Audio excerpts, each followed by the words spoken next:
passion as esports athletes, Zowie continuously develops tailored products, empowering gamers to bring their best out.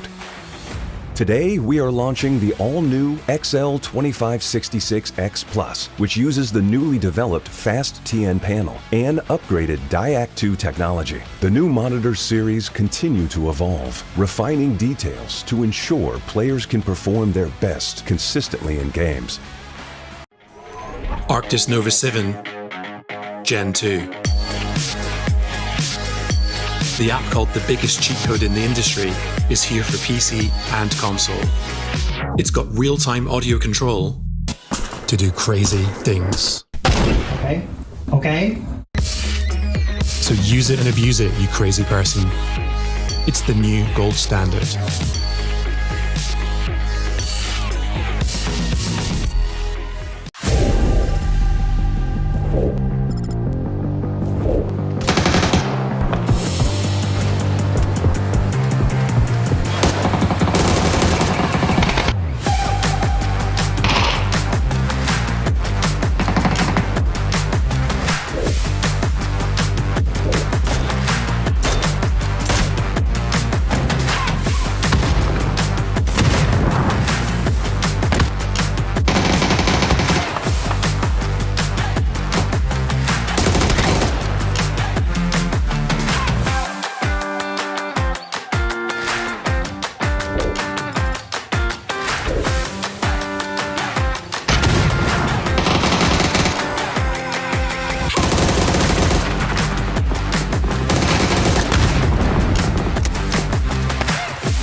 Tired of chasing the same chicken dinner?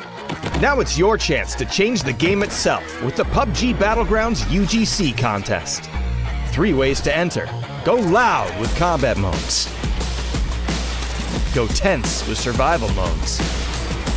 Or go full creative with racing, parkour, party games, or whatever this is. Publish a new PUBG UGC mode for the community to play on and compete for your share of $95,000 in prizes. Every winning mode gets uploaded to PUBG Playgrounds, featured for the community to play. That's your name out there. Plus, the top 10 in every category win cash, including $10,000 for first place. And you don't have to wait for the finale. 10 creators get picked mid-contest for putting something great out there early. Then the community picks its favorites. 6 more winners will receive cash prizes and will be chosen by the players who will actually play their modes. The contest opens on August 12th. All Battlegrounds Plus players can upload their creations. Build your mode. Make your rules. Join the PUBG Battlegrounds UGC contest now. We'll see you on your Battlegrounds.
A new LMG and scheduled meta changes.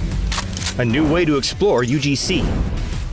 And PUBG when you can't play PUBG. All this and more as we dive into the Update 42.3 patch report. First up, a new weapon is hitting the Battlegrounds. The RPD is a 7.62 LMG that features a faster reload time and higher damage than the M249, but with a slower rate of fire and muzzle velocity, giving it a feel all its own. LMGs in general are receiving a rebalance as part of our new seasonal meta rotation, which we'll have more information on in an upcoming video. But for a quick taste, expect faster reload times and improved horizontal and vertical recoil. Next, we're turning the Battlegrounds into a playground. Your playground. PUBG Playgrounds is now live, allowing you to discover, create, and play community-created content in one easy-to-access location. This will allow you to drop into a selected UGC mode through matchmaking, instead of through a custom lobby. There are even UI improvements for team selection, the end-of-match screen, and more. We'll refresh the available UGC modes with every monthly update, so there's always something new to check out. The best UGC all in one place.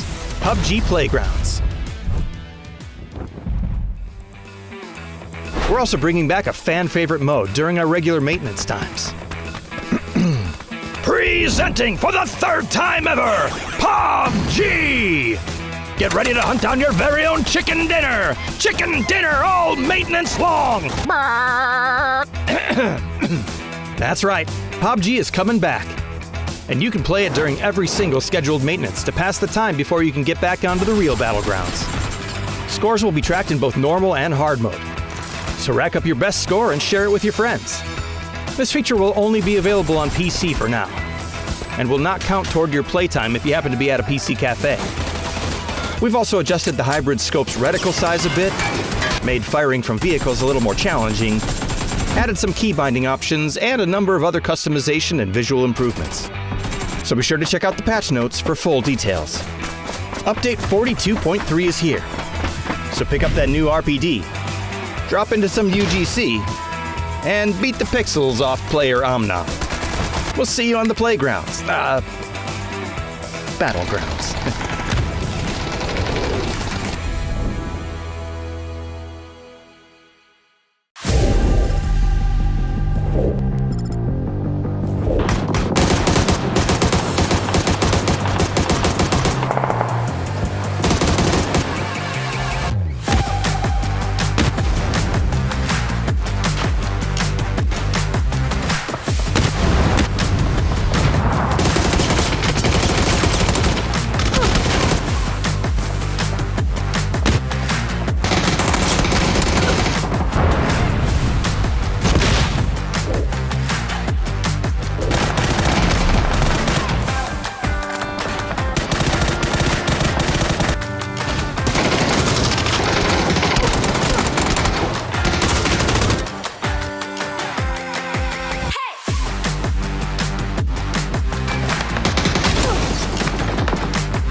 This one's titled Sexy Play. It was honestly one of the nastiest 1v2s I've seen in a while.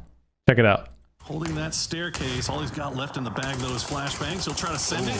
Tries to push across. He gets one. Gets one. Look, pops. 4 bullets left.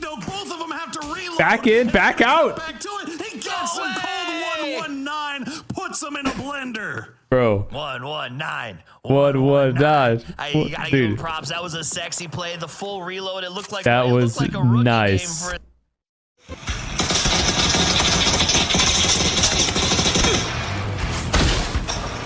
Okay.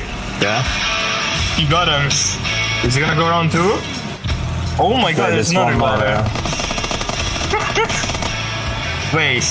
This guy's golden glider driver. Okay, that was sick. That was sick. That was also luck, but that was clean as that he stayed on the top. 9? Yeah, 9. No, 10. Alright.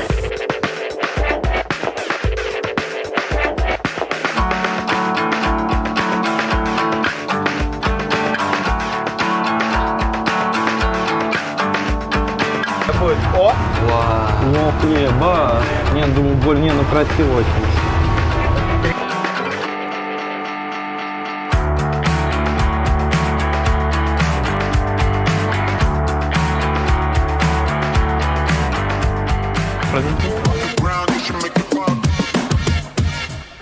Че, он на русском спросил? Левый, бля, или правый? Дайте бумагу туалетную. Это ограбление нахуй. Давайте бабки, жвачку.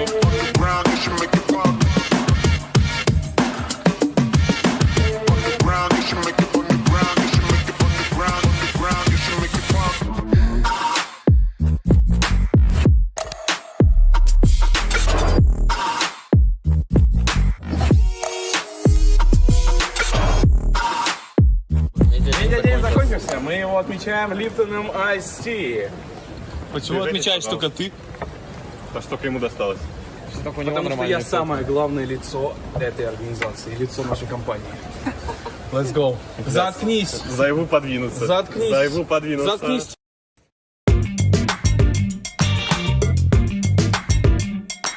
Welcome TNT and Le Ghost. Some of the most memorable PUBG moments come from immediate decisions.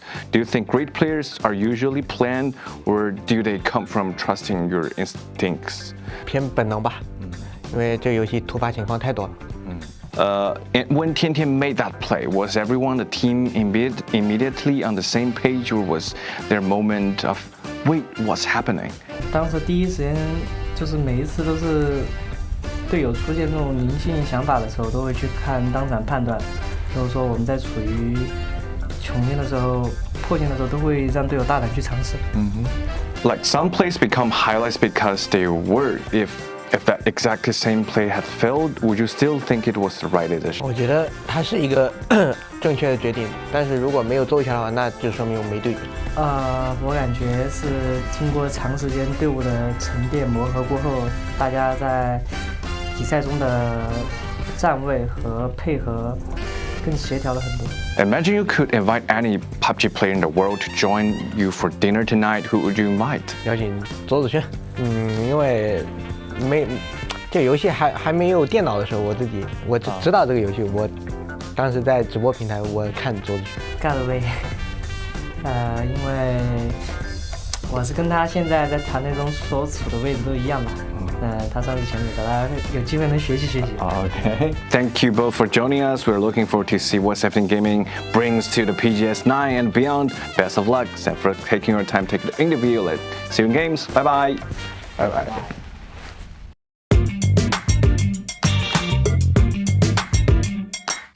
Welcome, good seven Shrimsy. How do you feel like right now? Good, yeah. Excited. What were you happiest with as a team after final stage? I just like that we're not super impulsive. Like whenever we make sporadic plays, it kind of goes bad for us, but whenever we talk about things and do things together, then it goes pretty well for the most part. The game has changed a lot recently and we need to adapt. Like what's something fans always assume but Falcons doesn't completely wrong? The biggest misconception that people have is because TIG is like the biggest streamer, and he's like the face of Western PUBG, and he kind of has like this, I don't want to say like aura around him, but he's like, you know, people will come up to him and he has like this insane personality that they always think he has this insane ego, and he's like kind of rude to the team and stuff like that, and that's just not true. He's a really good teammate. So what's one area where this team still feels it can be better? It's the balance between when you want to send it to the middle and play for the circle, and when you want to play for kills and play on the edge. That balance is like nearly impossible right now, because you used to have so much map knowledge from 8 years of playing the game.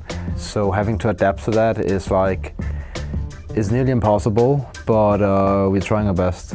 I think a big team that we respect in general nowadays is Geek. So they've been playing PvP for a long time. They kind of all stopped playing FPP and just kind of was playing for the fun of the game, and they stream a bunch and stuff. And now they're one of the best teams in the world, in our opinion, I think, as a team. Imagine you could invite any PUBG player in the world to join a dinner tonight. Who would you invite? I would invite Inonix. Me and him have been friends for a long time, and we did a jersey swap back in 2021 at PGIS. I would choose my old teammate Aitzi. He's an ex-FaZe player. He's just one of my best friends, and I miss him. We are looking forward to seeing what Falcons can bring to PGS9 and beyond. Best luck and better thanks for you guys. Bye. Thank you so much.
Is the PUBG Global Series 9 here from Shanghai, China, as we get ready for a 15-game grand final to crown the champions. We have to first wait and see who gets through the final qualifier. Okay, well, check. Oh. What the? The trees. Shin could find himself with some friends, but that's going to be about it. Soul! Nice shot on a Tycon. Don't overstep here, T1. You've got him pinned. You've got him right up against the wall. Nice shot from Houseguard. We'll get the knock on Lou, and Lou, T1 have not made a final so far this circuit, but through one game, they are looking really nice to make it to their first. Halsker tries, goes for the shots. No, T1 takes it. Great performance, great play, great read on the circle. They do not have the circle. They're going to have to make a push towards Expendables. Of course they got to create. Groza. Ah, man. It's going to be Groza in the hands of Tanwu and Igo. And that's crazy for Team Liquid, to be honest. Like, that's going to be so difficult. Oh, great spray. Wow. Can you get another one onto him? Oh, my God. He does it again with the Groza. That's disgusting from Tanwu. Everybody says the P90 is so strong, but Tanvu says Groza is great. Groza wins games. Okay, Alpha, do you play this aggressive or do you give them the time? It looks like they're a bit nervous to try and make this cross. They would just want to lean into the range, use the dips that they've already got set. A ton of smoke down for 4 Angry Men, but only 2 players up and moving. Nade starting to come out, rolls close to Alpha. Not enough to get the knocks. Spaceman on top, gets vision, doesn't get a knock. He's instantly punished. 1 HP, just trying to stay alive up there. Spaceman, as you said, still on that high ground. Not even going to go for the heal, going to go for the knock on assignment team before Tycon takes him down, and now it's a 2v1 Duckmai and Tycon versus Hasameme. The spray comes through. Duckmai very, very low, but he doesn't get the knock on Hasameme. There it is. That is going to be Alpha picking it up at the end. A great read on the circles, great defensive positioning. Focus, and they've got emergency cover as well in the sky. Shots comes in, Example takes, and Sameme down as well. For now up to 13 kills for Twisted. What a game for them. So they're going to charge forward using the ghost-rided car as cover. They move up to the blue zone, which kept them tucked in behind. Example, of course, with 4 kills now, 17, could make it 18. And with a native, it's perfectly in the background here. It's gonna do lots of damage, and it's 18 kills for Twisted Minds. A 28-point game, Toffees. Let's see if Team Liquid can put an exclamation point on this final game, but Cowboy's gonna get taken down by Bean. G regroups, Bean finds great angles. Suddenly it's Luke. Team Liquid were holding down this position for so long, but Gen.G respond so fast after they managed to take down Full Sense. Gen.G had control for forever, and they managed to keep it until the end. Gen.G victory all the way. Here is who takes the field of battle tomorrow. It is the grand final. This is what we've been waiting for 3 weeks to get to this spot. Now we have the Big 16, the Apex Predators ready to go. Thank you so much for spending your day with us. And until we see you tomorrow, play more PUBG. We got next. We ready to flex. We are ready to rock. Headed to the top. We got next. Can't settle for less. I'ma need your best. So give it all you got. We got next.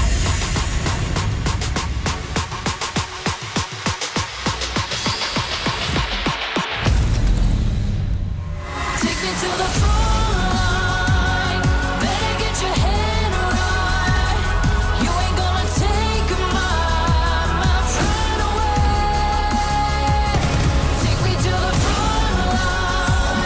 Put me in the limelight.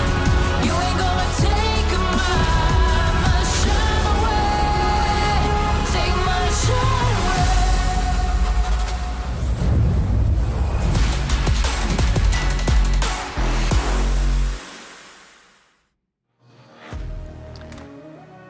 Good morning, good evening, good afternoon, wherever you're watching around the world. Welcome back. It is time for the PUBG Global Series 9 from Shanghai, China. This is the grand final. 3 days and 15 games with 16 teams to determine who is the one winner that gets to raise the trophy, claim their share of $300,000 and 120 PGS points. It doesn't get bigger than this as the race for PGC continues to heat up. My name is Toffees. I'm joined by Matrim, Avenger, and Porosaurus to keep you abreast of what is happening in the games today, because it is going to be a good old-fashioned 3-day series, Poro. It is going to be a mudslinging brawl out there on all of these maps, all 15 maps this time around, and a lot of PGC points up for grabs, a lot of money up for grabs as well, and we got a new lobby this time around, some new faces that we haven't seen in a while. All right, and What do you mean new face we haven't seen in a while? Because we missed them on the Survivor stage, and it's been about a week since they came back. Give me a little more detail on that, Poro. Well, faces that we haven't seen in a final in a while. Looking at Navi, or not Navi. Well, sorry, Navi. Looking at T1, looking at 4 a.m. So, you know, I don't know. It feels like one of those situations where those teams have been playing well enough to where they should do well. And now that they're in a 15-game set, I think teams should be scared of them. Yeah, I think 4 a.m. in their pre-show interview was like, our strategy is to watch VODs. That's how we're going to win this thing. I found that fascinating. Well, Matt, do you think it's going to take a little more strategy than we watched VODs to take this? And which teams are you excited about watching? I mean, yeah, we've got a very interesting meta going on. VODs will definitely help because we've been seeing some tricksy plays being very important for a lot of these teams to kind of find a couple of kill points early. But for me, whenever we move to a longer series, it's always going to be about watching VP with the way that they play. That always seems like that's going to be very favorable for them, the more games that we've got. And then, of course, on the other side of that, 17, who's been kind of on a come-up between last week and the Games of the Future. I love that. Yeah, Games of the Future. What an interesting event. We're not going to get into that. But it was funny because some teams did really well there, and others like VP just kind of left off, but then have turned it around, Martin, and just been nonstop here. While we saw VP in some tough spots, they seem to always come out when it matters most. Yeah, for sure. You can't deny this back-to-back second place here. They're obviously warming up to win the whole thing here. Once we get into the business here, we're giving away so much prize pool, and 120 points for the PGS points standing here would propel you into the top 8 or even cement you as one of the top teams to guarantee you a spot for PGC. Take a look at some of these highlights as we go back to it. It says that guarantee for PGC is a very big deal. This is the EWC is over, and it's almost like the year is split into two halves, Poro, when you talk to these players. It's kind of like everybody plans for EWC and the progression to get there to not only like get big money, but make their brand super proud to kind of like stand up for what they were signed for. And then there's this meta shift or like mental shift afterwards where everything seems to be a focus on PGC. That was awesome. From that point on, I didn't know BRDM could move like that, right? They're doing this. It's like Tony Hawk. No, yeah, I mean, and I think it helps psychologically too with these teams, right? To kind of break the year down into sections like that. And obviously, regional competition, you have to kind of look at it in a different way. And then you got the PGSs. But having EWC kind of set there as that halfway point really kind of lets you know where these teams are thinking they're at. Like by the time you get to EWC, you kind of know who you are, right? And especially in 2026 when so many things have changed as far as the meta goes, you kind of have an idea of like, okay, well, what do we need to do in the second half of the year to make that ultimate goal of reaching PGC, right? So I don't know. There's some teams that I think are still kind of struggling to figure that out, and as a result it's going to be a struggle to try to make PGC. But this is one of your first big opportunities in the second half of the year to really kind of get yourself set up that way. You know, it's funny because you're right. It feels like it's the last because it's so late in the year, but there's still another PGS cycle to go. It doesn't mean you're cooked if you don't make it here. It's just really nice to get a chance to go in first, right? And do it ahead of everybody else. Now, let's talk about yesterday to today. Yesterday, we played the Survivor Series. Arguably, it was the worst teams in the ability 24, right? I mean, Martin, theoretically, this is the teams that didn't make the cut. Right. That said, it still saw some really great play moments, some good consistency from teams like Twisted Minds. Should I, as a viewer, take away from their great play yesterday and be like, yeah, them and T1, they're back? Or is this something where it really was that much lower level of a lobby, and will this be a tougher day for everybody? Purely statistically speaking, like 6 or almost, I would say almost 8 teams, but at least 6 teams of the teams that's playing in the grand finals that didn't play yesterday are arguably the top teams of this year, right? So the lobby was easier, but you cannot deny how well Twisted was able to do, especially here from this game where they're able to conquer and defend a compound for very long. They're playing smarter and more aggressively in a way where it's actually really paying off for them. So I'm hoping to see they're able to kind of step it up, but I'm worried that with 6 of the best teams in the world in a lobby that's back, it's going to be way more difficult for them. It's going to be very, very tough. Let's talk Anyone's Legend for a second matchup. This is a team that obviously has a mythical level roster in guys like Delwyn and Himas. They did qualify in 5th, but it's just been so hot and cold. Should I be worried if I'm choosing a team to follow here in the finals? Oh, I mean, if you're an Anyone's Legends fan, you know what you're signing up for right now, right? It's a little bit up and down. Regional dominance still maintains pretty decent strength, but it's been all the way back to what, PGS 2? Since we saw them having like a really good run. And well, no, that's not true. We also had it back in, what was it, 5, something like that, where they had a pretty decent go where they got second places. But it's more along the lines of the consistency. Sometimes they're there and they're hot and they're going to murder the world, and then other days it's just going to feel like they don't even exist in the lobby. It's fun. It's really fun if you're a fan, because you're on the edge of your seat every single skirmish.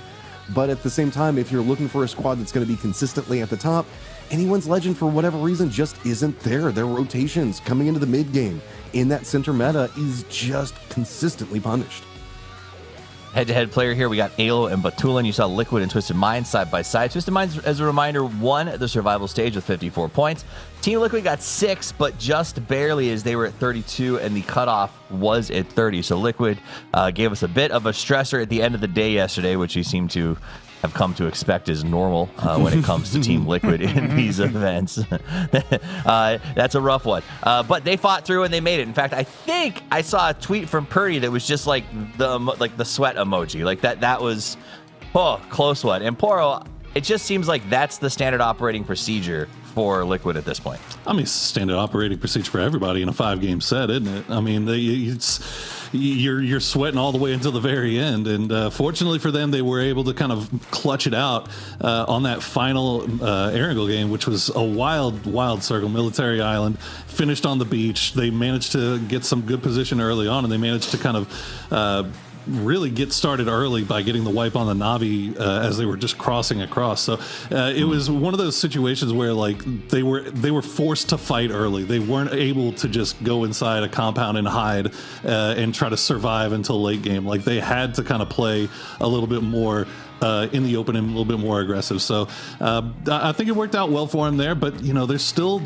some question marks, but you know what, they've made every final now so far. So that's step in the right direction. We just got to see if they can actually finish a little bit higher in the leaderboard this time around. Martin, your grin tells me you've got something about Liquid going on, that you've got some thoughts on this team. No, he's just making AI pictures of me. He's memeing. That's what he's doing right now. I'm smiling because I can't help to think that every time Purdy and I talk, it's like we're arguing back and forth, and you know, I have this constant debate and discussion with him saying, you know what, if you get a PRDM, it's a top 4 guaranteed. And it's always, I'm saying, if you play it right. And then I'm thinking, okay, if you drive it straight into a city where half the server is shooting at you, you're not guaranteed to the top 4. So, but I'm happy that they're here. I hope they're able to kind of turn it around a little bit. There's still a team that, if they're able to get this, like, top 3, top 4 situation, you're straight into a situation where you grab another spot for PGC, for Americas. And I know Purdy would love that, to grab another seat for his comrades. You know, just because chat's asking us to show class, we're just chuckling because I think all of us saw Poro's shirt at the same time. And so if you're a big fan of Princess Donut, you love a little Porosaurus. It's great. Oh my God, that's beautiful. It gets better. It gets better as you slide backwards. They're not ready for this. Nobody's ready for this. Right, okay. Nobody's ready. This is finals, baby. This is finals. You know what? Let's refocus. When you're talking about alpha males, you're talking about alpha males who've been playing like kittens. Let's talk about Gen G a little bit, okay? This is a team. We have expectations from them for a very long time. Match them. You got Soul is a king among men, among players. And yet, Gen G feels like they're just eking by every single time. And where's the boys? B and D, like, these guys are good. They should be having bigger numbers, I think. Oh, you're hitting me with Anyone's Legend, so that way I have to stab him, and now I have to stab Gen G, my heart of hearts. Yeah. It was just your turn. Okay, but yes, you are right. Gen G is a squad that, like, look, it's a historic squad. We all know this, but on the other side of it, it's also got a lot of more modern historic names. Salute Soul on there, D, new come-up player from the Americas, moving over to play with them. And then, of course, Beam, just a very consistent player all around. This is a team that's opted into, whenever we see a lot more teams running together, trying to stay 4 in the, like, I guess, early mid-game, they are kind of holding the early game until the mid-game with very wide splits, territory control, because they think that they can hold down that territory with the firepower that the squad brings. And yeah, they can sometimes. It's just whenever 4 people roll up on you, you're going to lose a player here or there. And it just feels like... It feels like their hoodie. It's just half there. I like that. Wow. And it's got cute ears. You can get the hoodies right now. You can get all these jackets in game if you want to go over and get your team edition skins. This is the first drop. It's a great way to support your teams, both in game and out. Nothing says I love these guys like cracking some heads wearing their gear. So go get it in game. I highly recommend. Let's talk about the road to PGC. The race heats up and Virtus Pro looks good. Avenger. Yeah, they do back-to-back second places here, puts them amongst 217 points is massive. We're giving 120 points away. And in fact, we are, after this weekend's finish here, we're adding another 33% of the total points that's been giving out so far. So it's a massive amount of points that's going to be given out here at the finals of PGS 9. And I'm really excited to see if we're going to see any of the teams that's currently not in the top 8 that's going to be able to grab maybe a top spot or a higher spot here. One of the teams that's been struggling a little bit is obviously Gen G. We're hoping to see some big things for them after we saw from yesterday. But I also got to say this, and I got to ask guys, what we see from the 16 teams here, we love fantasy, all of us here. Can we maybe each of us pick a team that we think is going to finish in the top 4 and a team that's going to finish in the bottom 4? What do you think? Oh, I could do that. Sure. Yeah. All right, go ahead, Poro. I'll tell you what, my sleeper pick, and it's not really even a sleeper pick, really, if you've been paying attention, but it's got to be Geeke. Like Geeke has been playing absolutely insane this whole circuit, and they haven't been able to kind of make their way. They start off every finals at the top. And then they just kind of slowly start sliding down to where they kind of finish a little bit lower towards the end. But I feel like they're there, man. I feel like I'm sorry, I said Geeke. I meant supers. Goodness gracious. That's a bit different. That makes more sense. That makes more sense. Supers.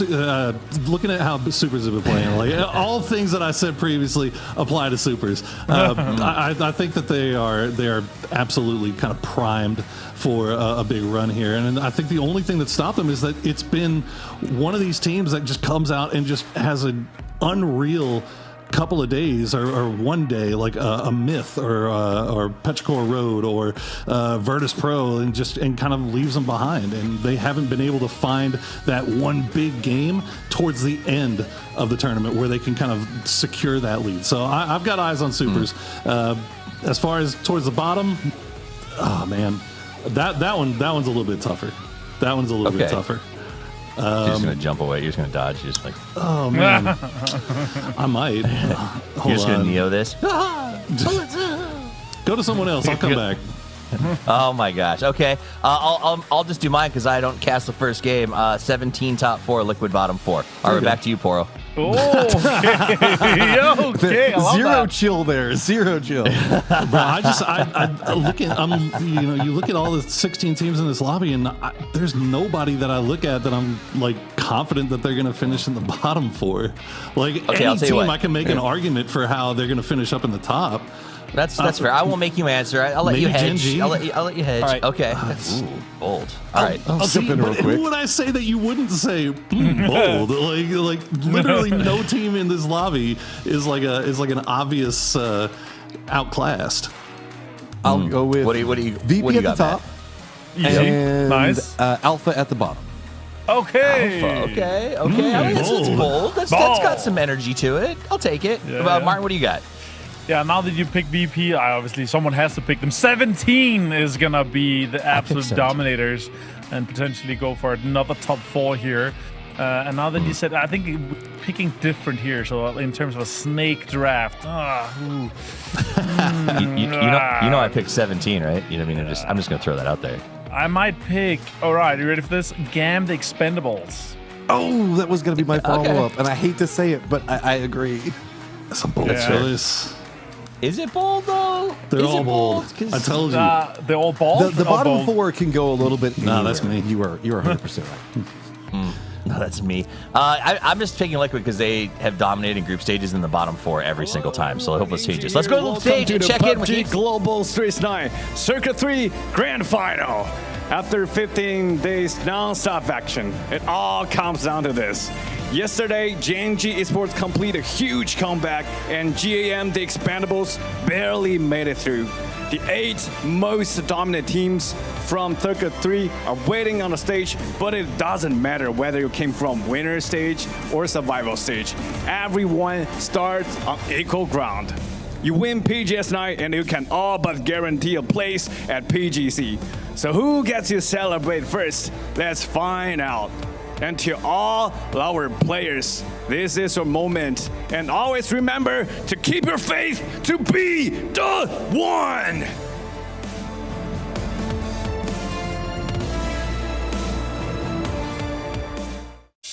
We got next. We ready to flex. We're ready to rock. Give it all you got. We got next. Y'all rockin' to the top, can't stop it. Must be off your rocker, then you don't stop us. We got next.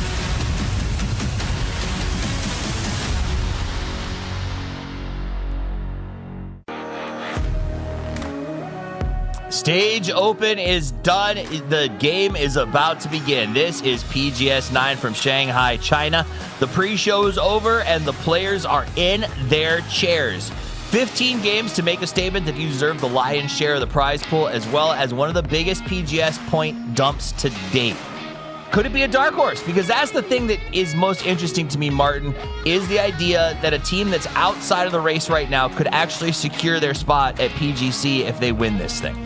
I mean, that's one thing that I would love the most, is to see this kind of dark horse run for it. But so far, what we've been seeing, I would be so surprised if it wouldn't be a team like Virtus.pro 17, Myth, or Supers that would be grabbing that trophy. Sure, I would love to see Twisted Minds, you know, a comeback era resurgence, but I think it's unlikely. I also would love to see something like Falcons really come in and show that they're a dominant force from also what we saw from them last week. They got third, they're close to second, like they're consistent overall. They could have done it with a little bit more circles going their way.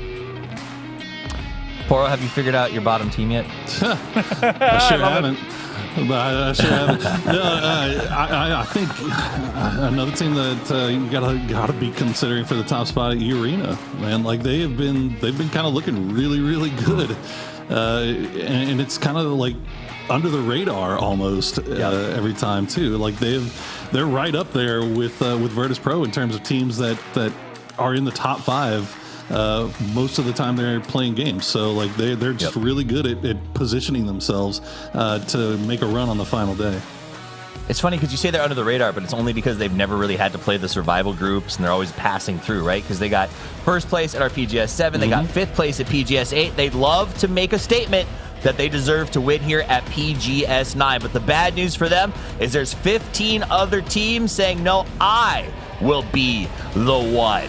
But we're going to send it over to game number 1 on the grassy pastures with your casters. The two that are going to take us into a 15-game final. It's Matchroom and Avenger.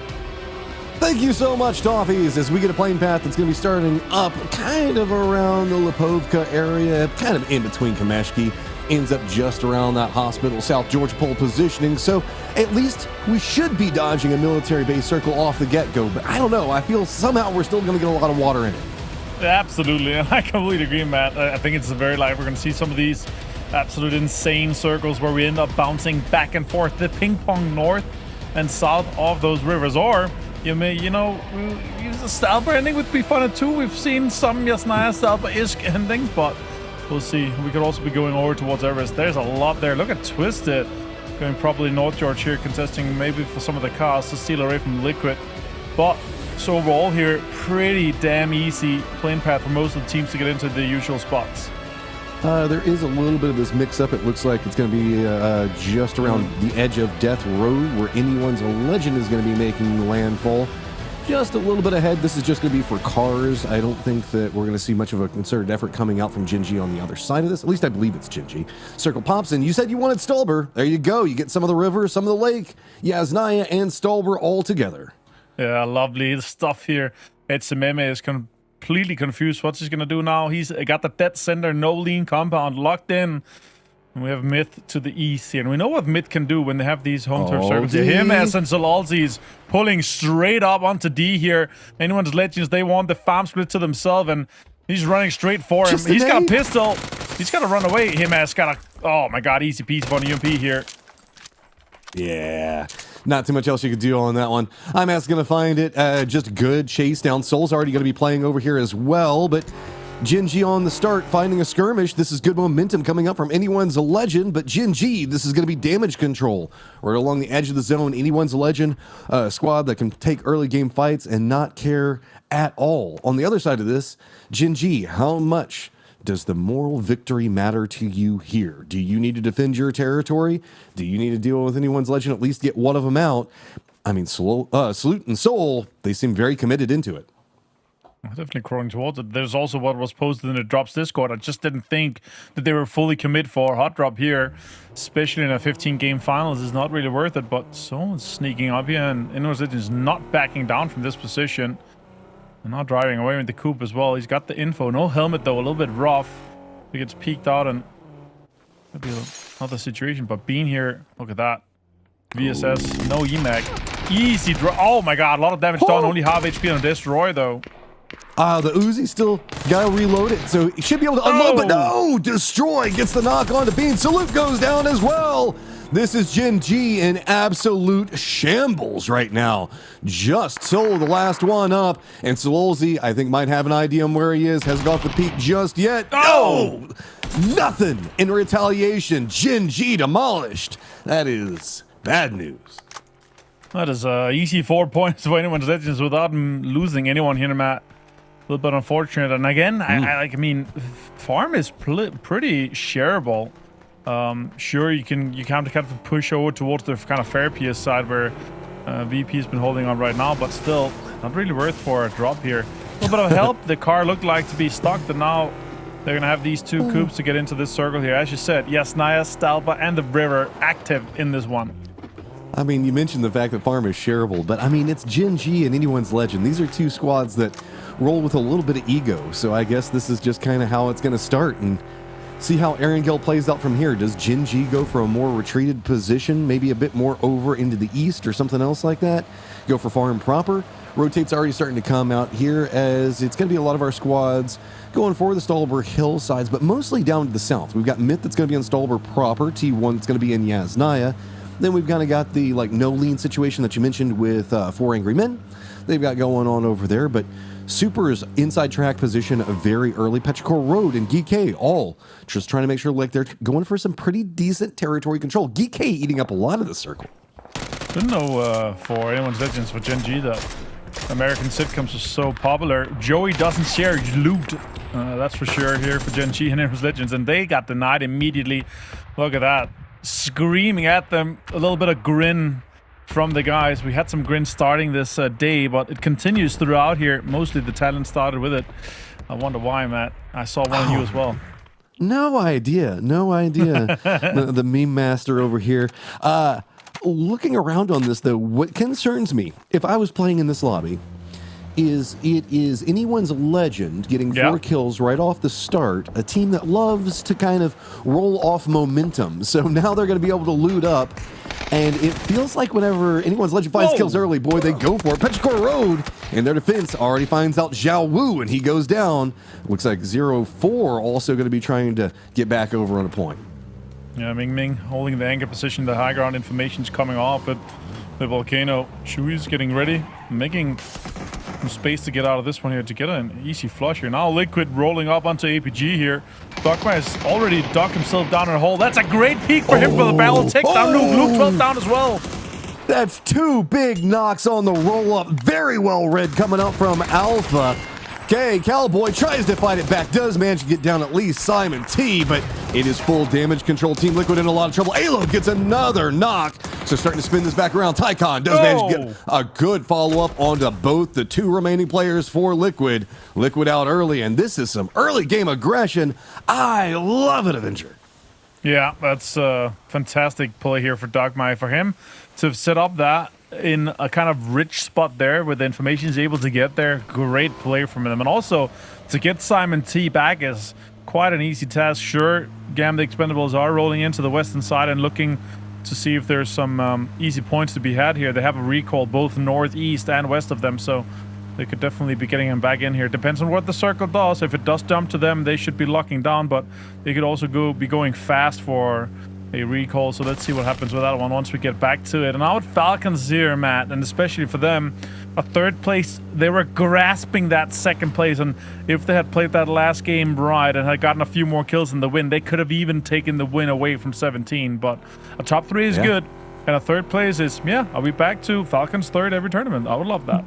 You know, it used to be quote-unquote a curse that you were third place until you kind of realized that Falcons might have enjoyed getting that third place. The prizes, the PGC points that you get out on a more regular basis. So, not necessarily worst, but what could be the worst is Twisted Minds rolling through a neighborhood. Never mind, Perfectix just gets a drop on Pal, and that is instantaneously now Twisted Minds.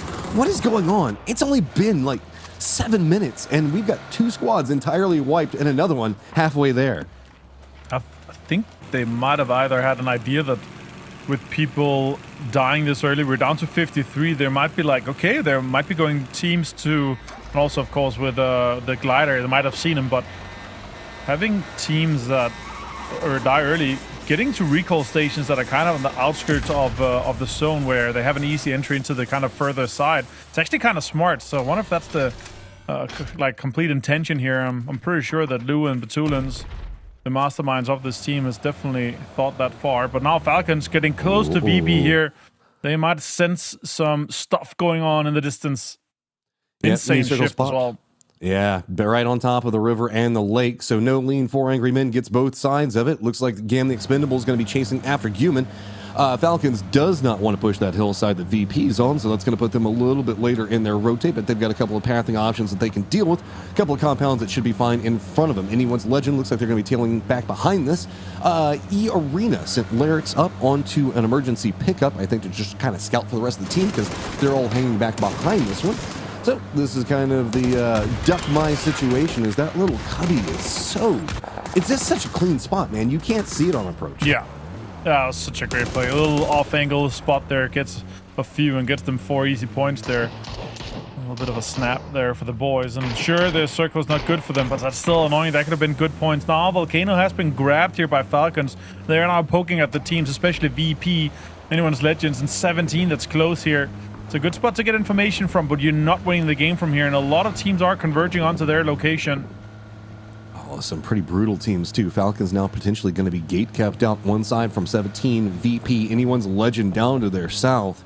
That is that's a dangerous combo to be around, and luckily it is only phase 2, so maybe more breathing room. E-Arena, using their scouting, looks like they should be able to reconvene just fine. Nurin's going to be tail end. Twisted does have to come in from the north, and they know that there's going to be a weakened not Anyone's Legend, sorry, Alpha Gaming just to their west, so might be something with that. Zhao Wu also getting recalled as he's just going to try to get his loot back in order before he regroups with his friends. Absolutely. And especially for this one here, man, I'm thinking in a situation where the guys have said, oh my god, shots here from Destroy, finds good stuff. They're drive scouting it, and Destroy actually took the small Alamo here. And now drive-bys comes in for Falcons here. They gotta enjoy it. More shots comes in. Destroy finds kickstart as well, Matrim.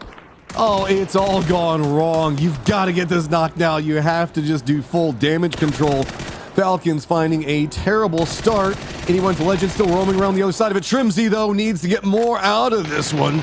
It's going to be followed up. Tiggleton now goes down. Shrimsy the last one up, and Anyone's Legend are circling like buzzards. Yeah, especially when you're thinking there's just free real estate to be had here, and then someone pulls in with the BRDM and a drive-by, and it's a momentum-based Anyone Legends that are just hungry for more. 7 kills already, as we were talking about, Matcham. These guys are about to absolutely blast the rest of the lobby. Smokes down, Shrimsy, it's just time to go. Where can you even go? It's going to be 17 along this path. And I mean, there is a compound that's going to be over here right along the coastal wall that maybe they can go for not coastal wall, I guess the river wall, whatever you want to say. It's just going to be get out. I don't know if he had anybody around. I think he could have maybe gotten one of the blue chips in the time that he was there, and it's fine. It's fine. Circle pops. We go Yasnaya and Lake. He's got first aids and bandages enough. There's a recall station here to the east on the U Hill. And if anyone's Legends are playing it quickly, they will leave the chips and try to get into some space. He might have a recall play here for Shrimpsy.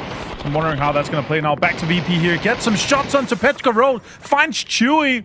And Petka Road now has to figure out, are we going to pull up? Are we going to try to drive by? Take some space here away. But VP has already set up shop here in the dead center. Yasnaya in play here. I-26 falls. Ming Ming joins in as well for getting knocked. And it's everyone in this circle taking shots at Petka Road. I mean, you got to give it to VP. This is a great position to already have on lock for the way that the circle is now popped. Petrichor Road, full damage control. They're just leaned up, hoping that E-Arena will kind of defend them. Supers get some vision on what's going on in that VP positioning, as well as T1 and DK. Long Raps coming over from Alpha to the west. It looks like also Twisted Minds thinking a similar thing. They could be coming in from the hillside that's just to the west of where E-Arena and Supers are going to be playing for. Down to the southeast of that's going to be where 17 was at, and I think that anyone's a legend has an idea on what Shrimsy could be up to and where he is. Oh, anyone's there trying to get this last point, and that is scary for Shrimsy. More shots comes in. Delvin finds it. Matchroom, you called it. And look at that. They're all obviously also need this res here, so they're going to go for it at the same time as Shrimsy. But the timing was great. Hima's going to get it. Phase 3, only 1 damage per second. Once we jump to phase 4, it's 3, so it's a good timing for them to get their man back. And they can now send it in with the BRDM. It's mostly going to be fields ending south of Yasnaya, unless we do have this crazy shift going towards the urban ending here, Matt. That'll be a cool ending to see as well. Yeah, no America's teams touching phase number 3. So we look at VP's got control over a lot of the field. Yasnaya has kind of split across 3, maybe even 4 teams if you count Gam the Expendables in there as, hey, you know, late rotating sometimes has its benefits. Go ahead and get you some fun toys to play with. But now, what do you do if you're Alpha? If you try to cross that road, you're going to have to deal with Gam the Expendables playing a bit further back, as well as the Supers keeping more a certified defense. One of the players for T1 just trying to keep an eye on what's going on with Myth over here. Myth just kind of quietly enjoying Yasnaya. I mean, they're just chilling for right now. They know that somebody could be going for a bit more of a push onto them later stages, but nobody would be crazy enough to do it early. Absolutely not. Hopefully not. And the full 3-gear kiss with the FAMAS is crazy. Now a little bit of some replays here, as just do see that Myth has been holding on for a while here in Yasnaya, and so has GK T1. 4M has the outskirts. And if we do see this circle go center here, Matt, it's going to be absolute mayhem. A lot of the teams have locked down really valuable real estate that has both the high grounds, the 3-stories, and some of the bigger area. It's actually going to be an urban ending shift here, Matt. We're in for some action. Maybe if we see some very deep and late game circles here, we're going to see a lot of shotguns, SMG, and maybe even Panzerfaust in this play. Look at VP sending it. Yeah, it's Mad Max time. Get in your cars, send it into the cities. VP just rolling in fast. Supers on the other side doing the same thing. That is splitting some of the targets between DK, but let's not forget about Game the Expendables. Other side, great view onto the Supers approach. 17 looks like they're going to try to go for a similar fashion. 04 also going to be trying to cross over here. Looks like T1 now starting to make a much more concerted focus down into the south. E-Arena is called it for emergency pickup. They just want to leap over the fields. They don't want to deal with this front facing and everything that's going to be going over here. Petrichor Road does get eliminated. Lots of players starting to fall right along the wall in Yasnaya. Yeah, absolute insanity here. APG also sending in 4AM, holding on to the northern side. That's smart. Most of the teams are trying to get into the apartment blocks that's just being locked in. PK is trying to defend and trying to get these points cleared onto DN Supers. Human knocked and flushed, and now EJ, he hears and knows that there's more players in here. Alpha Gaming goes out as they're trying to send it in here. Now with a flashbang in, that's a great flashbang. EJ trying for a Molotov here. Really good zoning for him. Can he find Heaven? Finds one. EJ goes down. Shotgun still in hand here for Heaven. He's on fire. And now they're all going to come in. Park Pro gets Heaven, and DN Supers are out in 11th place. And Geeky is going to be able to rest quite easily. 17 has backfilled the position that VP was playing for around that Wizard Tower. Anyone's Legend going to be a little bit held back. So, E-Arena on their emergency pickup, they're just going to make landfall over into the north. Completely open over here. I mean, that's fine. Great and good. Looks like maybe the Game the Expendables could be thinking the same thing. Twisted Minds on the outside of this looks like they've bumped into Anyone's Legend that were being held back by 17 Gaming. So, Twisted Minds, I think that they just kind of want to make the dash into Yasnaya, and Anyone's Legends just kind of throwing off their timings for it. They're trying to get distance away from them. Absolutely. And I mean, you have this EP here, there's an opportunity, but when there's already 15 to 20 people inside Yasnaya, it's going to be difficult to land anywhere that's high priority and really valuable high ground. Kiss finds a kill in the skies. Tanwu flies as well. They try to get into the church, and they got found, all of them. T1 completely destroys Gam the Expendables. All right, T1, good defense. I mean, Church has a lot of strength that can find in the later stages, so not surprised that we see the commitment coming for it.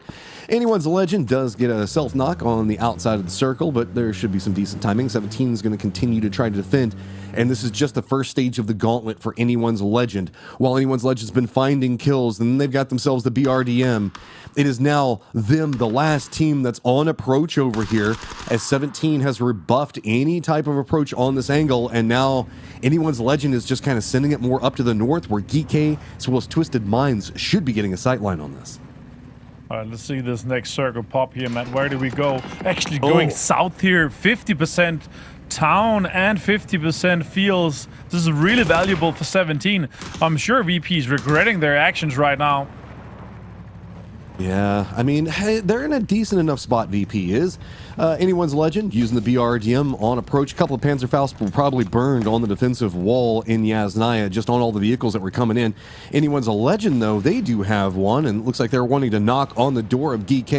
Geek just kind of surrendering the or at least that building, stepping back, seeing how much damage they can get on the BRDM because they want that thing out of their neighborhood. It is a problem. It's just a noise problem more than anything else, right? Could you imagine sleeping next to a BRDM and how loud it is? Yeah, I mean, especially considering they had to go to the gas station all the time to refill that. Just in standby mode, it's going to be chugging up a lot of diesel. And now with GK disengaging a little, but they still have the southern apartment block on the 4 stack, but Anyone's Legend has that corner, and that's really valuable. On the other side here for Twisted Minds, so they are outside Yasnaya, now considering what is our point of entry into this circle here. Where is everyone else? And losing our dodges, so this is a little bit unfortunate as well. E-Arena trying to move it in, and 4M also moving in. A lot of teams trying to get into the southern side of Yasnaya. It's going to die down a little bit here with 17 being the only team in the fields. I wonder if this is really going to pay off for them. They saved this one. That's insane. Example, he's not just a gunner, man. Look at this. He can do a little bit of everything. Driving skills, clutch skills. He grew up on Need for Speed. He did, man. Grew up on Fast and the Furious. Or at least on GTA. One of the two, because that's how I always end up getting cars in weird spots. GTA. All right, so here comes the rollout. Spaceman gets the shots onto Batulins. Twisted looks like they were just kind of trying to bypass this, but 4 Angry Men playing so far to the north has forced this stop. A couple of nades going to be bouncing off the wall, but Twisted Minds should be fine for that right now. Myth has moved more down into the south around Yasnaya Road, so no secondary firefights going to be happening, no third party. This is just its own isolated firefight for now. Oh, it's perfect takes. Lou has the Panzer. 4AM really set up shop for denial of Twisted Minds entry into the circle here. Ah, great player for 4AM. Gets tons of points. And now 4AM can easily move into this circle here. Yeah, and this circle is just Yasnaya with a smidgen of 17 down to the south. Everybody that's alive is right around the road pretty much whenever you look at Yasnaya. The one that goes east to west kind of ends up around the courthouse. E-Arena is going to be the courthouse side over into the east. Then as we move west, it's going to be T1. Myth up a little bit to the north of that. VP, a Geek, Anyone's a Legend. Far up into the north, we do have Baron that's over there for Myth, kind of keeping an eye on 4 Angry Men, or at least trying to. He hasn't been able to see them just yet. And I agree, man. Like you said, that VP kind of regrets leaving that wizard tower. Let's see how we're getting ready for the new circle in 3 seconds. Does it pull down there yet again, or does it even keep it the wizard tower in? It does. Oh, it actually goes west. It keeps VP in, but the wizard tower is still in. A lot of the teams inside the city is going to have to make moves here. 4M have to make moves. Myth has to push. T1 has to push. E-Arena has to push T1. And Myth has to push VP, as VP is kind of lodged into this open space in the few compounds they have. And let's see how that plays. But we can actually listen into VP's comms as they are defending a push from potentially Myth in just a second. I mean, our game is not floor. They're like on yellow already. Like they're just north side of the building. He's outside here. I can maybe knock him. You think they know knock someone? I can maybe knock the two guys. He's outside here. I can maybe knock him. You think they know someone? I can maybe knock the two guys in yellow if they run in. Get ready. Get ready to tell them. I can hold it as well, Nix. Yeah, hold it. He's left side of the green. Hold the door. Green. I'm holding as well. Can you see into my building as well? They gave the cross out. They're like north of my building now. Yeah. 1 or 2 guys in that building. They And might T1 is pull east for, as yeah. well. T1 is east as well. But there should be team on orange. Two now guys still. on green wall. Yeah, there should be EP. Get ready, get ready, get ready, get ready. On the corner on orange. In the corner. Two guys on the wall on orange. There's also 2 yellow building guys. Yeah, one Orange, is not. two guys. One more. In the corner. I'm looking behind the house. Both behind the house. I need to make it to you now. Big it. We knocked them behind the house. That's Myth on the other side with the push that they're trying to get, and Myth needs to go fast while VP knows pretty much the angle of approach that Myth is coming for. 4 angry men are back behind Myth, and they're making the charge. Jacob does spot out Spaceman. He goes down fast. Okay, Jacob and Myth. Yeah, a little bit of a pinch maneuver here for these guys, but they're getting all 4 angry men here. Absolutely denied any point of entry. Well played by Myth, but a FAMAS in the hand of Kiss and Jacob with an off angle. That's scary situation now. They have to turn heads. They have to try to get in and push this VP position that they've been holding on to for quite a while. And now VP, can they get more kills? Raining finds Scabby for the flush. And T1 is also kind of converging onto this. Pathompong is down here, man. Yeah. And this is what I was worried about. E-Arena was just kind of backstabbing this position that T1 was going for. T1 was trying to get side shots on what was happening with Myth, but just great defense yet again. Heather, man, like T1, never count them out. 5 kills already, but it feels like we had to count them out so many times just because they couldn't find the way to qualify for this stage. So this is a team with something to prove, and they've got a lot of targets right next to them, and they are just absolutely dicing them up. Nurens is really low. Heather's trying to get these 2 kills confirmed. Easy peek over. Gets the 2 flushes. Shots are coming in from 17. And this next circle, Matt, here, it might be absolute mayhem if we do go out of the city. 17 will be laughing at everyone. Circle has popped, and it's kind of in between everything. It's a little bit of the Wizard Tower, I think, like maybe a wall of it, and we keep some of the wall in Yasnaya. It's just mostly a no man's land. Winbow is going to be in it. You do have to feel like it favors 17 because everybody in Yasnaya is now going to be all on top of each other, and 17 just gets to corral them all together. Now T1 defending and trying to get Nurens out here is going to delay them. They also have to push. Shots are coming in from the side. I can't find Tether. And T1 under tons of pressure here as they have to move through the city or potentially even out to the fields, depending on what they decide to do here. It's going to be rough for them to pull anything. VP also has to make moves. GK does have a little bit of a building inside, and Anyone's Legend has this corner of this apartment blocked, but 17, man, I am sure they're going to be winning it. It might not be with a lot of kills, but they have full control of the fields. And now with the pushes here coming in from Myth, can they get some kills on VP, or is VP going to be able to stand them off?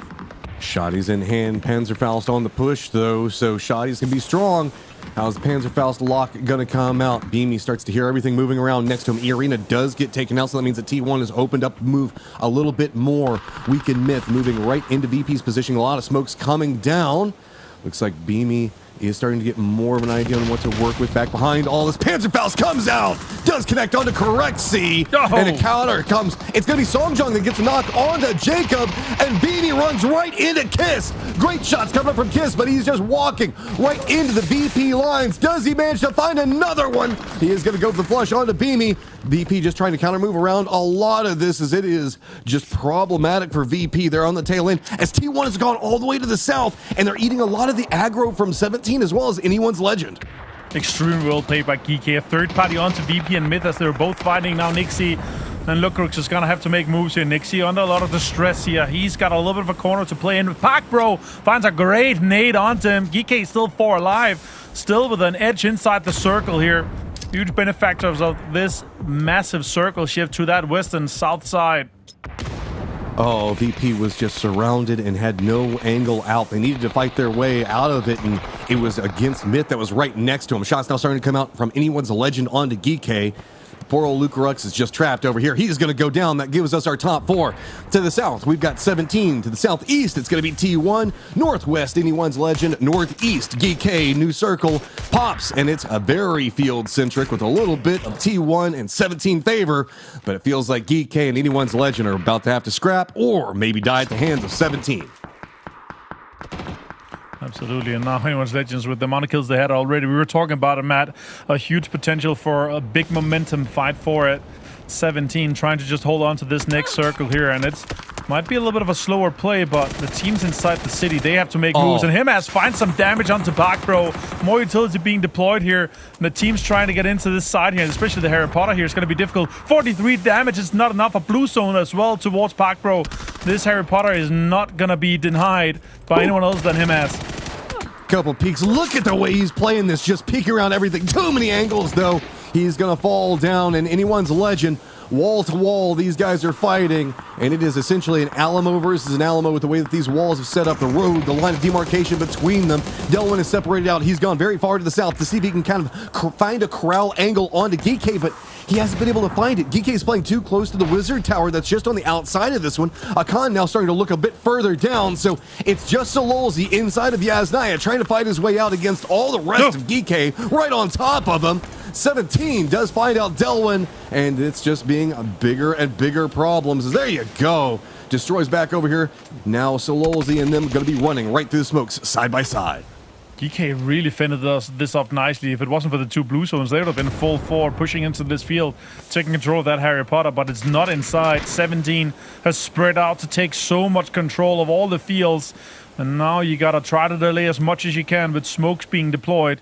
So Ozzy has a C4. I'm not sure he's going to have much use of that. Let's see how far they can push into this zone here as 17 is spread out on the entire western and southern side. T1 still in there with a single player too. And anyone's legends with two here on this side. Look at all the smoke that's down in the north, man. This is just going to be eating frames. It's like Songjong's trying to prep up a nade, and it's just bounce from hay bale to hay bale. Slowly creep your way in. Tiantian's going to be the guy on 17 that has to defend this as Destroy is getting closer by the second. DK making a move more over into the east, so some distance starting to come out from the Yasnaya teams. Nade, though, comes up from Winbow, and Sololzy runs right into it. Didn't see it down below his feet. Songjong, though, going to go for the flush and does manage to find it. Most of the focus is going to be between what's happening right now with anyone's legend as well as GK. Type still looming on the outside of this, but everything is stacking up in 17's favor. Oh, Khan taking so much damage. Destroy's also putting pressure onto GK. Chan finds Destroy, and that's anyone's legends down. They got a 4th place and a lot of kills. It's good. EJ now finds Wenbo, opens up here, a 3v3, and a T1 that's in between and lodged in between the two teams. He could have a third-party factor too. Shots coming out from Little Ghost way down into the south, but it's going to be a Khan. Other side of it, trying to make a move around. Good shots come out from EJ, following up on the nade, forcing a reposition. So EJ playing this out. Songjong does go down. That's a bigger problem. GK climbing forward, 10 kills, but now starting to get close range and into the face of 17 Gaming, who's been watching for so long. Just a card for cover one side of it. 17 just has one player up. A Khan's managed to find it, and Zhao Wu is that player. Can he clutch it up? Type now down and out, so it is just a 1v2. Can't deny it here now. Shabu drives, repositions here. Can he get the shot? He does get this shot. GK, oh my god, Matrim. They've done it, gotten out of the city from the urban warfare to win the chicken dinner. Absolute insanity here in the first match of the grand finals. Oh my god, that was absolutely insane circles coming out from this. Let's tag back in Poro and Toffees as Yasnaya into the fields. It pushed everyone. What a wild endgame. And we're going to go to Poro on this one because he was gassing up Geeke by way of soup earlier. So you must have seen something in these guys. Yeah, must have. No, I mean, that's... God, man, I love to try to make inferences off of game performance, right? But that is such a wild circle to have your first game be a city finish, and I don't know how GK managed to make their way out of there. That was absolutely brutal work. But one thing I will say, some of our superstar players, guys, they look like they've come in here really ready to play. Yeah, we had Kiss with some big moments, Himas with some good moments. A lot of these guys, it feels like the awareness that this is the big show, that it's 15 games and you got to start strong, was definitely there. But I'll tell you what, Martin, when that circle popped initially, I was like, oh good, it's not a crazy military circle to start this thing off. And then it took one of the most vanilla options we had, threw us at the lake to give us a split on phase 2, and then went to the city and then back out. That's how hard is that to deal with? I mean, you're a coach for Denmark. You've seen strategizing sessions. How do you prepare for this much bouncing? The problem is always the same as you talk about. We don't go into the city unless you know it ends there. But everyone is just so guaranteed that it's gonna go here, it's gonna end here, and the team that's gonna come from the city is gonna win it. But the triple field push here is so rare as well. But no matter what, like, a team from the city did win it. 17 got some points from it, and there wasn't more space for anyone than the team that had the Harry Potter there. Sure, VP could have held on to it, but someone was going to pull up. 17 was going to pull up. A Beard was going to pull up. But overall, a game like this, when you have to get out of the city, it's about maximizing. And GK played that so well.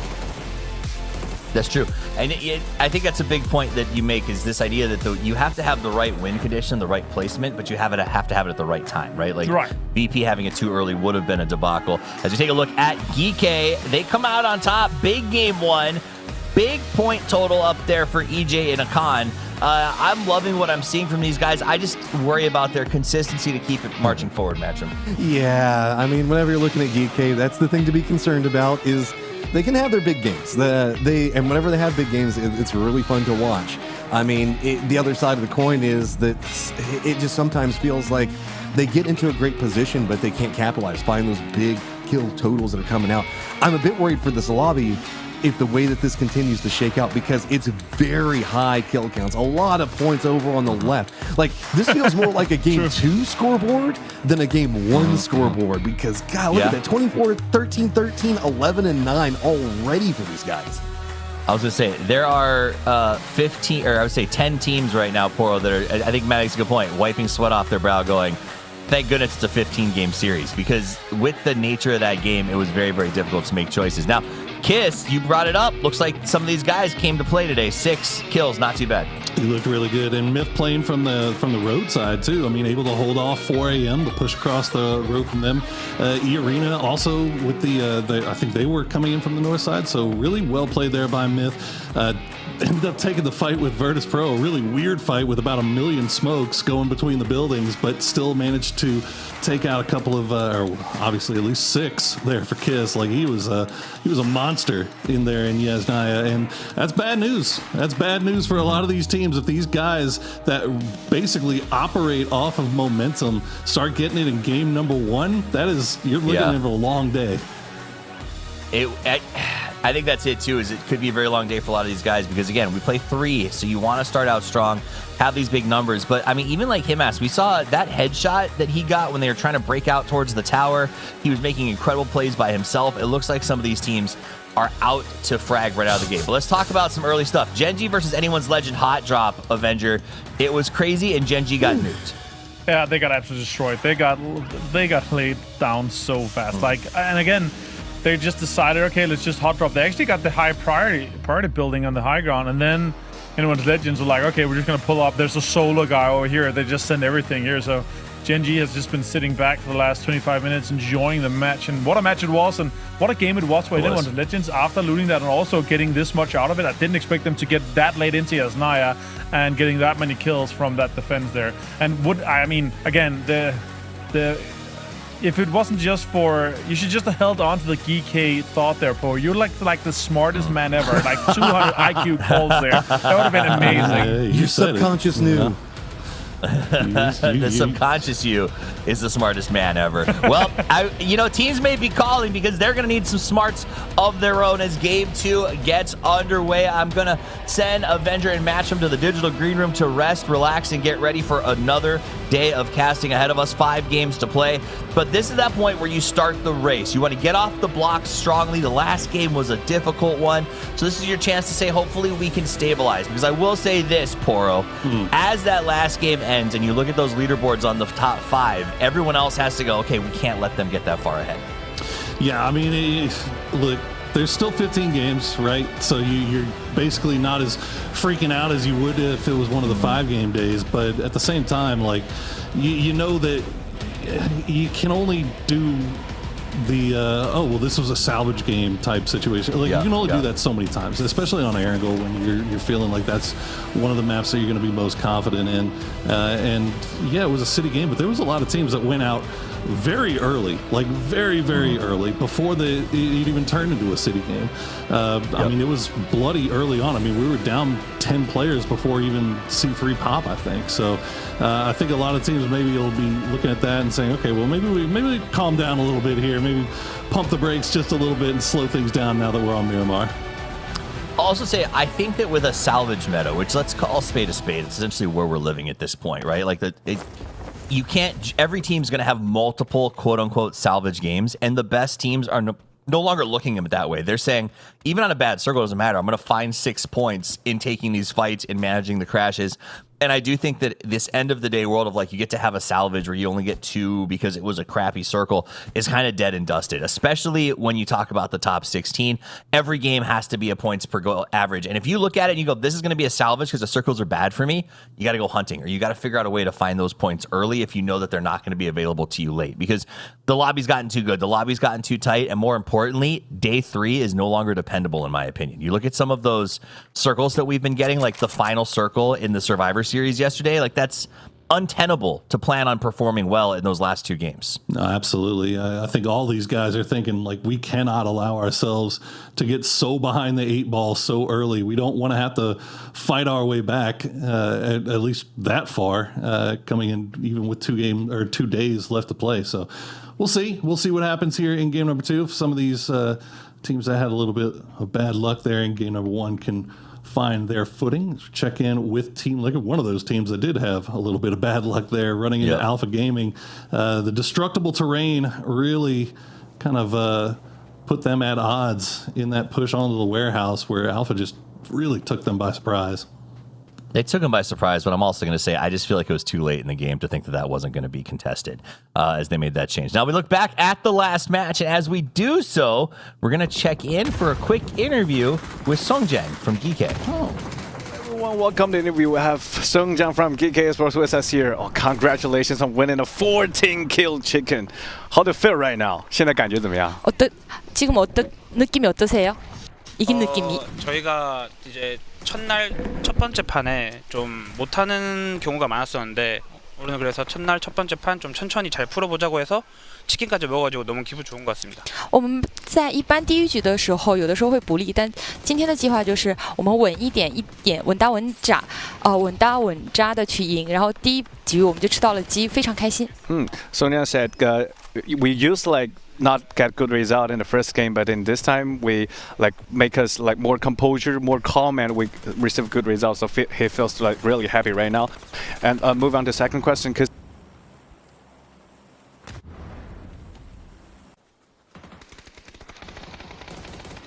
thought about the situation when they face in this final circle. 就在他看来，在这个决赛他是怎么样去分析这个局势的？ 이번 게임에서 어떻게 생각하고 있는지를 얘기해 줄 수 있나요? 이번 게임이 어떻게 생각하는지요? 네.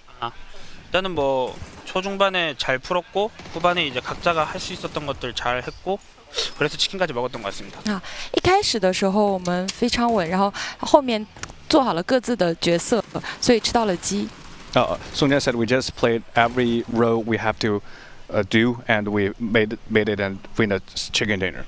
Congratulations, Songjang, on the 24 points in the game. Congratulations. Let's see you in the next game. Bye-bye. Illuminating. As we jump back over to watching the fight, Alo decides to take the fight to APG. We saw the scout from above earlier, where I believe it was Cowboy sort of calling out the positions, and Liquid decides they're going to take the fight to them. This is a very aggressive Liquid as they try to cross the road. Pal putting some real work on them. I kind of like this Liquid. Oof. No, I don't like that, though. Nobody would. These two can't seem to really avoid each other early game here now, can they? This is the same match that we saw last time around. Alpha dispatched with Team Liquid pretty unceremoniously, as we really were talking about it right before the interview, and Luke 12 does get flushed out. Alo has a good idea of where Tycon is, but the utility just not falling where they need it to.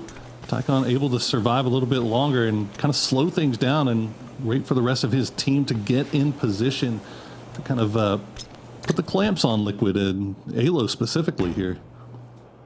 It's interesting. You're right. You bring up a really good point here. This is the second time Liquid has gone into a push on Alpha. I mean, in the day, if they've done their research, they know it was Alpha in this town. They had Cowboy up there scouting. It almost feels like they were planning on sort of trying to force some 4v4s in the early game and get a little bit of a point padding, which I kind of get by. If you believe you're a better team, if you believe you can win the fights, go do it. Meanwhile, D making some moves over here on 4 a.m. A lone man scouting is left behind. Easiest kill of D's life. Sometimes it be that way. All right, well, it looks like Pow and Alpha have got an idea where Purdy Curdy is, and yeah, that's the problem with this fight just taking as long as it has, is they know exactly where Alo is, now they know where Kurt is, and they're going to hear Cowboy pulling up in that vehicle, so they have an absolute read on exactly where every single one of these Team Liquid guys is, and Team Liquid, for their part, they know where Tycon is, but I don't think they've got an idea where the rest of the gang is, as they'll try to smoke off Tycon, allow Alo to maybe move out of here. But this has kind of turned into a stalemate for the time being. And it feels like the onus is on Alpha to kind of make that push. There's Luca Rux with 1 HP, wins the 1v1 versus Destroy. But Sololzy, he's got a grenade ready to go. But Luca will pop the heal, try to get on out. Oh, he gets him, but he doesn't get him knocked. And now Luca, can he pull off the impossible? No way! He can! Luca What Rux, a man! Virtus Pro, gets 2 knocks. What a man. He played so good off of that first one. Dodge, got the heal. The predictive grenade was great. And then he rotates to the side and gets the kill, all while Nixie is watching and just goes, I taught him that peek. Beautiful work there from Luca Rux, and now the Team Liquid Alpha fight has popped off. Alo did use that smoke to reposition, and he caught Tycon by surprise.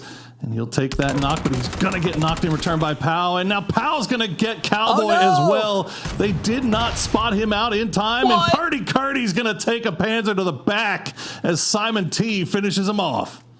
It almost feels like Tycon did that to lure them out. Like Tycon was like, okay, they're going to push me when they do. I want you on the roof with the Panzerfaust. I want you watching for Purdy to come out for support. Because that's essentially what happened is they had all of the backstabs ready. The second Tycon got knocked, Liquid pulled the push trigger, but the counterattack was prepared. I love that. I want to believe that Alpha had that counterattack plan from the get-go. That was really, really well played by Alpha. And if you're Team Liquid, it's going to take a lot to keep your mentality positive right now, because you basically just got styled on in back-to-back games by the same team in a straight 4v4 fight.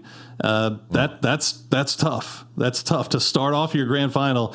Gonna have to try to find a way to keep those positive mental vibes going as they'll sit around and wait for this one to end and get ready for game number 3. Yeah. I mean, the upside is if this was golf, they'd be dominating. So there's that, I guess.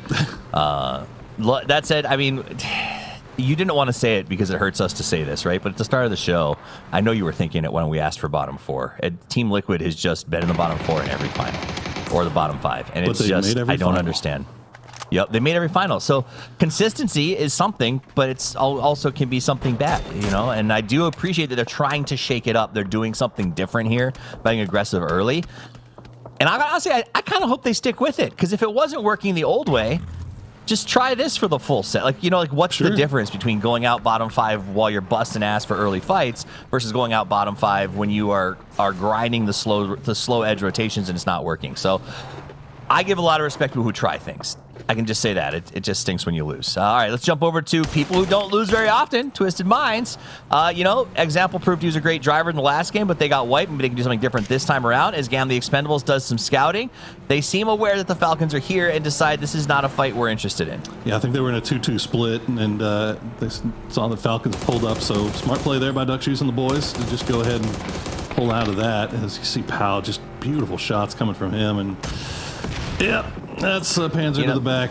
And Alpha again, yeah, you see he's letting them know. That is twice in a row that Alpha has put Liquid in the blender. So as the Expendables move somewhere else, let's check in real quick with the Falcons and see what their plan is as the circle begins to close. All right. Okay, well, they're gonna watch us. They're gonna watch us leave as 2 from Orange. Yeah, they could be in our valley. They could be here effectively. If they are, yeah. Look at the valley. The bus is yours, yeah? Yeah, that's my car. That's my car. Okay. Well, you can. There's only one car on yellow now. It's in the open plains, though. think they just backfill some planes and we're chilling. Okay, do we need info on pop of anything, Gustav? It would be anything north. I don't know if you can see, like, I think yellow waypoint might be split like this. EA and TE are fighting in treatment, T1. Orders at you. Get us to treatment. All right, so we're back to E-Arena. They just found the Expendables. Expendables had to leave Falcons. They rotated here to water treatment.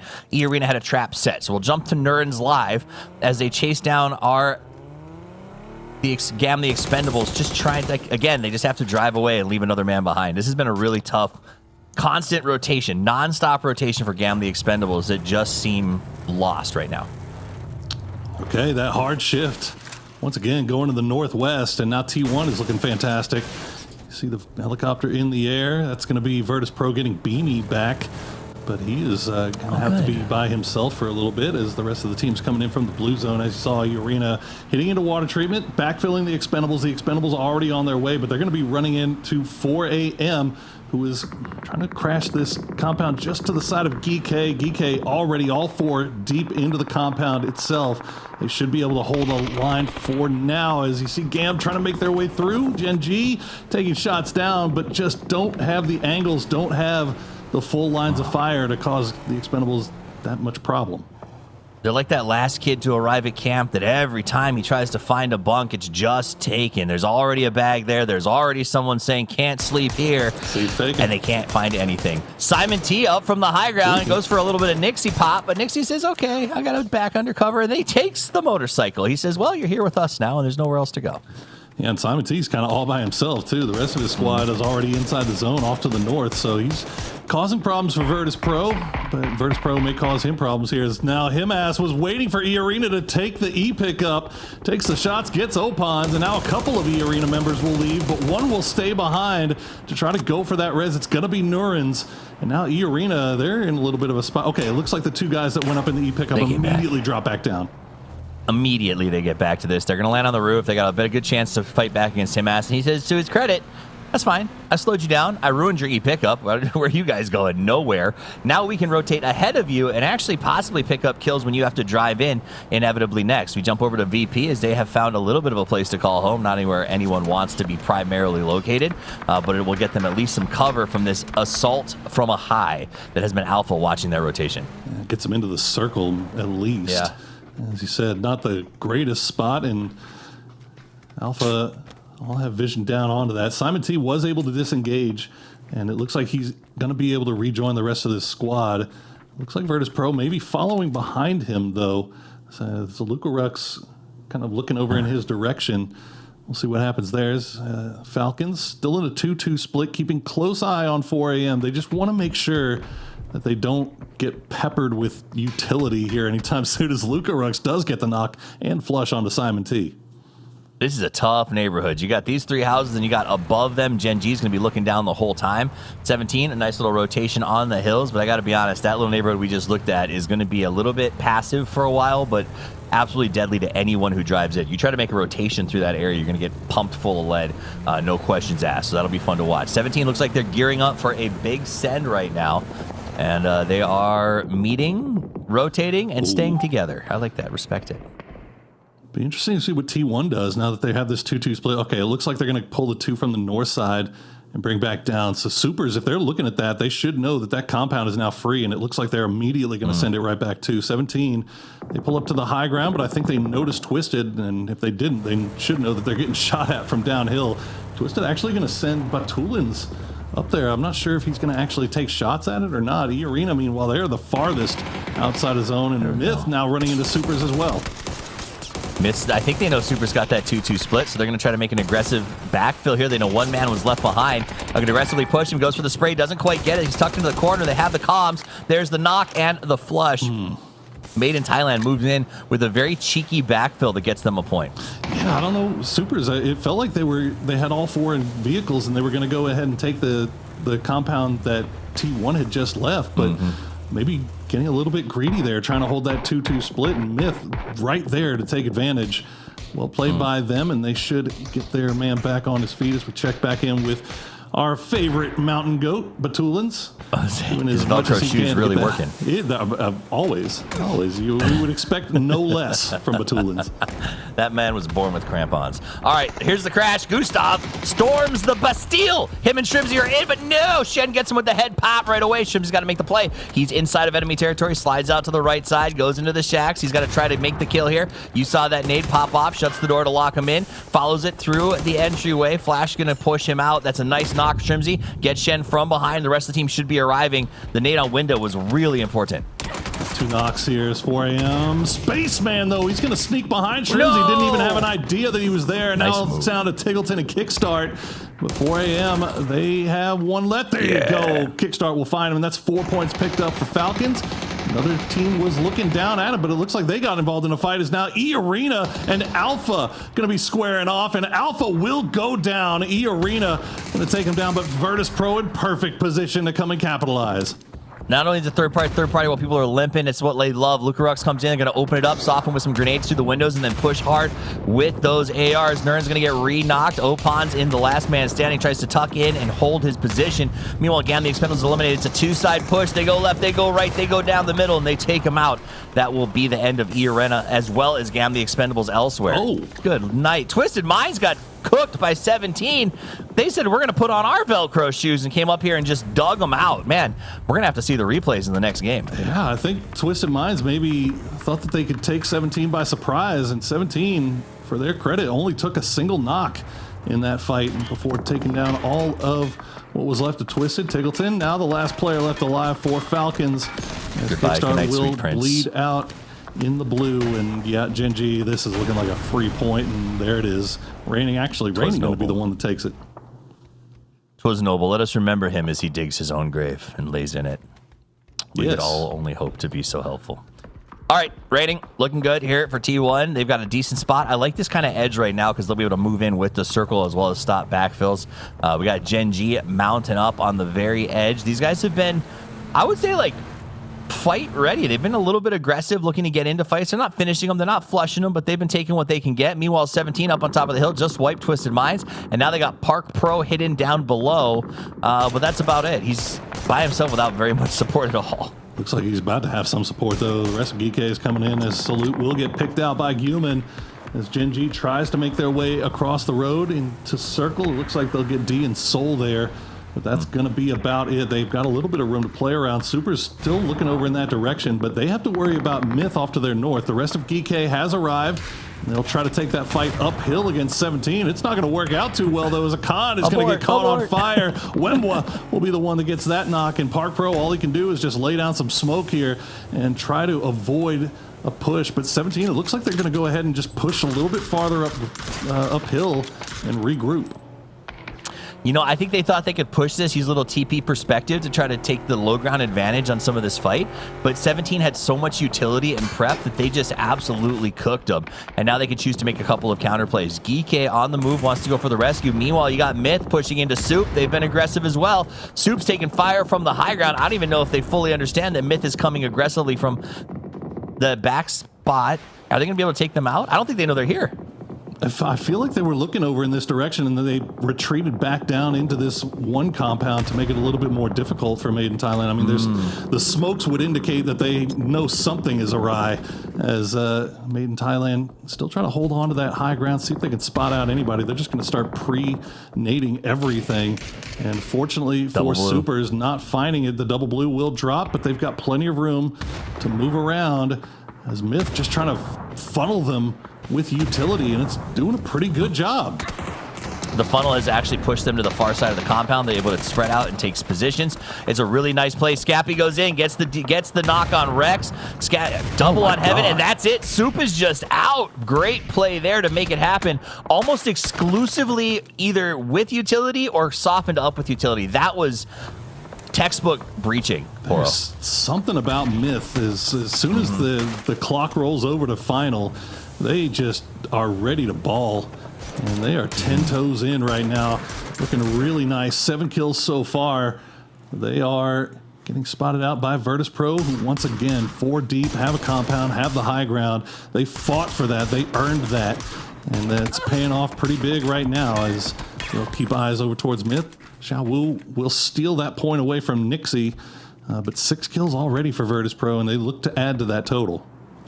Yeah, Xiao Wu and the rest of the players annoyed that Nixie keeps getting MVPs, clearly. So they're just going to try to steal as much as they possibly can from him throughout the next 15-game series so that Lucarux gets it this time instead. And I can respect that.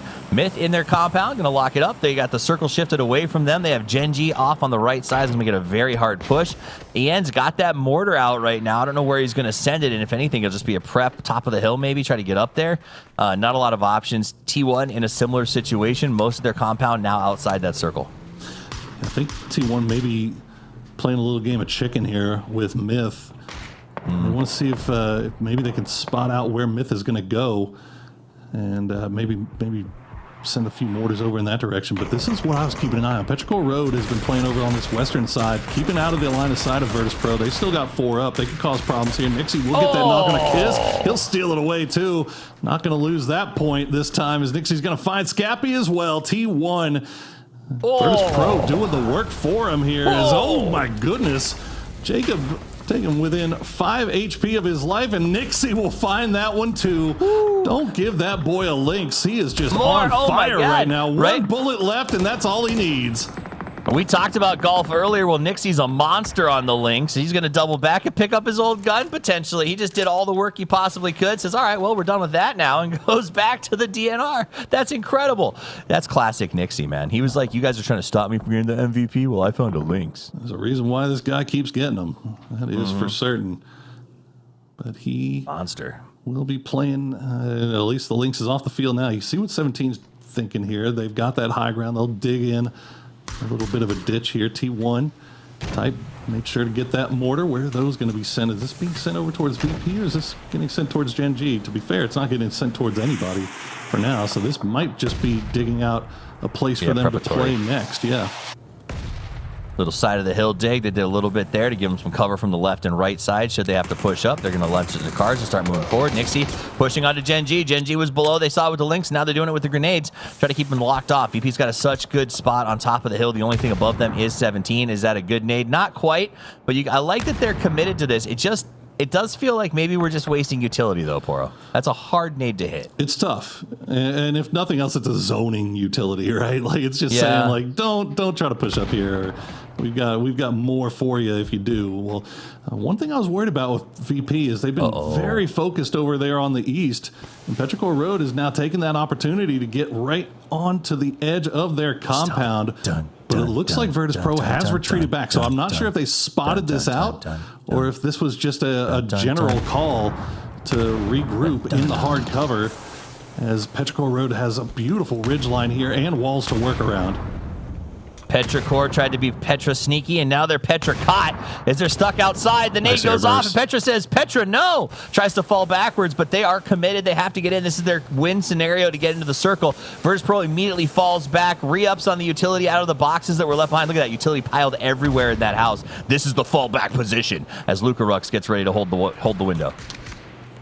Yeah, the only other really option here for Pero is maybe wrapping downhill and running into Gen G, because you see what 17 has working here. They're now out of their foxholes and they are running around looking for anybody. Unfortunately, the one person that they don't see is the snake in the grass, him ass once again. No grass for him to hide in. This is just a straight up desert rattlesnake. Right behind him is the Jaws music is back. That's not Jaws music. GoldenEye. Okay. You know he's going to stand up and do some work here. Come on, just wipe him. Not that I dislike 17. It's just him ass, right? Like, it's so exciting to see him four-man people. He's got 2 grenades, too, here that he could use at any moment. But Petrichor Road still have utility left in the bag. They're still trying to dig out Virtus Pro. That one might be good enough. No, Dixie will get the heal off just in time, as Virtus Pro now 9 kills, and Pero just cannot find a way to open a door into this breach. Oh, it is tough. Petrichor is facing an impossible mission as they try to get forward into this building right now. I just don't know how you dig him out. Shut the collar, Beamy with that nade. He's got another one. These guys have so much utility. No wonder they were throwing it downhill earlier. They're just chucking it arbitrarily in every direction. This is the true Porcupine, except done with explosives instead of quills. And it couldn't come at a worse time, too, because right as he takes the knock from the grenade, Soul actually finds a knock as well on I-26V6. We'll see if Ming can actually get that revive. It looks like he should be able to. No, 17! Virtus Pro tried to make the push, but 17 was ready, and they take them by surprise, and now Petrichor Road, they're going to try to take advantage of the situation. They're going to move into the compound, but Soul has not given up. He's going to find the knock on a Chewy, as now Petrichor Road will hide in the smokes. Beamy trying to make something happen. He's bouncing around. There's blue zones everywhere. He's knocked in between them. Nixie has to fall back. They've still got 2 players alive, but up on the high ground, 17 doing some work. But here's Himass. The backstab could be popping. Throws the nade, wants to make an attack. He's tucked into a little bit of the high ground. Meanwhile, Lucarux tries to defend his compatriots as they hold, but Petrichor's in. The sneaky deaky Petrichor has made it into the compound. Big fights going on all over the map here. Nixie, no, he's going to get spotted out by Ming. Petrichor Road will take down Virtus Pro. We'll see if they're able to reset, but Gen G not going to allow it as Soul finds Chewy once again. It's cyberbullying at this point by the Gen G fragger as he finally gets credit for those kills. 6 points now picked up for Gen G. Soul and his tail gunner D put in some work as they grind up here into this compound that was contested. Petrichor is taking one of the buildings and tried to lock it up. 17 from the high ground was only stopped because of the backstab from Himass trying to make a little play there. He's going to keep them tied up as he plays the palm tree. Circle's closing, doesn't have a lot of time as it gets up on his back. Down below, you can see Genji trying to find a way to get into this compound. What can Himass do? He sees the visual. He's got the double! That's a twofer. Can he make it 3?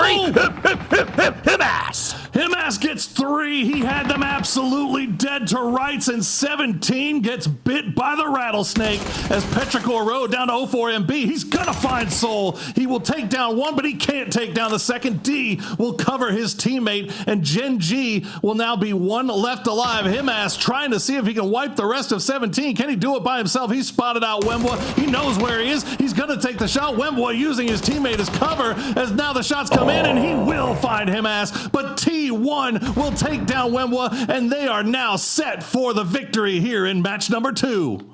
17 absolutely taken to shreds by one man. Gen G trying to make a play as D does his job and tries to save Soul, but Raining is on the push. Heather from the other side. They'd like to close this out. One last member of Gen G in the hole. Easy peasy, lemon squeezy. T1 pushes up over the top and takes the win. But that end game, the war for the hilltop, will be one that is spoken for generations. Let's get Match'em and Avenger back into this. That last final fight just kept giving, Match'em. It was so good. Oh, dude. Himass on the high point, looking down onto 17 Gaming and handing T1 everything that they could want. T1, who's just been struggling to find their way into these finals, comes in on the important one and is having a hell of a run already, Avenger.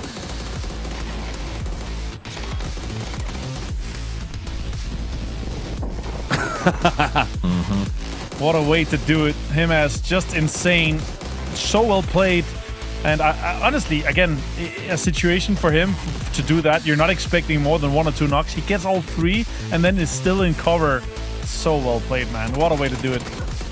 Him amazing. And that's, you know, that's the crazy part though, Poro, is as we watched it, like, he started to sneak up on that tree, and I think both of us were like, oh god, he's gonna do it to him, right? Like, how many players are in the world where you see this and you're like, oh, he's gonna go triple, like he could possibly go with a quad wipe, and it just blows me away every time we get these raw skill displays from him. I mean, it's nuts. It's nuts, and he played it so smart too, knowing that he had those 2 grenades still left to play around. He threw those, so 17 still had no idea where this guy was. Like, they knew the grenades were coming, but they had no idea it was coming from behind them. The call was coming from inside the house, and at the end they unfortunately found themselves in perfectly lined up there for Himass as Nixie with the Lynx. Oh, call him Lynxie? Is that guy still around? Oh, that's an old throwback. When we were watching this though, Avenger and I, it just kind of caught us off guard. It was such a cool play for Nixie to run forward, grab the Lynx, blow all the ammo, and then just instantly run back. And that is such a smart, heady play from that team.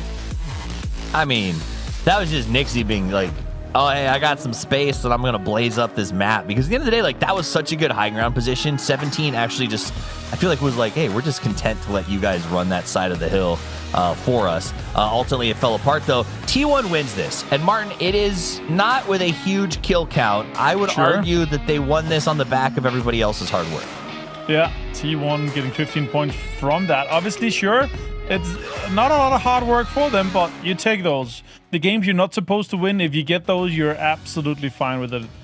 And again, in a situation where they're saying, okay, well, 3 out of 4 17 players just died. Man of the match did so. Nope, that's wrong. That is him ass. You gotta give it to that man. It's the man of the match. Is the man of the match for the team T1 is also him ass. But yeah, 4 kills here. Well played by Soul. Good clutch as well. A little bit of a salvage situation for Gen.G though.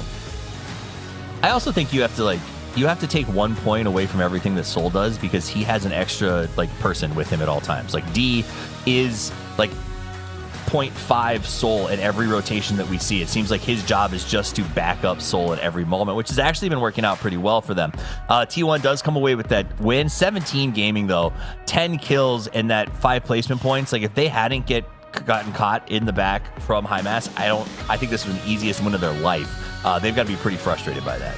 Coral. I mean, it's a second and a third. And I mean, frustrations from that one from getting backstab, and maybe frustrations from game 1 a little bit from having that field position that they just weren't able to hold, and they end up losing that. Coming in second to Geeke there, as you see the total leaderboard. T1, baby, a third and a first. Haven't made a final yet, and they are coming in here ready to play. Built for the TPP. We'll see if it plays out as they get 28. This is starting out as a strong Korea day. Geeke taking the first one, T1 coming through on the second. 17 just sort of caught in the middle with some good consistent finishes. And Made in Thailand, again, putting up some fun numbers and work when they need to. It has been a fascinating first 2 games. And honestly, I think some shifts would be my story so far, Match, on the idea that both of these games had some very unique end games, some very tough late game shifts with some very open circles that required, I think, teams to think around the box, right? Like you couldn't just dig holes this time. You had to understand how to aggress a mountain.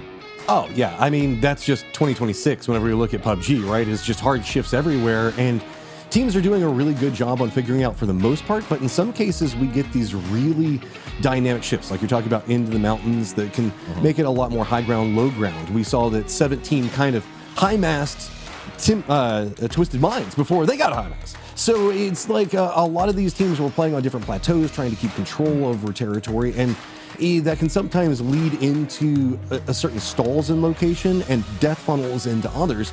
And 17 was in a lot more of the stall position, but keeping control over everything that was going down in the death funnel, whereas VP was just in the middle of the funnel and enjoying it, trying to find as many kills as possible. It was chaos. Death Funnel is a great way to describe it. The first 2 games are done. That means 3 more today and 13 more to play overall before we crown a champion. I did it. I got the math right. I know. I'm amazing. Don't go anywhere. We'll be back with more math, more action, more frags, and more fun, and more comments after this break.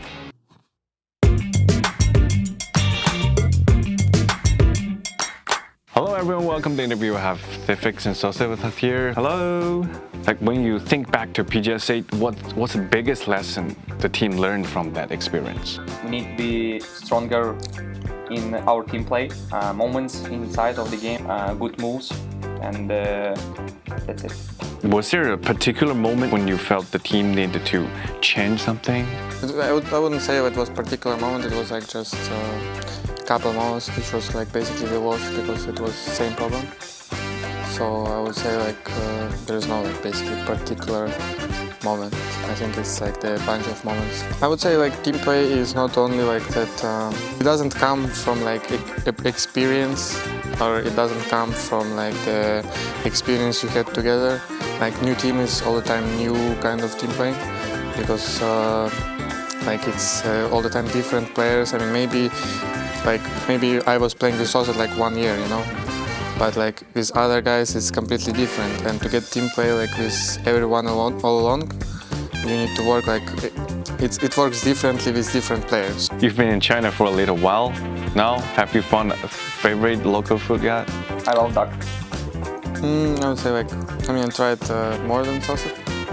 So I would say like hot pot is pretty good. I mean, I like spicy food, so for me it's fine.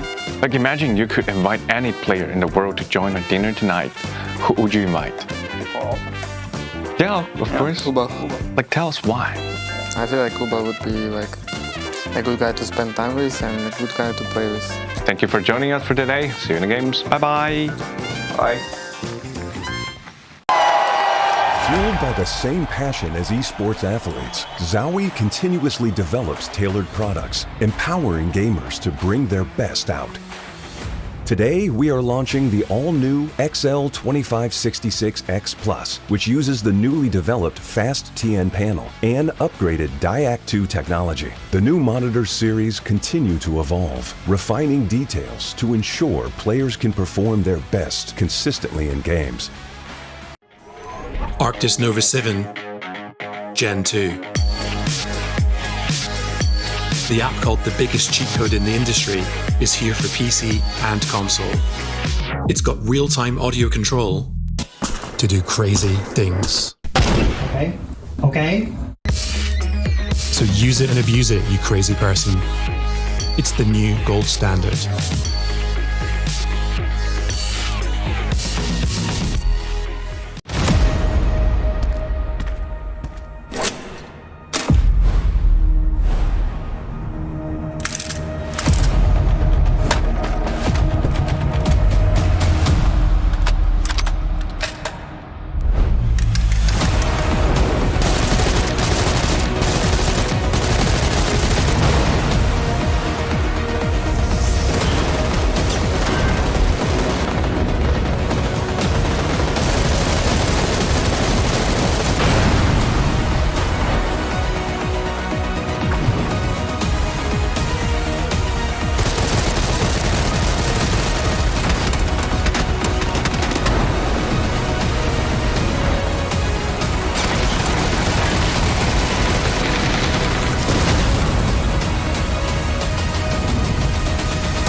We got next, we ready to flex, we're ready to rock, give it all you got, we got next.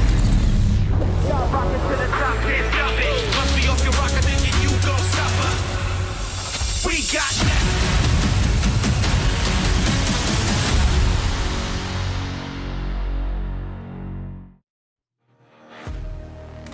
And now we're back, not from outer space, but from Shanghai, China. This is PGS 9 2026, and we're 2 games into a 15-game series to crown a champion.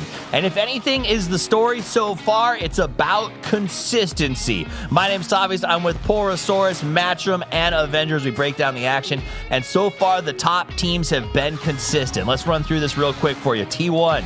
Third and then first, 17, second and then third, Geeke, first and then ninth, Anyone's Legend, fourth and then fourth. So most of these top teams have been consistently finding ways to get points, and I'm going to be honest, Martin, it hasn't been easy. These circles have been aggressive, shifty, and not a lot of cover. And also this high ground, like when you only have a few compounds, everyone's fighting for the same space that is never being pushed out by the blue zone, right? And especially when you have teams that are like claiming an edge, you don't expect a lot of other teams to kind of do anything else and just wait for their pizza slice to be smaller and push towards that middle that is tasty. And if we want to talk about consistency from the top, we've also got to talk about it from the bottom. It has been difficult so far. Poro teams like Liquid and Twisted Minds, Gam the Expendables, Supers, all almost always finishing outside that top 10, and I just feel like they can't get anything going. Rotations have been tough. Do you see any similarities yet, or is it too soon? I mean, I think it's still too soon, but yeah, it's definitely not the way they wanted to start off. I mean, Supers is down there as well, so I don't know. We'll see if they can find something here now that we're switching over to Tego. As we switch to Tego, it's time to kick off. The teams at the bottom need to find points because while it's 15 games to the championship, it's not a long road as you think it is. You've got to get those engines fired up and you've got to start closing that gap now because it's not about making top 8. It's about getting first, and there is not a lot of time to recover. The plane is in the air. The path is up. Let's go to our casters for game number 3. It is Avenger and Matchroom. Okay, it is Tego time because we are playing this game a ton, specifically on this map this year. Talk about a long road. It has been a marathon to get to this stage, starting with the last PGS Avenger. It was PGS into PNC, into EWC, into Games of the Future, now back to PGS. This is where the mental just has to kick in, and you have to get that last little sprint going. And especially considering how much money is on the line for this one. And yeah, almost a 2 months plus stretch here for the teams trying to get into the most important tournaments of the year with the PGS points on the board, tons and tons of prize pool, millions across the last 2 months here. I think we're up towards $2.5 million given out in just the last 2 months. It's just insanity. Good to see here. And all the teams with this northern plane path here making it a little bit difficult. Soul going for some miracle shots. We've seen it before. And oh my god, Matchroom. What an insane circle to start things off with. T1's going to be happy. DN Supers are going to be happy. And E-Arena is out there too alongside GAM, the Expendables. But a lot of the other teams are really far away from this one. Island Circle, calling it. No, not going to get it on Miramar. Instead, we're going to get it on, Tego. And not talking about, like, the secondary main island from the peninsula. I'm talking about that little bitty one, just north of T1. Feels like everything's focusing up over there. See how we get a couple of these, like, pulls as... How many times have we talked about this when we look at Erangel? The split coming up from the river, kind of creating a line of demarcation between teams. It does feel like they're going to lean a bit more northern, but squads like Supers, who could use some momentum, E-Arena, GAM, the Expendables, all going to have inside track points to play from very early in this game. Let's take a quick look at the last game here. Absolute insanity with the northern kind of shifts here. We saw some big teams getting big amount of points and some big pull up here, but again, Kickstart and the Falcons points, they got some points here and there, but it's a rough circle for the rest of them. They got 10. Yeah, I mean, whenever looking down here at the bottom of the leaderboard, kind of leaning into the consistency, it's been a lot of like 8th and plus for these teams. I mean, even whenever we kind of look at Alpha Gaming, who is on a bit of a come up right now, holding down that 8th place position, they're in 8th because they have a 12th, 4 kills, and a 14th with 5 kills. So really, it's just the kills that are holding them in there. And that's no placement points so far. And as we kind of look down, that's the trend for everybody in our bottom 8. It's just not even managing to make it into the end game because it feels like these players are trying to convince PUBG that we need 15 games. They are making these games spicy off the start. They are indeed. And one of the teams that's made it really spicy so far has been Anyone's Legends. Let's hear to the interview from him over in Shanghai. Hello everyone, welcome. We have Himas with us here from Anyone's Legend. You like a crazy ambush. What was going through your mind in that moment? 就当时做这个埋伏的时候是怎么想的? Khi em phục kích 3 người trong match 2 rồi sau đó em đang suy nghĩ là gì? Lúc đó thì em chỉ muốn sinh tồn để vào top thôi. Nhưng mà lúc sau mà em đứng lên đồi thì em thấy team 17 đang nằm cho nên là em bóp còi luôn ạ. 他说他只是想说苟到前4，然后没想到他转个头突然发现17他们有几个人就是趴在那儿，然后他就激动了，然后就直接开枪了。Oh. Hima said he just wanted to survive the top 4, but meanwhile when he was like carrying his view and he saw like 17 players and then he shot. All right, it's kind of coincidence. It's interesting and hope you guys to have good performance in the following games. Bye bye.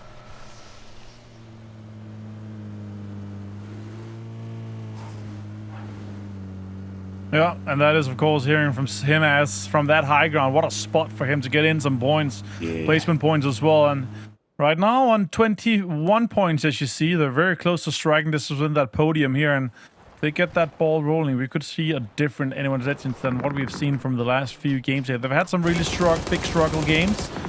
And now we're to Falcons here. Good shots actually hitting Twisted Minds. Lou going down here, Matt. Yeah, this is going to be very far from the circle, so now Twisted having to just instantly turn around Batulins, coming to reinforce. 4 Angry Men are just going to be to the south of this, but they've got a Petrichor Road situation that's kind of brewing. They're trying to get away from, so this puts Perfectix in a bit of an odd spot. Couple of shots that he's going to try to throw out. Example's already going to be reinforcing. This is just going to be about setting pacing and seeing if Twisted Minds can slow it back down to allow reinforcements to come in, but that's perfect for 4 Angry Men, who are now just going to be coming from just the south of this. They see these smokes. They know everything that's going to be going on. Do they get involved in as well, or do they continue on their merry way? Actually disengaging completely from this one. It's actually smart again. Like, sure, you can get in and you can poke a few points at it, but if you look at the circle, they are multiple kilometers away from this one. They're going to have a big rotation from it. And the 4 AM third party here, they could consider if they can get some more points. But Falcons, a smart decision to disengage and just try to get into the circle. Sure, they have no priority into the next one, but at least the information they're able to get from seeing other teams rotate in and around the next one is important. Oh, wow. With 4 Angry Men coming in so hot, Twisted's just got to send it out at this point. They're going to be going back over into the west. Winda's already waiting over here up on the upper sections of the hillside. Falcons has just kind of meandered a bit more to the north, and they've stopped off. They've realized that there's going to be a third-party firefight that's going on. The hillside, the way that Falcons are set, has too many trees that are kind of blocking this out, but they should be able to get vision on, I was going to say, Winda. And he is going to go down, so Kickstart's going to find that one. And this is a full overstall, and so far, it's Falcons that are coming up from the beneficiary of it all. Falcons are really considering if they can get some few more points here.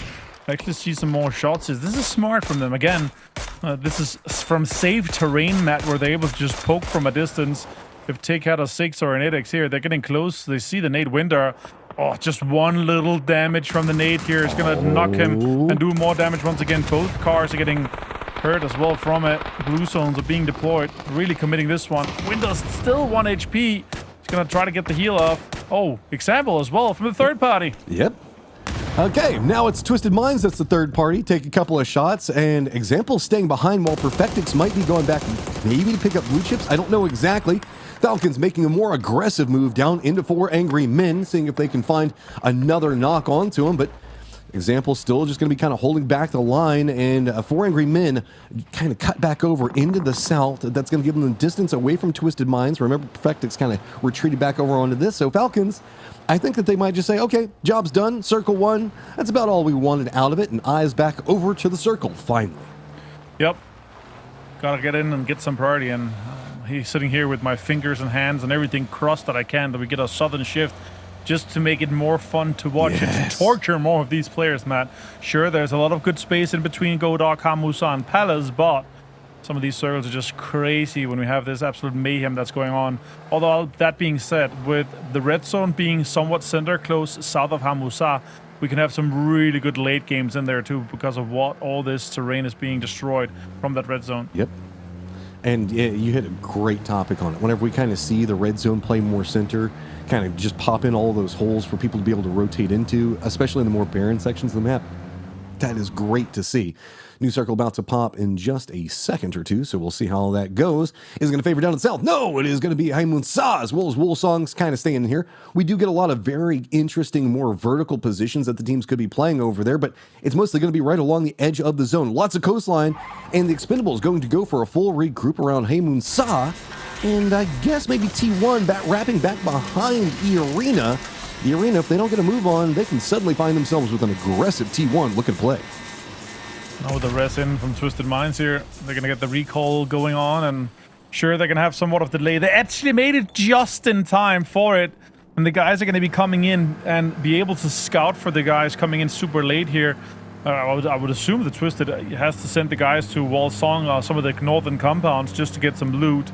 As T1 is trying to get in on the edge, western edge of this circle here, close to the water, trying to set up shop on the outskirts of Hamusa. We have a lot of these really good ridges and the rocks that's very playable, and I assume they'll be setting up shop just to get some control here, because Hamusa is already taken by multiple teams. The Expendables and E-Arena is setting up shop east of it. Team Liquid going for an emergency pickup, mainly because anyone's a legend. Looks like they want to feast on them, so they're going to get yoinked up into the sky. Couple of shots, a little bit of damage, nothing really too much just yet, but that bit of attrition damage does stack up on landing, so we'll have to see where they opt into going. Right now, most of the circle, like you were talking about, a lot of good hillsides, things that you can kind of play around. As long as we don't pull down into the southeast and that field's kind of coming out of Godok, that can get a bit more of the flat areas. Geek K also going to spot out 4 Angry Men, and God, 4 Angry Men's just been involved in a lot of stuff early, and I don't think that they've really wanted to be involved in most of it. I'm sure they hate being on the end of the stick all the time, and here PUBG is going to be able to get an easy kill onto Winter. The flush there too, well played by Geeky, but still out in the blue. Difficult to get more control and kind of entries into this circle when you do it this late. Now another blue zone here, and Godok is going to make Falcons delay a little bit. They're going to have to get out of it. But getting in from this northern side is not smart, and that's definitely their approach. If I know Gustav right and his yelling method here, when you have a northern shift, getting on the other side is going to be the least active side, and it's still the fact. Everyone else is in the center. Only one team all the way up in the north is Myth. And Team now Liquid Team makes Liquid too. landfall. Yeah. Yeah, they don't have any vehicles, though. So I guess it's just going to be praying for a coastal shift. I mean, it's a pretty good position, right? I mean, it's center-ish. But I do worry if we get hard shifts, which Team Liquid seems to always get hard shifts away from them, they're going to have to just walk right through every team, and that is going to be really hard.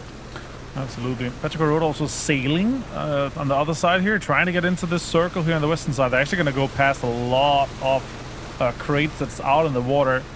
So now they're reconsidering here. There's some teams that's actually kind of going in, and the more time being delayed. Another northern shift, Matt, with still a lot of water in play here. Perfect circle for Team Liquid. They're not going to need the cars.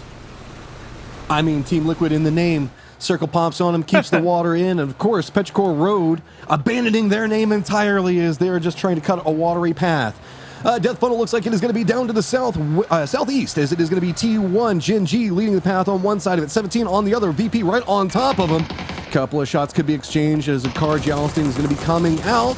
On defense is going to be Alpha Gaming. Couple of shots at least getting the damage early. See if anything can happen on the other side of that from 17. They're cutting more into this northern path, and that's going to be where Myth is already trying to rotate. You can see it feels like it's getting just denied every single angle of approach. So now 17 turns back into the Alpha side. VP doing the same. It looks like this could be crunched. 2 different sides, but Tycon keeps the defense, and Nixie goes down. All the teams trying to get into the southern side matchroom is so difficult for any entry.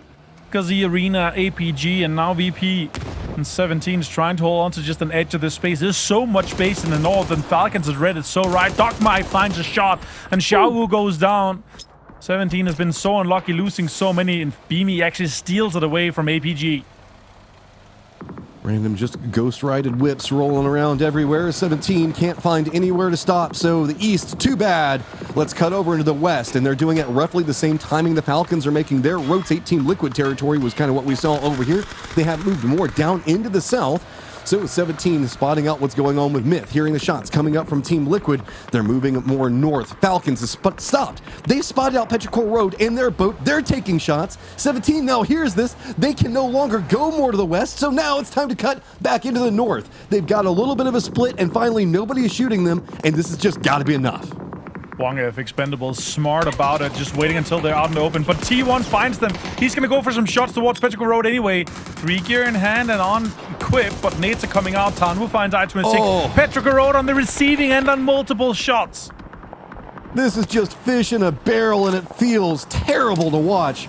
Right as soon as they're trying to make landfall, instantly punished. Again, the Expendables needing points, and it feels like Petrichor Road going to be finding themselves delivering them. Ming Ming taking a lot of damage. He's going to go down. That's going to be Heather getting involved down to the south as there is a ridge that T1's trying to exploit and using Petrichor Road as a leapfrog to get themselves into the compounds.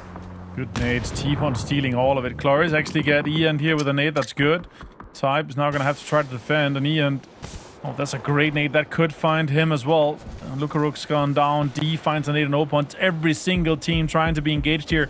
More utility being committed. That's a great Molotov. It's going to catch Lil Ghost. He's actually on fire. All the damage done. Kickstart finds the kill, and 17 Gaming is out as the first team. It is an insane match here on Tego.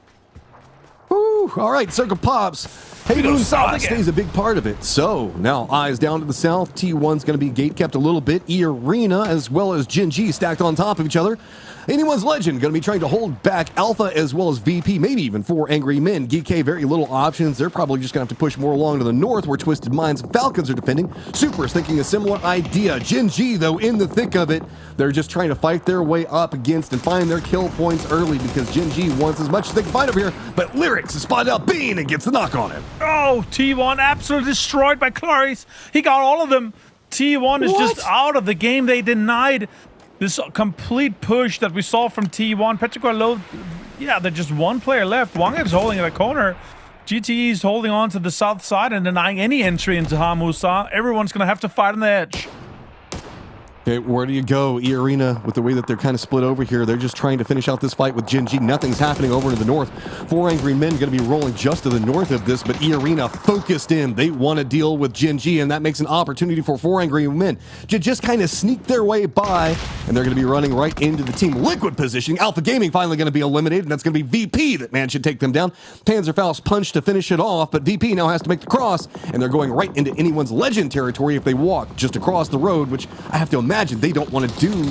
4 Angry Men, that nade's gonna land real close. Bounces the car back, shots connect. Cowboy on the high ground wants to hit that last tap, and he gets it. Super well played by Team Liquid here, but they're out in the open. Shots are coming in towards them.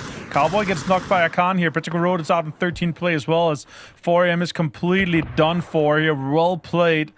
Spaceman gone down. Super rough game for 4AM. They're now left to just Shen inside Hamusa. Pick your firefight. Kill feed's just been absolutely popping off. To the north, we do have Falcons now trying to hold back Supers. They're kind of this more open section right along the coastline, and this is incredibly punishable. There is a bit of a hill that Supers did manage to get right on top of Falcons next to. Nade's coming out, but already repositioning. Shrimsy's going to be the point man, holding the line while the rest of the Falcons reposition to deal with this approach coming up from the Supers. And it is going to be on him right in the thick. Oh, are they running right by him? They have to assume he's in there. The Jack in the Box pops up, and Shrimsy finds it. Good knock, spins it back around. Gonna go ahead and find himself a second with the assistance of Kickstart. And now Super's in a ton of trouble. This is what happens when you have multiple angles. So well played here. Twisted Minds also out in 11th place, and now we're down to just D and Supers here. Rex is trying to survive, but the blue zone is punishing him hard. And the points have been confirmed here for Shrimsy and the guys. Getting all the D and Supers. 5 for Kickstart. What a game for him so far. Keeping on. Falcons defense pretty chill over here now as it is just poor old Rex. The East is now started to settle down, and Super is going to finally get eliminated. Blue Zone going to do enough to finish it off with the assistance coming from the Falcons. So, GK, the new gatekeepers of the North, going to have to be dealing with Falcons as well as VP. That's still stacked on top of anyone's Legend as nades coming out everywhere in this firefight. MS trying to survive now. One more nades, more utility being thrown his way. 22 damage to do with that last one. He starts digging to try to survive. They're not even inside this zone here. Myth is completely destroying this off angle here, and blue zones are being deployed. Scabby finds Destroy for the confirmation. Him as still super low. And, Myth trying to maintain control of this eastern side here. They have to get into the circle as well, Matt. That's a huge problem. And Gen G's third-partying this fight too. Timing for Gen G is absolutely perfect. Everything has kind of come up as Haymoon Saw is just the Expendables right now. So Gen G is just kind of holding the other side of this hill to the east. Once they crest up on the top of it, the Expendables could have some vision on him, but Myth, anyone's a legend. Poor old Himas all by himself yet again, but you never count on Himas. He will find a way to punish. Falcons pushing on top of GK, VP on the other side of it, kind of seeing if they can get a piece, but it's going to be Team Liquid hearing all of this, not getting too invested, as I think that Team Liquid, while they have center, is more afraid of what's going on around Haymoon Saw. This is really important fight for them if they can maintain control of the northern side here. Shen actually goes out in 8th place here as Docjuice found it. More utilities being destroyed and thrown here towards it. And Akan in the smoke here. That's a great nade straight onto Songjan. The other one in his pocket corrects. He just hits all of it as VP is trying to make the most of this. Just a 2-man. Beamy with 4 kills and 700 damage. Oh, this is scary. Team Liquid are the convergence point for all of this. Myth already moving down south. VP do manage to finish it up. GK gets eliminated. Falcons have a path into the circle to the northwest along the coastline, so Now here's the new set of the gauntlet. Corexy sending it in, and he's going to be running right into Team Liquid. Rolls right up in their face. Kurt gets the knock, and that leaves Beanie back near the blue zone with Falcons right next to him. But Myth now knows the approach angle that they've got to go for, as Team Liquid is going to be the new gatekeeper. Yeah, now Falcons actually has to go around the edges here. They cannot push it straight towards Team Liquid. They probably have to go to the water side, maybe crawl up and try to get another entry into the circle here. Cowboy finds Scabby, as Gen G has also been kind of lurking in the sides of Hamusa. And with Hamusa, this is such a late recall that we actually have active for Expendables, holding on and maybe trying to get Chloris back here. Now Shrimps, he's trying to get closer with a knock onto Purdy Curdy. This could be their opening in the northern side that they were hoping for. It's all starting to focus down on the Team Liquid. How much information do they really have? Let's do a quick listen in to see as they're trying to set all of this up. Gamma Expendables now also getting some vision on this firefight. Cowboy, if you want. We need to kill Myth. We should fight for the Myth east space. Falcons are just going to take coast on us. No bike. Just Beardy Peak. Yep. Myth driving towards that dead body. Made it. I'm going to double check just to see if Myth's down any from early. I killed one just now. He pulled up on the same spot, Cowboy. Heard.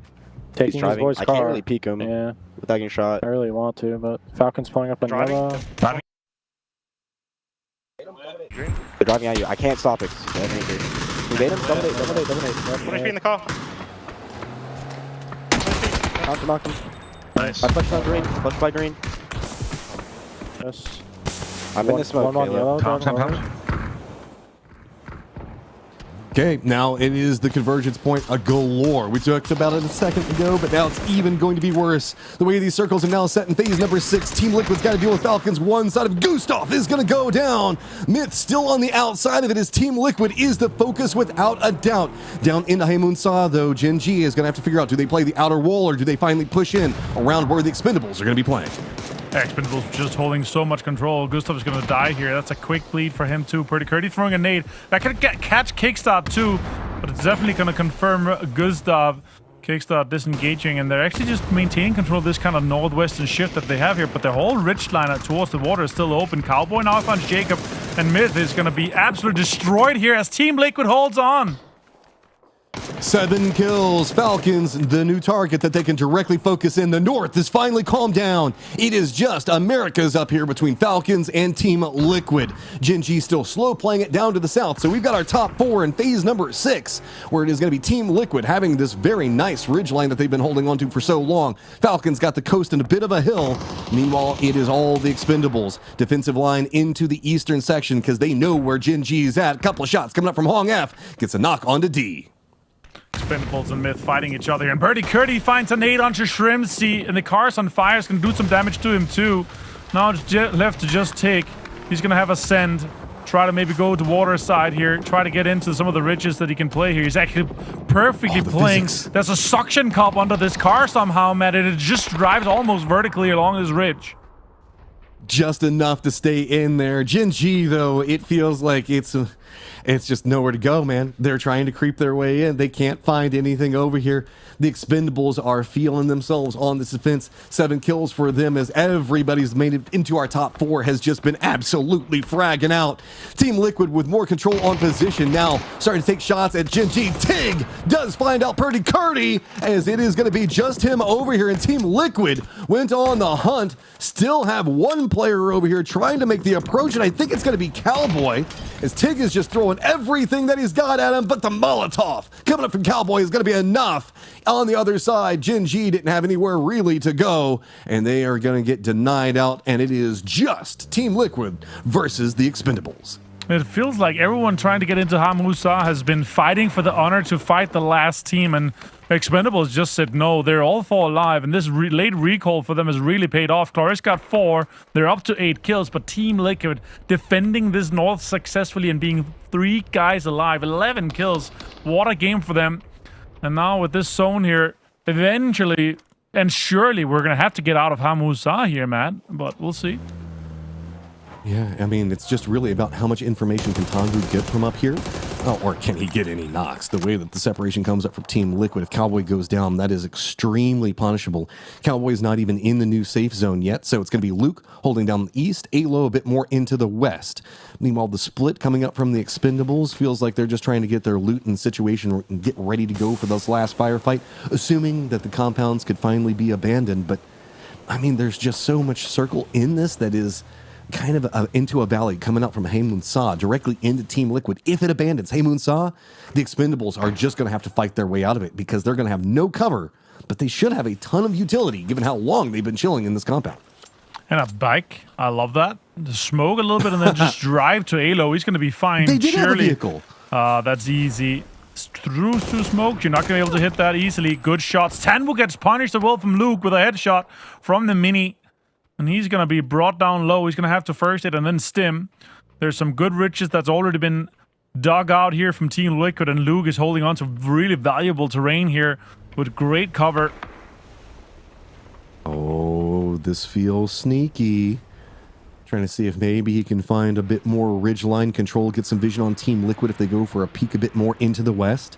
Pacing has slowed down, of course, 30 seconds to kind of get an idea on where this next circle goes. The gamble to the north and to the south is really what each team is praying for. And it's just more players up for the Expendables, so more containment that they can try to go for. Is other side of it for Team Liquid is just dig as far down as they can get. Find diamonds, find safety. It's that Hong F angle. If it wasn't for the digging here, could be extremely punished. And if anything, it's just now more information for the Expendables because they know exactly where two of the players are set up on the defense. Circle pops, and it kind of goes a bit between, but you have to say it favors Team Liquid. Does look like it's going to be favoring Team Liquid here. That's a little bit unfortunate for Expendables here. They were really hoping to get just a little bit more here, but especially this last shift, phase 8 so often dictates who has the opportunity to win this. But the question is, can you do something about it? And a 4v3 here, that's your chance. You're going to have to peek and make someone else pay. And as Team Liquid is still digging towards these ridges here, the Expendables is going to have to get out before Team Liquid does.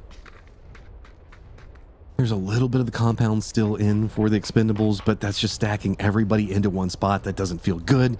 You lose the Hong F position. He's already started to retreat from that, realizing, okay, let's go back to the walls. The safety that's provided over there. Team Liquid was kind of glancing that direction, but they didn't really have to focus in. So the Expendables are going to be wolf-packed all on top of each other. You have to assume that they've got a lot of smokes, and they're just going to start making a play to slowly push out, most likely whenever we see the circle fully close down. How do they want to handle the walls, and which exact point do they want to try to break out from, as it looks like the smokes are now starting to come down, and really any knocks going on to Team Liquid right now would just unleash the Expendables. Other side of this, Team Liquid has to wait for the Expendables to leave their fortifications before Team Liquid can really start doing the rampage. And we saw what Tan was able to do with the spray scope yesterday. Hopefully for them, they're able to do it once again here. So many smokes is coming out here. That's a great push, a great pull up here. And they have identified that Team Liquid is only a single player on the right side, so that is their opening, that is their opportunity. And now they have a ridge on Team Liquid. Smokes are being deployed too. Look at how clean that was. Used the smoke line perfectly, cut across, had the information from Hwang F, who was playing coastline a second ago, knows the fact that Luke's in the more precarious position by himself. Now they've got the Panzerfaust set up and waiting. Tanvu's still playing very far back behind this to keep any supervision. Team Liquid tries to have Cowboy stretch over just a little bit further, but it feels like the Expendables have started to get some momentum on their side. They're running a 2-1-1, full separation coming out, and Duck Juice going to be the guy with the Panzerfaust in the face of Team Liquid as more and more smokes are just getting dumped and denying any information for Team Liquid to work with.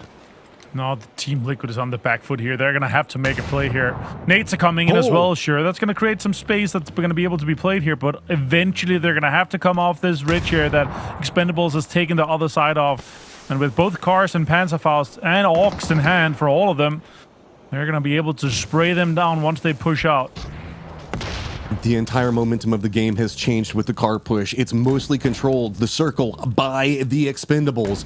Lots of utility now starting to come up from Team Liquid. They realize there's their opportunity. Some stuns going to connect, but that's going to be about it. Duck Juice is still playing right next to the Molotov, still playing right on the edge of the smoke, trying to see if he can spot anybody. Does get vision, goes for the spray onto Callaway, but that reveals him. He has to retreat. Multiple players for the Expendables now, bouncing both sides. Tanfu spots it. That's going to be 2 down for Team Liquid already. Damn, the Expendables made the push at the perfect time. Capitalize and take down the entrenched Team Liquid.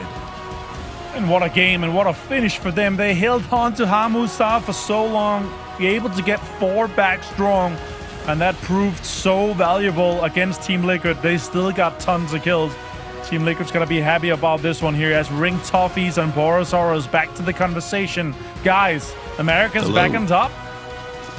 You know, they are, and I'm happy for them, but I will always wonder, what could they have done if Purdy hadn't been dunked on by Tiggleton at that very last moment and they had 4 to hold that line? You know what I mean? Like, it felt like having a solo on the left side opened the door for the GTE push, and from that spot they won the game. America's fun.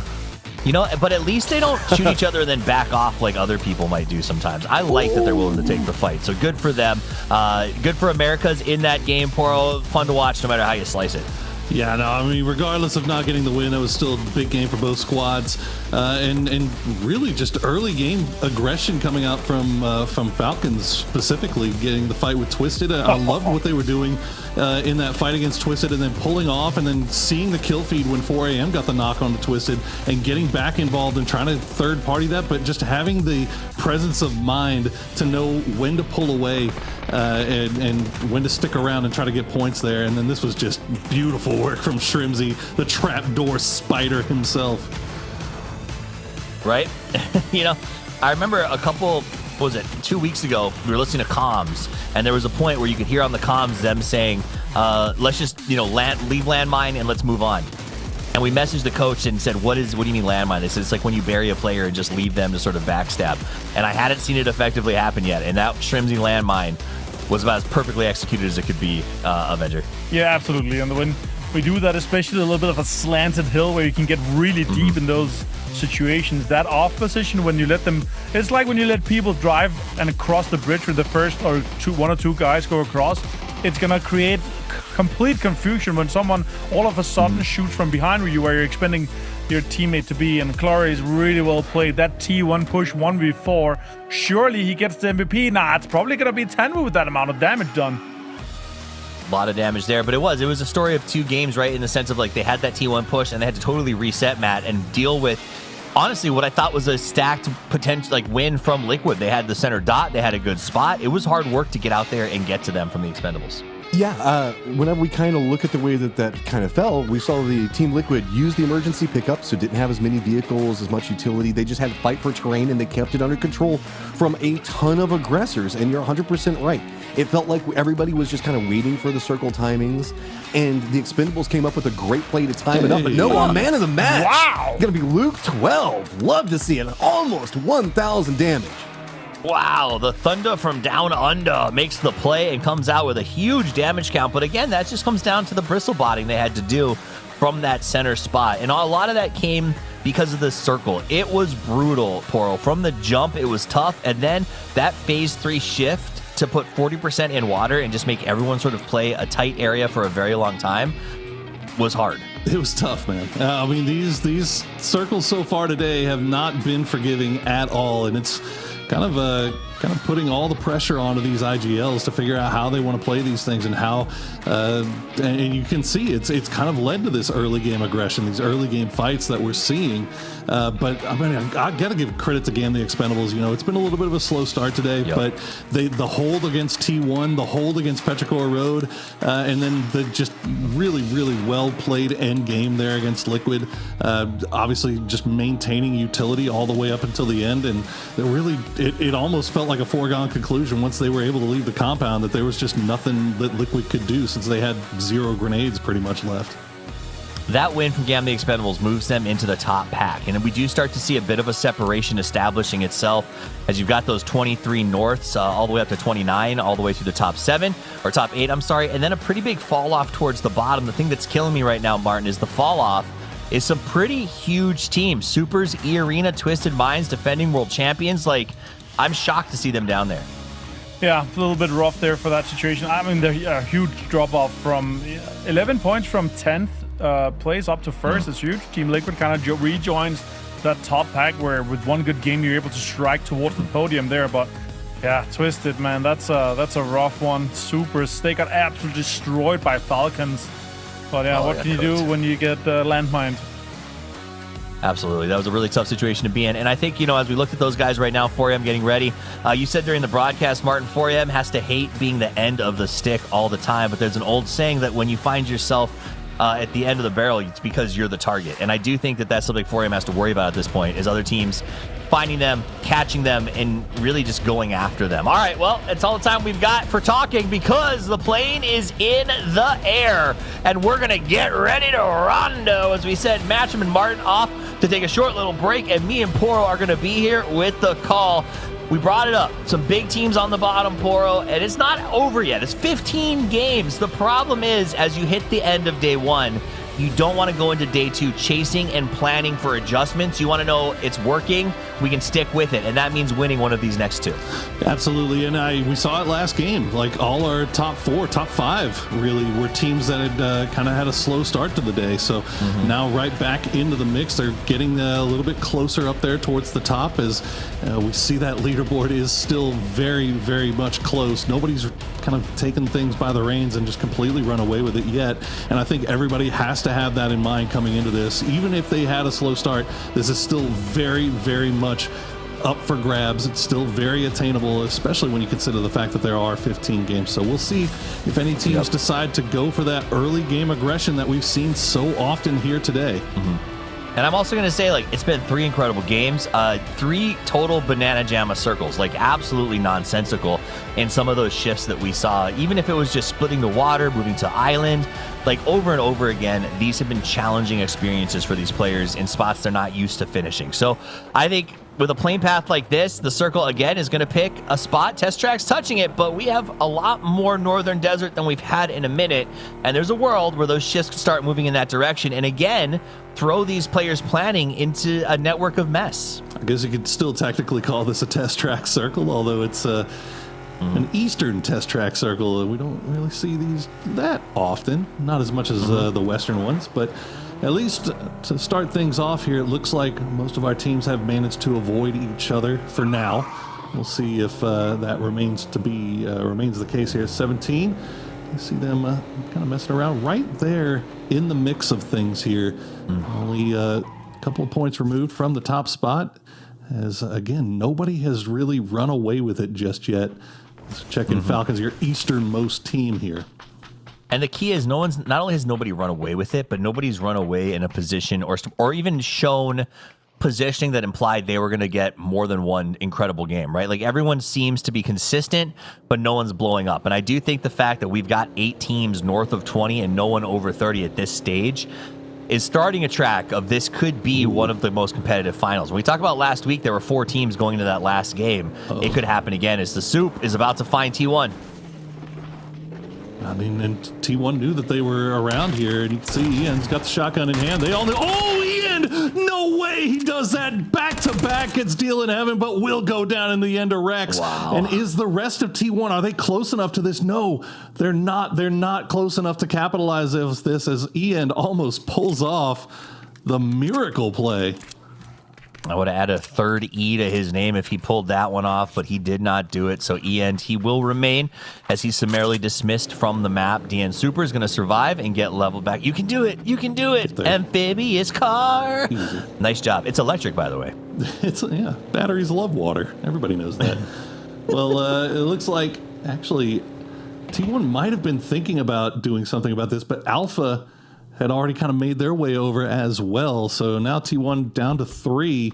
Looks like they're just going to have to play towards the center of that. And this is the problem when you drop center circle on C1, right? You automatically know, 4 minutes in, you're gonna have company. So T1, I think, just realizing like we don't really want to try to push this, especially when we know that they're all 4 in there. Like that's going to be a long, drawn-out fight, and there's every possibility that somebody will try to third party or fourth party us. So won't stick around for that. And now Heather finds himself the lone man out as Spaceman is hovering around, but at least it's just him. This time it's a still. So the bait will maybe work this time. Heather sees him coming, goes for the spray, heard the car driving around, easy peasy, goes ahead and gets the flush, and this time the rest of T1 was ready to spring the trap. They come zooming in, but it is just one player from 4AM. Heather not only gets the kill, but takes the car for safekeeping. Free Dacia. Can never be too upset about that. Free the Dacia. It looked like Asameme was kind of rooting around over in that same vicinity, but as soon as the knock and flush came through, he immediately retreated back. So 4AM, once again, end of the stick, as they'll play this one out without Spaceman. And the good news is that they got good position, at least. What's that company that delivers cars directly to your house? Carvana. 4AM. Yeah. Thank you so much. That really was nice, though. I mean, bringing that, it was nice that T1 was, I guess, able to maybe claw something back from an unfortunate opener there by losing one. It's just a shame that it was at the hands of 4AM, who desperately could use some points right now. 9 points in 12th. They need to get a little more going. Now, let's also talk about Twisted Minds. These guys, exactly, on the bottom, 4 points, got to get something going. But this is one of those things where you're like, okay, you know that this is not going to stay this way, right? Like this team is just way too good. Like they're a rough 3-game set can happen to anybody, and it can even happen to one of the best teams in the world, and that is what is happening to Twisted right now. But you have every confidence that they'll find some way to turn this around as we check now in with Virtus Pro coming in from that south side, a little bit close to the trailing member of Anyone's Legend, Delwyn. You know, you say I have every confidence they're going to turn it around, and I think I'd be confident about VP and some others. I don't know, they just haven't had that spark. It just feels like Example isn't exampling the way that Example is examples. You know, it's been a little bit of a letdown. Here comes 17, though, into the soup trap. There's been a lot of these solo traps. One person exploring and one person catching them off guard. Does seem that way, doesn't it? Well, gets away. Fortunately for Lil Ghost, it's the good thing about having the coop. Very small windows, as Guman will get a few shots sent his way from that pillar just off in the distance, and the rest of DNS will kind of regroup around this, knowing that 17 is playing around there. As now Virtus Pro, oh no, they get a little bit too close to Anyone's Legend, and Anyone's Legend was waiting for it. They had Delwyn, as we said, Delwyn was that trailing member, so he was feeding that information over to the rest of the team, and they said, you know what, screw this, we're going to stop down and see if we can maybe get a point off of this, and wouldn't you know it, they absolutely do. And now Virtus Pro, only 3 alive. Many ambushes in this game so far. It's been pretty consistent. Oh, here comes another one. Soup from behind is going to go ahead and get himself that flush. The rest of the team's going to try to respond, but we got Soup inside of the building. It went down, so Petrichor, Rex and Heaven both got knocks, but it turns back around as Rex drops. They do manage to counter, and I don't think there's anyone else here to help the Soup. There is the last Super. Not. Yeah, Soup, they're already inside the zone, so Petrichor Road, that's good news for them. They've been having a little bit of a struggle so far here today, but they should be able to fully reset. Nobody looking over in their direction, and they'll now continue making their way into the zone as Super's another slow starting team. I mean, I know I said Geeke while I was meaning Supers, but Super's just not having a good start to the day so far. We'll see if they can turn it around, but it's going to be hard here with one game remaining, as they're only playing this one out with 2. And now Alpha, they're getting pushed up on. Everybody crashing toffees. Alpha, run for the hills. It's been crash after crash with a solo man or a small hold. The rest of Alpha's coming in to help out, though, as Duckmai's got a hold. There's a little help from Simon T, but the rally is on. Gamma Expendables need to be in this building fast because the backup is here. Indeed it is. Expendables slowing things down, though. They haven't got the knock, and now Wong F is going to get spotted out by Pow. Once again in the right place at the right time for Alpha. And spot out that first knock as the smokes will get laid down. They'll slow things down as much as they can. Alpha going to try to reposition. Clories, though, will spot out Duckmai as he tries to make his way up the flight of stairs, and now Clory's always got some good positioning here, but that's a good cooked grenade, and now that one's gonna fall right at his feet, and Tycon will finish him off. Simon T will take a little bit of damage in return as well. Nade hit him in the shins, dropped down and took him out. Shrimsy also getting involved as the Falcons see an option for a third party. Gets that knock, and then Gustav finishes POW. So APG, who was pretty happy about the way they played this, suffers some losses at the hands of the Falcons. Tambu's got his cooking shoes on. He does. Beautiful work by him, but Tycon will take down Duck Shoes, and now he's going to come around with the shotgun in hand. Tanvu with the Panzerfaust. He'll take down his own player, but he'll take down Tycon as well, and now the Expendables will try to reset, but Falcons are not going to let that happen, immediately pushing in to try to capitalize. All right, only TPP lovers love pizza. Or pineapple on their pizza, so vote against it now. Here comes Tiggleton on the big push. He's going to try to make a play as the Expendables are rezzing and hoping for something, but Falcons are hungry for more points. The backstep's possible. Tanvu would have to make an insane play to hold off all 4 of these hungry boys as the Falcons flood forward for 2 kills. That's the first one. Shrimsy's going to get Hong F, and that is an easy finish on Tanvu. Nothing you can do. The Expendables are dusted. Really, really well played there by Falcons. That could have gone very poorly, and we've seen it gone poorly for this same team in the past, but it feels like they're playing with a level of confidence right now. A lot probably picked up from their performance in that last game. So 3 kills now as they are fighting their way in from the east. And they've got plenty of room to work around as well as we check in now with Team Liquid, who have taken over Test Track. They've got Petrichor Road coming in from the south side, and you see Geeke sharing Neox Factory with 2 members currently of Virtus Pro, the rest slowly arriving. Slowly arriving because, of course, Neox Factory. It couldn't have gone North Poro. It couldn't have, because it's got to give us something here at the Neox, and Virtus Pro is going to be stoked about it. It's like the old Ox Factory, am I right? I hate it. I don't know. Yeah, I do too. It's not my best work. Look, you know. Oh no, I hate the factory. I like the old factory. Oh, I liked it. Well, thanks, man. I appreciate it. Gen G, they're out in the blue somewhere. I don't even see them on the map right now as we're a little bit more zoomed in. Okay, I see now Salute on the very far south side. So Gen G late arriving, and they're going to be arriving in over by Test Track. So we do have an emergency pickup popped by the Falcons, waiting to see where this next circle will take us. Good timing. And they've timed it perfectly. Where's it going to go? Nowhere. And they are not going to be taking that. They will be perfectly happy to stay right where they are. You still send one up, right? Like you send at least one person to get a little free scouty bouty and come back down. But that's actually best case scenario.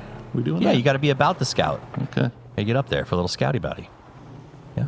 No. I'll let you have it. I'll let you have it. Well, another one's been popped by Petrichor over on the west side. We'll see if they actually take it. As doesn't look like Falcons will skin the scouty bouty up in the air, and instead they'll just let that helicopter breeze on through. Is now T1 and 17 trading shots across the hillside here. Is now Gen G again, still in the blue, still damaged here. D gonna be scouting on foot, and they're going to spot out Petrichor. Does Petrichor have any idea that these guys are there? No, they do not. They are just waiting for their E pickup, and now the spray comes through. One knock comes through. Salute will get one, and now Petrichor Road has to reset here, re-rack. Chewy gonna go down. I-26 gonna go down. Oh, no. Salute is eating them alive, and only one will survive for Petrichor Road.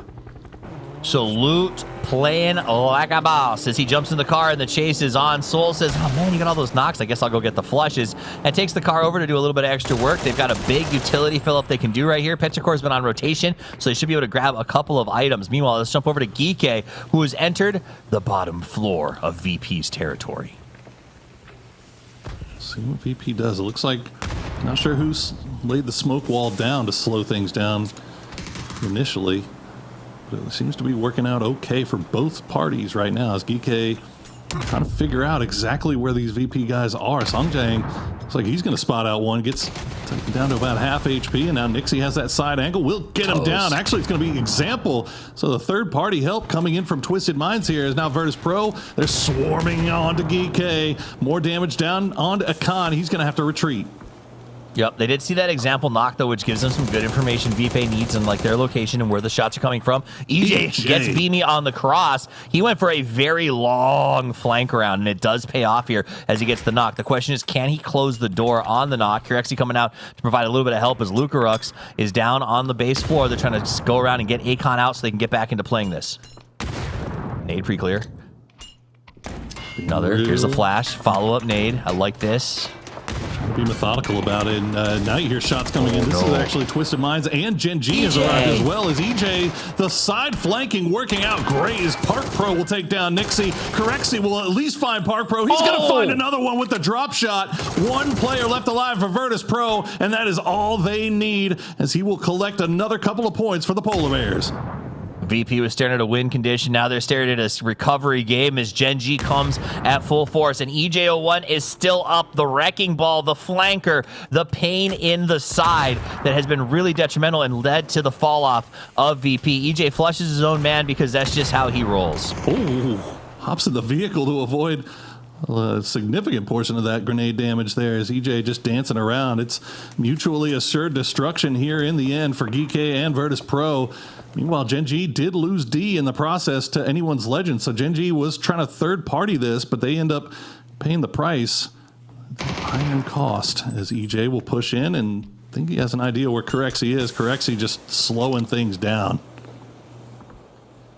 Kirexi going to go ahead and drink a nice little boost here as he slips forward. It's now become sort of a weird 1v1 as the blue is closed. Everyone else says, all right, you two can finish this. Do what you want to do.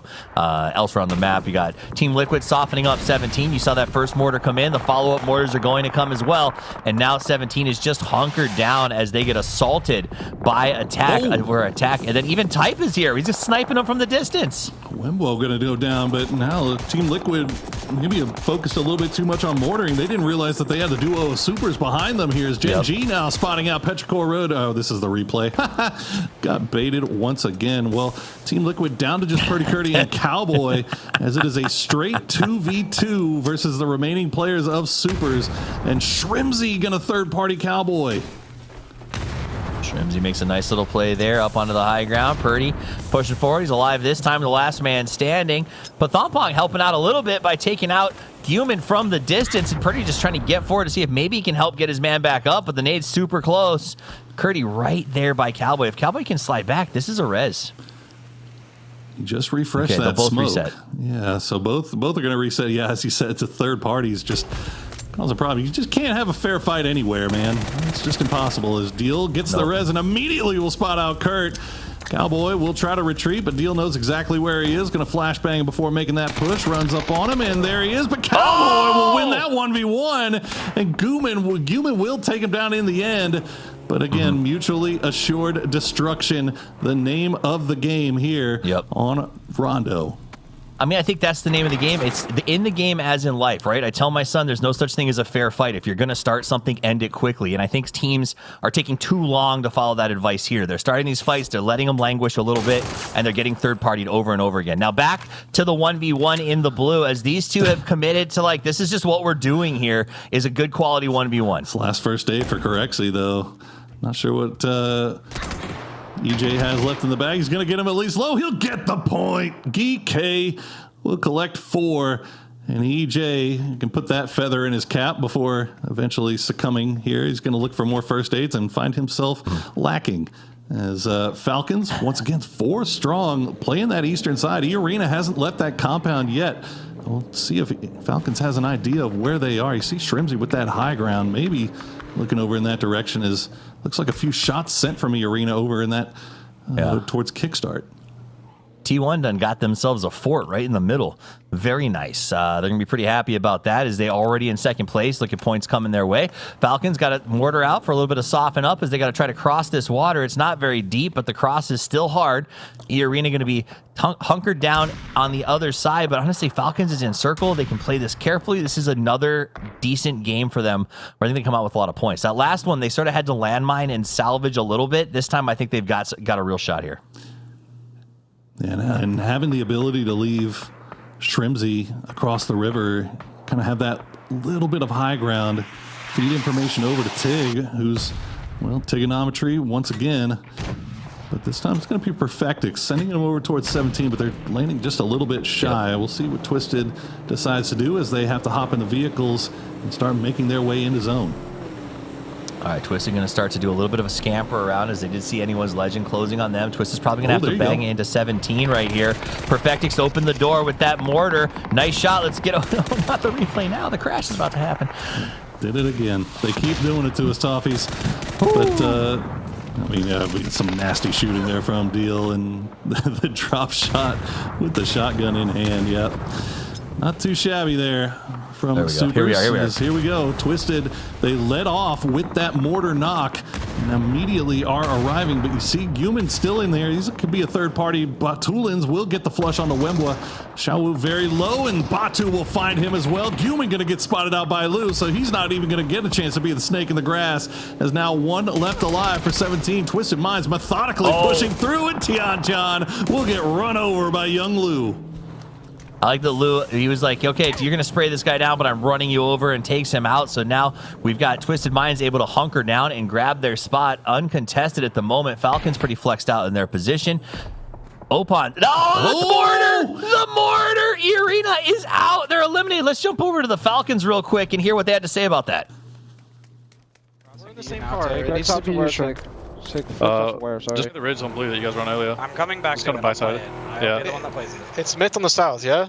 It should be Myth on the warehouse compound, yeah. Guys, let's control the whole line here now on yellow waypoint. We're fucking chilling. This is our game. We should loot their bodies, bro. I don't have much util. Yeah, you guys should. Can you I hold only for have me? 60 bullets out. Look at green while you hold for me. Yeah, we should figure out who it is as well. I'm holding green for you.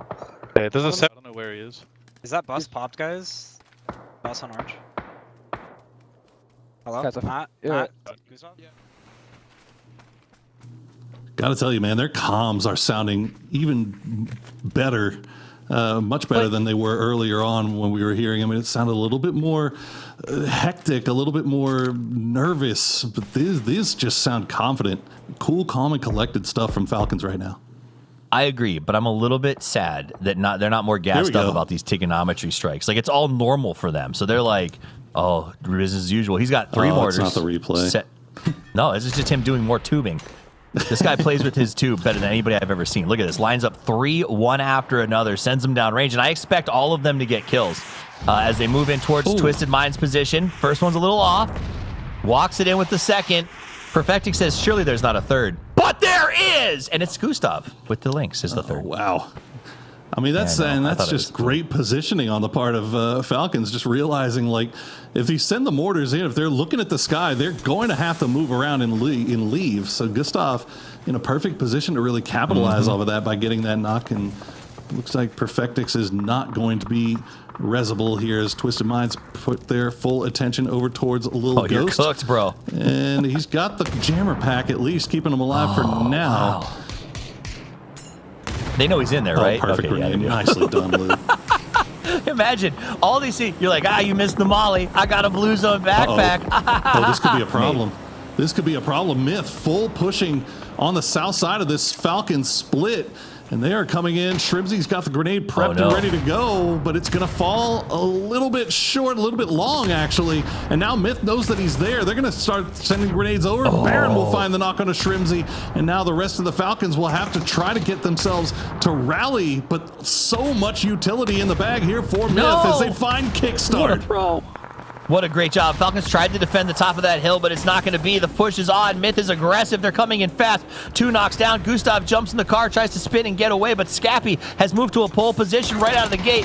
There's a trap from Tiggleton. He tried to make something happen. It can't work. Scappy gets the pivot, takes him down, and now Gustav just has to run for the hills from a win potential to a nothing sauce. That's where they end up. Now let's jump over to the next fight. Kiss still trying to kill that man as he drives away. Meanwhile, T1 goes to battle with Twisted Minds. And they're winning right now, too. Only one left alive for Twisted. It's going to be Batulins. That grenade going to fall just a little bit shy.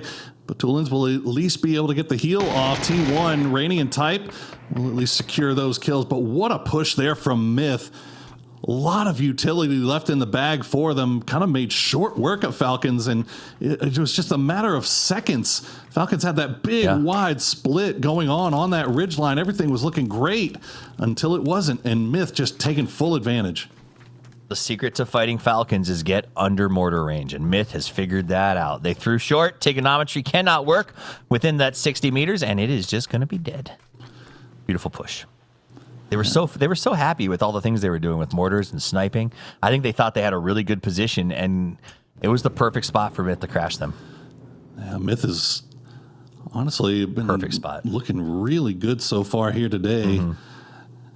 As we said, it seems like once they get to the finals, man, they just have this switch that they're able to flip, and they are so scary to fight here. As Baron, I think they're just trying to figure out where Gustav is. Gustav doing his best Bush impersonation, so it's going to be really difficult to spot him out. It's not too bad, is it? I think Myth needs to be a little bit more concerned about T1 as Heather with that P90. That could prove big here in the late game. I'd be more concerned if I was the coach about how many of these games Falcons has ended up hiding at the end of it. So that is definitely a downer to see the guys in that situation with Gustav trying to recover these points. I mean, there's a world where he's in the circle and he could get a third place for his team or possibly a pickoff on Jacob as he kind of flexes around to the left side here. But if you look at that minimap, you can see Myth is boldly aware of everyone's position. They know Gustav is out there, and they're holding half of this circle and kind of overwatching each other as they do it. Yeah, that was a game-winning play for Myth for sure. And unfortunately for Falcons, none of the utility that they sent in return was able to find the mark. And Myth capitalized. Here's Kiss with that FAMAS in hand, has angles at range. It's T1 still using whatever cover that they have left inside this little camp off to the west. But oh my goodness, Myths. Kiss is going to find type, and we'll see if Heather can actually get that res. Rainey going to try to provide some support, but Kiss spots him out. This is big because not only is T1 in some trouble, Myth is surrounding them, and Gustav might actually pull off a second place because of this, as Myth might just pull forward and take this fight on T1. As they should, and Gustav will just wait and bide his time. Scappy going to get that re-knock onto Heather, as they have just got T1 absolutely pinched into this compound. They might be able to get these reses off, but the situation will have not improved much for T1. Man, T1 is that fort was great once upon a time, but as the shift has moved away, it put them in a tough order against a 4-man squad of Made in Thailand. They're going to be pulling Baron forward for the next section. It looks like they're going to be nice, and oh my gosh, that's not even having center circle, that's having all circle. Just all of it, yeah.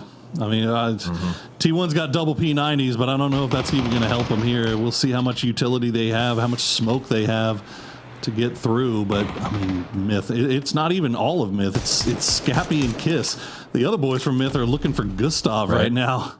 That's what I'm saying. But the only hope, T1 does have hope here. If Gustav pops out and gets a backstab or knocks 1 or 2, T1 can come out aggressively with those P90s. But that is the only win condition for them, is Gustav does something here.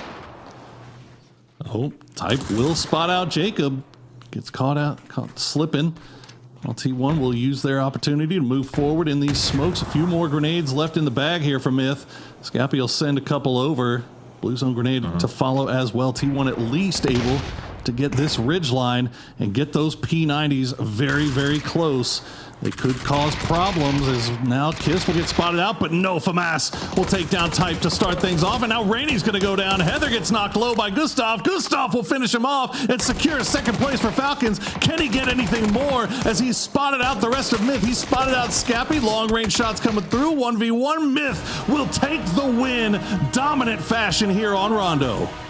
What a game. And that was a best case scenario for Gustav, as he not only got the flush, he got the placement point off the back of that. So great salvage for a few extra points there. But really what it came down to is we get Matchroom and Martin, or Avenger as we like to call him, back in here. Avenger, it came down to the top teams were the top teams in that game. Overall 1 and 2 battling it out here at the end. Yeah, absolute insanity here for them to get in and get this amount of control. I actually expected T1 to get this win and locked it down, but Myth, man, they're just too good, taking too much control and winning every single battles throughout here. Really well played by them. They pushed, they smashed the Falcons on an incredible push, and then forced the remainder of the team that they wrecked to win the game for them on their behalf. Like that's power matchup. That's the power of Myth. Yeah, I mean, Shrimsy was the guy for Falcons that was kind of controlling to the southeast, and we don't usually see him have an issue like that as far as rebuffing the squad and keeping defense up. the timing, and as I believe Poro said, the utility just wasn't there for Falcons. It just kind of all went a little bit long or short, and Myth just kind of rampaged right on top of them and then took control of the game from that point forward. T1 with their smoke push out, like Martin was talking about, had a good play, but it's just Myth, whenever they feel like they're gunning, man, they're so hard to take down because it's not just Kiss. It feels like anybody that's around him just gets a buff and suddenly their aim increases as well. Well, also, I feel strongly that Myth has no, it's going to sound bad, but it's not, long-term vision. So what they do is when they have these good game one, like a game early on in the event, and they get to the top 5 of the leaderboard, I don't even think they're thinking about the final day. I think all they then do is go, oh, we've got a cushion, we can play aggressively, we can do what we want. And they worry about the last day when they get there. And I honestly think that makes them incredibly strong, Poro, because these middays, when you're after game 3 or 4 through tomorrow, I expect these sort of like callous pushes that I don't think Myth would have done that if they weren't already in the top 5, the push on Falcons.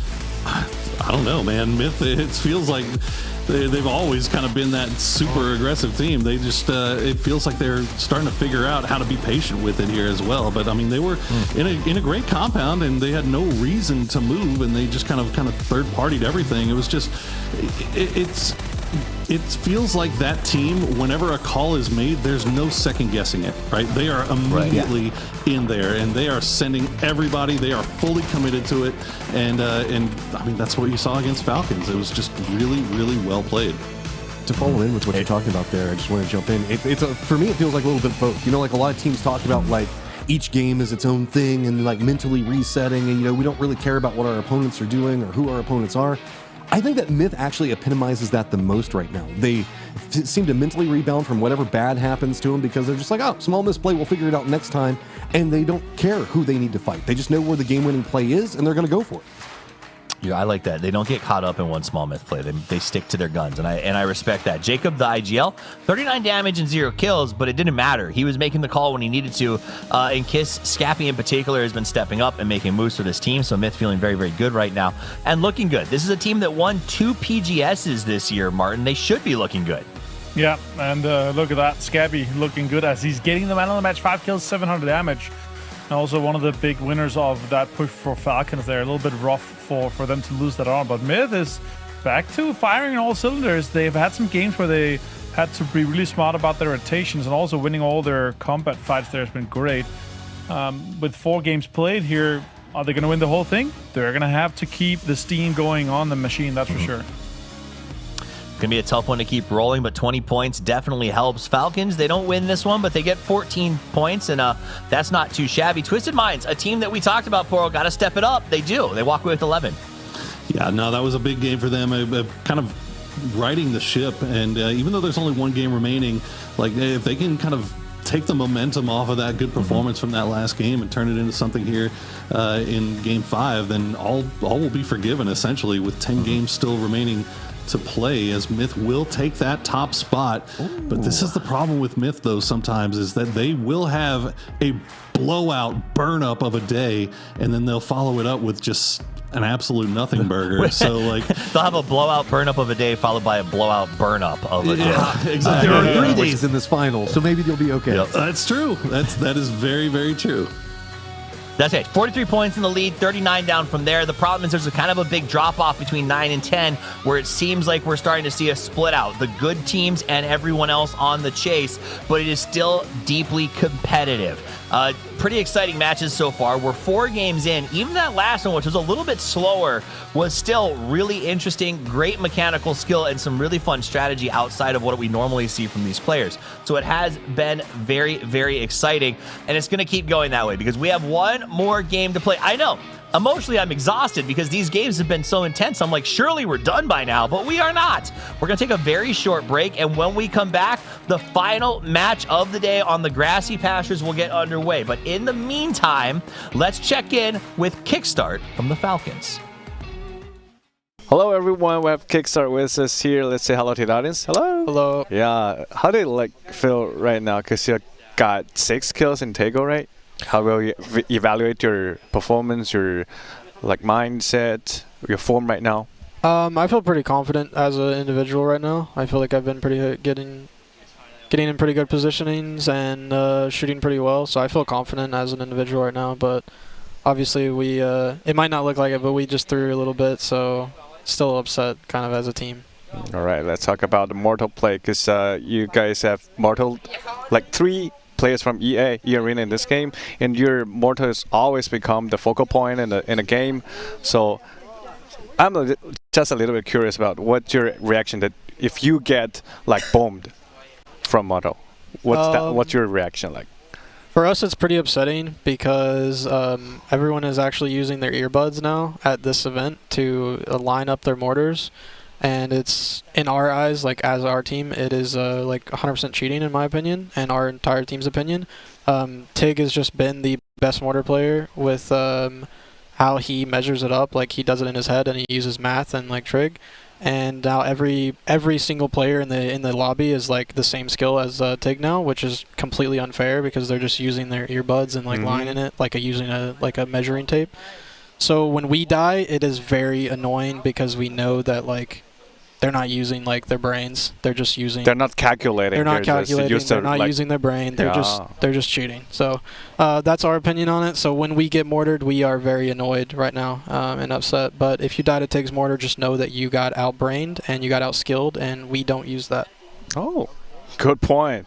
Thanks for sharing a lot of detail, because we can't never watch this. Yeah. If you don't say that. Okay. Yeah. Thank you for sharing a point. See you in games. Bye bye. See ya. Bye bye.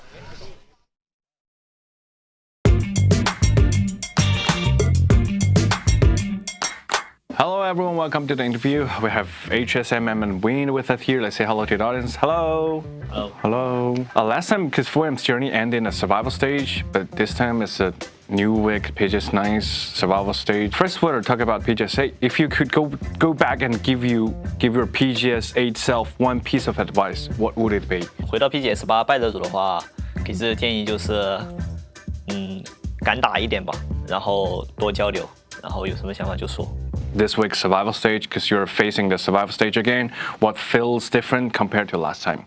因为是这个系列赛的最终阶段的决赛嘛，那肯定大家对今天的前8名的争夺一定会比较激烈，就每一分都是非常拼命的去拿到的一分。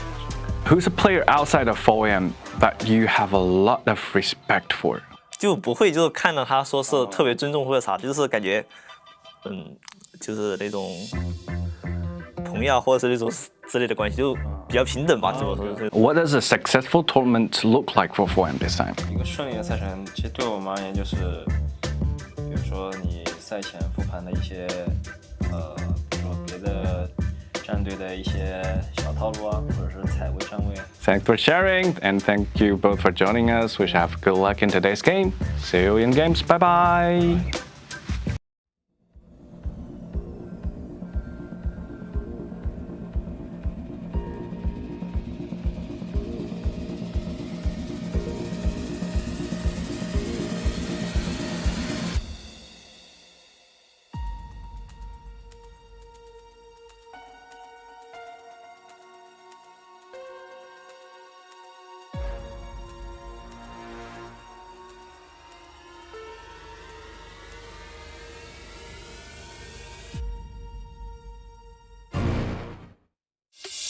We got next, we ready to flex, we're ready to rock, give it all you got, we got next. Y'all rockin' to the top, can't stop it, must be off your rocker, thinking you gon' stop her. We got next.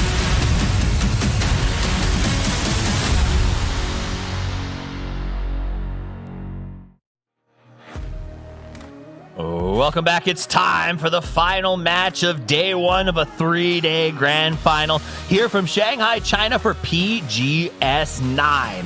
1 match left to play, so you're not chasing as we move into day 2. The city is beautiful. The matches have been too. My name's Toffees. I'm joined by Porosaurus, Avenger, and Matrum to discuss the action. And as we do so, I'm just going to do it. I'm going to say Kickstart went ham on that interview and just went in on it. So let's do so as well. We know that in the past, they have taken rulers away from the players, right? They took the paper away and said you cannot use outside tools. That said, if you can use things at your disposal, is it wrong to say that I can use like the pad of my ears, that I can maybe use my keyboard, I can put my mouse against it? You know, is that something we can really be mad about here, Martin? I think so. When you take your headbutt and you go like this against the screen and you say, okay, that's 269 meters, I'm going to put it on exactly that. I think that's an outside tool. And I think it's a fair point that when you take rulers or other papers or whatever outside kind of away from that, you know, historically, I think it's fair to say anything outside the game you should not be able to use. So let's see how it is. And that's my opinion. That's not the general opinion, but let's see. Yep. Hey, I saw Matt had thought we'll have you guys get into it as we get into the last game, but I'll just say this. If I tattoo a ruler on my finger, are we going to cut it off? Crazy. Yes. You know, people do crazy things. It is what it is. It's going to be a crazy final match as we head back to the grassy pastures. And I'm going to send it over to our casters to take it home. The last game of the day. It's Matchroom and Avenger. Last game of day one is upon us. Let's go ahead and get into it. Aaron Gell, it is going to get feisty. Maybe even as feisty as Kick as he talks about all of the craziness. It's interesting to me because Toffee's mentioned the whole tattoo thing. That was something the Falcons actually brought up a long time ago. Yeah, I've been joking about getting a finger tattoo for ages, you know? Like, if you're a real pro player, you get a tattoo like that. That's the way to go about it. But then, I mean, usually there's an easy argument is just to say, you know what? Well, no outside tool. You can't put your hands up against the, like, again, I think if you're That's why they take maps from them nowadays, right? Yeah, People used to put marks on the maps, and they were like, no, you can't have the maps on the table anymore. And I mean, on top of that, like, you can just measure your finger and you can put small dots in your finger and do the same thing, right? But the whole, you know, taking your earbuds up against it and then measuring it out against the map and the actual dots, like, that's really, really accurate. So yeah, Tig has just been a great player and has been done so historically, and especially after they, like, the year where they took away the you know, the ability to use these small homemade maps or whatever. The Tig really has been shining as a great mortar player, and that I think is a great argument. So let's see how that develops throughout the last year here. This is, again, guys, just personal opinions as us, the fans and passionate viewers of the game, as we're talking about it, as the cast is going on here. So feel free to open up your own discussion on the opinions here. Obviously, hold on, let me jump in real fast. We do have drops down the bottom. I've seen a lot of people asking about it. Make sure you link your Crafton ID and your stream platform account through Twitch or through Twitch. I think that's the only thing that we have on the English broadcast. It's going to be going. I don't think that YouTube has it connected. Might be, so don't quote me on that one. Play through it, and then as long as you watch just I think it's 30 minutes and 90 minutes, you should be able to stack up a ton. But I mean, as fast as these games are going, you might as well stay for the whole day and just continue to accrue all your nice drops. Now, let's go back to mortar talk. Yeah, it's the mortar talk here. Back to Shrimpsy and the guys in multi-power. Hopefully, once they usually are able to get a secret room key here, there's some emergency pickup actions, even some mortars sometimes in there. And that's a great opportunity for Falcons to get it even deeper here. Circle's very far over to the west, so we've got Gam the Expendables kind of playing that GAC position. Everest pretty open. Team Liquid's going to have South Georgia Pole, no surprise. North of that in Georgia Pole is going to be T1. E-Arena's going to be playing more on that western coastline. Kind of keeping an eye on what's happening with Myth as they're roaming around over here and feeling themselves in that first place position. Interesting that whenever we were talking about this, I had some concerns coming into today with Gen G, but Gen G holding down that third place. Sure, it's 10 points back behind Myth, but this is just this is a pretty decent come up for Gen G. They're kind of playing at more of the potential we have expectations for. Absolutely. And with Team Liquid here on the South Georgia side, they have big priorities to get into this circle here. They had one good game, but it's been not much since then. And the 18 points here, one decent game for them, Matt. Still, they're only 15 points from third place. It's very doable for a team like Liquid and also VP on the south side. They have all the free space ahead of them here to get into this circle here for sure. Well, very odd day for VP as they haven't been able to fight their way into the top four. Team Liquid getting a bit bullied out of crates as Purdy Curdy's got to go ahead and prep himself up some nades. Reinforcements not really here yet for Team Liquid. They've had to hop into their vehicles, so Kurt's just trying to play the timings on this the best that he can. Couple peeks back around, timing for it. Oh, misses a couple of those shots. So now we're in the maze and everybody is running around. You can see Kurt trying to lean into the defense on the other side. Kurt finds it. Ian and Heather both going down. Finally, Kurt gets dropped as Type has to commit in. But the rest of Team Liquid, they are chasing this down. They want vengeance. They landfall, run them over, and just make a great push. Saying, Crates is ours. We dare you to come forward again. But now we're back in the Crate mixed match. Nates come out. Type gets a knock on Halo. There's a 2v2 now, and Cowboy with the front point man, and Luke is going to be on the offhand here. Halo sure is knocked here, and with some smoke can be delayed a little bit. That's a great blue zone grenade here, Type. He's going to have to run for it. It's not going to get knocked. I think he has a blue zone backpack that he was able to swap to, but really well executed by now. And Raining has an AK in hand and an AUG for Luke here. And as red zones are falling in behind them, other teams are skirting past, and DN Supers are looking if it's real value for them to maybe do a third-party or pull up with this one. I mean, anybody that's got the maps knows what's going on in the drops.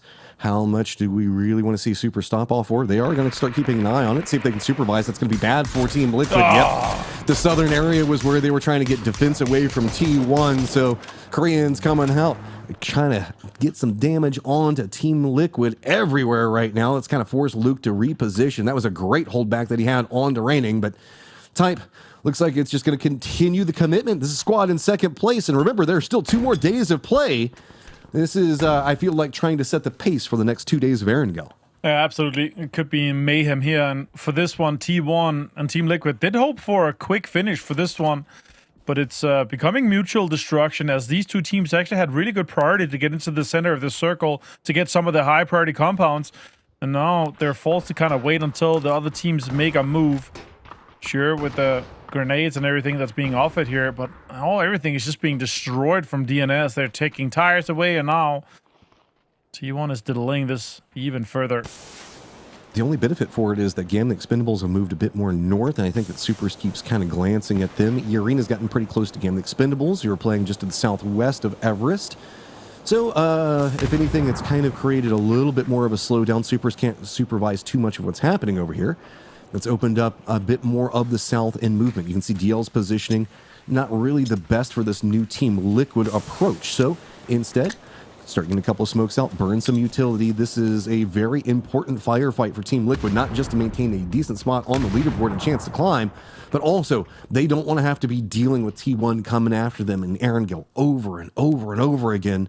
So anything that they can fight back here onto T1 is big. But if T1 in second place can win this firefight, find these kills early, they don't really even care what happens after this. It's just going to be gravy in the boat for whatever else they find. Yeah, absolutely. Raining, really good off angle here with the AK, Matt. Look at that line that he has. It's completely open. If Team Liquid decides to open up any push here, then Type will be able to jump out and strike at the other angle. Team Liquid hoping for an outside push that's available for them, but this is what's making it really difficult. Look at that. He has a great lineup on the 2 outer crates that Team Liquid is opening to make this push for. Inside smokes here for Team Liquid. They're trying to flush out some of the players that's inside here. Maybe a little bit of a bait to see if someone opens up. I do like how Team Liquid keeps leaning into the open-ended crates to give them some extra cover in case of the firefight, also making sure that nobody's hiding out inside of them. Issue is Raining's just on the higher one. They have to have some type of assumption on this, but they're starting to walk Team Liquid into the sight lines of Raining. There's one he's spotted, feeds that over, knows the fact that they're playing closer on the side for the crates. He doesn't want to go for the peak until he absolutely has to. But now that Team Liquid's playing a bit further, Raining's going to have the great angle onto him. Goes, gets the knock onto one, but that's all he could find, and it was right at the edge of the crate. So try to creep around. Halo spots out Type. It means it is Raining, the last one, now up for T1. 2 players still up for Liquid, and they know exactly where Raining is. Trying to prep up the nades. Want to make sure that he's not playing over on that side anymore. Reads it perfectly. Tons of damage. Raining has to retreat. New angle that he's trying to set up, and he runs right into one of the open-ended crates. Goes for it. Now the third party's coming in. Kike is looking at it. Nades are coming in. Blue zones are coming in as well. Raining is going to go down to this one. Surely it's going to do some damage, but the jammer pack is happening quickly, and now he has to commit one more. I can't find Luke 12, and Team Liquid is falling completely. Cowboy also down. all the Koreans on top of Team Liquid, and it is just who manages to find the end of it. Couple of shots. Halo doesn't go down quiet. 2 players down for DK already. And now just trying to see if they can find anything back on it. Nades from EJ come out. Alo wants to get his player back up alive. And now Alpha's coming over here too. Tycon takes down Cowboy. What is even happening? This is just a complete mess. This is the last game of Scrim, surely. Also, Solalsin him has found 17 players too. Luke 12 have gone down here, but Dogma and now APG. This circle has gone south as well, Matrim. Everyone is falling. Everyone is looking for easy points for a third-party opportunity. GK, T1, DN Super's Team Liquid, and APG involved in this absolute fiesta. Oh God, Alo gets another friend. Close range runs right in, gets another knock. Alo is just fine, it finally goes down. But Team Liquid found 6 kills in a desperate situation. Respect where it's due, but it feels like Alpha's got all the momentum in this now. Coming in, chasing it. EJ does get the knock on to Simon T. Is he just gonna keep trying to isolate 1v1s? Pow finally finds him though. APG to 5 kills now in this game already. Not even inside this zone here, trying to find more. And sure, there's a recall station close, but you gotta be quick about it. Blue Zone is pushing. Dogma and Pau is looking for it. They need to get Simon T and Tycon up back into action.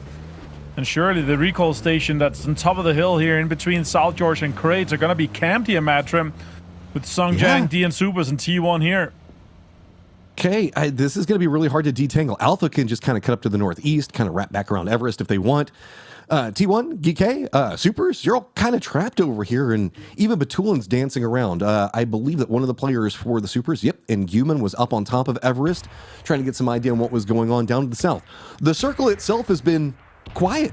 I mean, yeah, centered up. It's kind of just the northwest of Quarry, you know, where the shark fin compound is. VP's got that on lock. But we're at 46 already, moving into circle number 3, and it's just opened up so much space in this field circle that it's quiet there. I mean, really, Gen G maybe sneaking up back behind Petrichor Road. That's about it. It is. It's been really busy here, and a lot of the center space is fields right now, so it's making it really difficult for some of the teams to get deeper. As we do see a lot of E-pickups coming in here. A lot of teams have decided to kind of return to basics, and now Gen G on the edge here trying to fend off Petrichor Road that has set up an E-pickup too. And as it's coming in, they're actually going away from it. They're looking for it. And this delay that Gen G is looking at the E-pickup is giving an opportunity for Petrichor Road to get a car and move away from it. Really smart play as the 2 cars from Petrichor Road is getting off and kind of into an edge and an open compound now for Petrichor Road where they can kind of reset and get new information into the new zone. Great use on timings. I love the fact that you mentioned that they were kind of using that setup. So Petrichor Road gets in the circle. Gen G at least has a path in, but Myth will be their new opponent that's closest range to them. Have fun with that. Falcons got to fight their way into the circle a bit, as it is Myth's Baron. As somebody else over there with them. Myth's running a 2-2 split. Gen G is going to be to the east side of the southern duo, as VP looks like they're taking a couple of shots from E-Arena. Looks like 4 Angry Men going to have a couple of recalls coming in, as they've got a couple players to the west. Supers to the north have a lot more control since they've regrouped, and Twisted Mind's going to be holding down Gatka proper. Petrichor Road's also kind of roaming very far up next to Everest, and that could be punishable. This poor old Raining's made it over to Everest as well. Batulin's glider situation here is really fending off a lot of the Petrichor Road and DN Supers players. Maintaining control of Gatka here is crucial for them, but if this shifts away, they're going to have to cross open field with a lot of teams. And now with Petrichor Road also trying to kind of make space. It'll be a little bit rougher for Petrichor Road to get in here. Now Raining and APG still fighting, having fun outside in the blue, close to South George. Feels like Alpha's having way more fun than Raining is there you go. Dekmai's going to finally finish it off, and I think that's the end of the Crates shenanigans, as Falcons do roll up right onto the southeastern duo for Myth. They hop in their vehicles and they instantly retreat, so Falcons get themselves a position in the circle. Gen G's kind of cut a path more into the hillsides. Moving out from Gatka, I don't know, observatory in that area where the Expendables have a bit of a, I don't want to call it a 2-2 split. They've just got a couple of people playing the higher section of the hillside and a couple playing the lower, which could spell a problem just unless you can keep the fence up. Glorious, though, does get the knock on the D. Here comes Bean pushing in, and the reinforcements for the Expendables just roll up the hillside, and Gen G had nowhere to go. Now they're going to have to figure out if they can get away from all the nades that are about to rain on top of them. Yeah, Gen G, this is a rough pull up here, especially with all the teams having other angles. The arena also in the off angle. Oh, but Salute does find Wang F. And him going down here is going to invite other teams for a potential third party with one knock on each side. Information has been shared to the teams within 1 kilometer. E-Arena, VP is really considering the situation right now. DNS also sitting in, and the Western shift into Swamp here. One of my favorite endings, matchroom with Observatory Dead Center, where Gen G and GT is fighting right now. Wongef did get back up, and now Gen G has to figure out how they play this one out. Lots of contenders now trying to take the Expendables position, and no surprise, I'm with you. I love these observatory circles. You've got those ridges coming out of Gatka, a lot of fun positions to play. Shark Fin's been mostly cut out, so VP is going to have to move down to the south. Control the north, it's going to be a kind of GAM, with the Supers now getting invested in there. Alpha's also thinking about making an approach. Petrichor Road looks like they're taking the exact same pathing that Gen G took, while Gen G's trying to come out of this point, so Petrichor Road's going to realize, okay, this is not the angle I want to go for. Instantly turns back around, and they're going to try to use the ridge lines for some safety, but there's still anyone's legend, Twisted Minds, that need to get in over here, and Supers aren't even content in their position to the north because they spotted out what's going on. Gen G, with nowhere to go, they're now just kind of contained in this valley, and it does not feel good. They know they need to take care of Petrichor Road. A lot of teams are really spread and split out thinly here. Petrichor Road now on an immense amount of pressure. Utility being committed here. Soul with a good nade. It bounces just wrong. And unfortunate for them. Myth also rolls up into 4am. Spaceman finds Jacob for Flush as well. And Myth is really falling to pieces here, with Baron being the last player. He's rolling in, trying to get a little bit of an edge here. And with that car, if you hide too close to it, a lot of people's going to be looking your direction. Doctors fun Doc Mai, as APG is under a little bit more pressure. They did get the rests off, but rough times for them to get into this circle here from that northern side. That's why Myth had to make a run for it. Falcons came in hot and heavy and kind of scared them away, and Myth had to just run through the gauntlet of it all. DK is roaming down to the southeast. Falcons keep stretching back out of the circle, taking a couple of shots at a con to keep them away. So our big moving factors are still going to be Alpha up to the north, as well as Anyone's Legend and Twisted. They're trying to just get into the circles. Correxy does spot out EJ. That's going to be a quick pickup from Shrimsy, though. So nice little yoink is there's nowhere to go, so it is going to be time to just send it to Khan, taking the same pathing.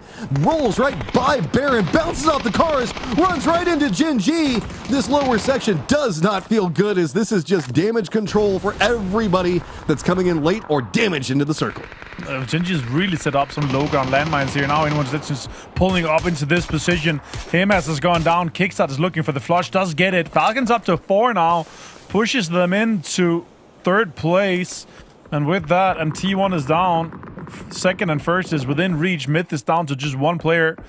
Great Molotov here from Tig. Does he find the connection? I don't think so. That's a great nade, though, from Shen. Finds a good knock on to Tiggleton. Okay, but I mean, there's not much more 4 Angry Men can do about it right now. Falcons don't exactly know that. Another nades might be coming out, and here is Twisted Minds trying to backstab what's going on with Anyone's Legend, who are being gate kept out by Petrichor Road. The Valley approach just getting denied due to the bottleneck right where Petrichor Road's at, and is kind of the problem for it all. Anyone's Legend at least have this as its own isolated arena for the time being. They're gonna fall. Twisted Minds finding the kills, but Twisted Minds now has to figure out how they want to run into the circle. The circle's kind of moved more into the valley, into the swamp. Park Pro has managed to find a way to hide out in the compound in the middle of it all, but the southeast has VP, Falcons, and everybody else. I mean, we still have Zhao Wu over here, as well as 4 Angry Men on the roam. This is actually a great approach here. If they could take the eastern side control, put some pressure onto Petrichor Road, and maybe third party this fight with Twisted Minds, they have a bit of an entry into this circle here, but it's about time that they gotta make moves here. As the next circle starts to move in 10 seconds, Zhao Wu with an off angle in the fields behind them. He might strike and put Falcons from 3 to 2, and that would be really rough for them. Full Savage game mode for them if that happens. And 2 landmines next to each other, I-26 and Chewy. Can Twisted Minds find them? Example looking for it. Great nades coming in. 0-4 NB with a double. And Example comes in and they spring on to Twisted Minds. Perfectix falls too. Falcons spot this at the distance. They hear it, and are they going to continue to push in? Looks like they don't have too many options, so they might go for the exact same strategy. Petrichor Road, do they have time to reset it?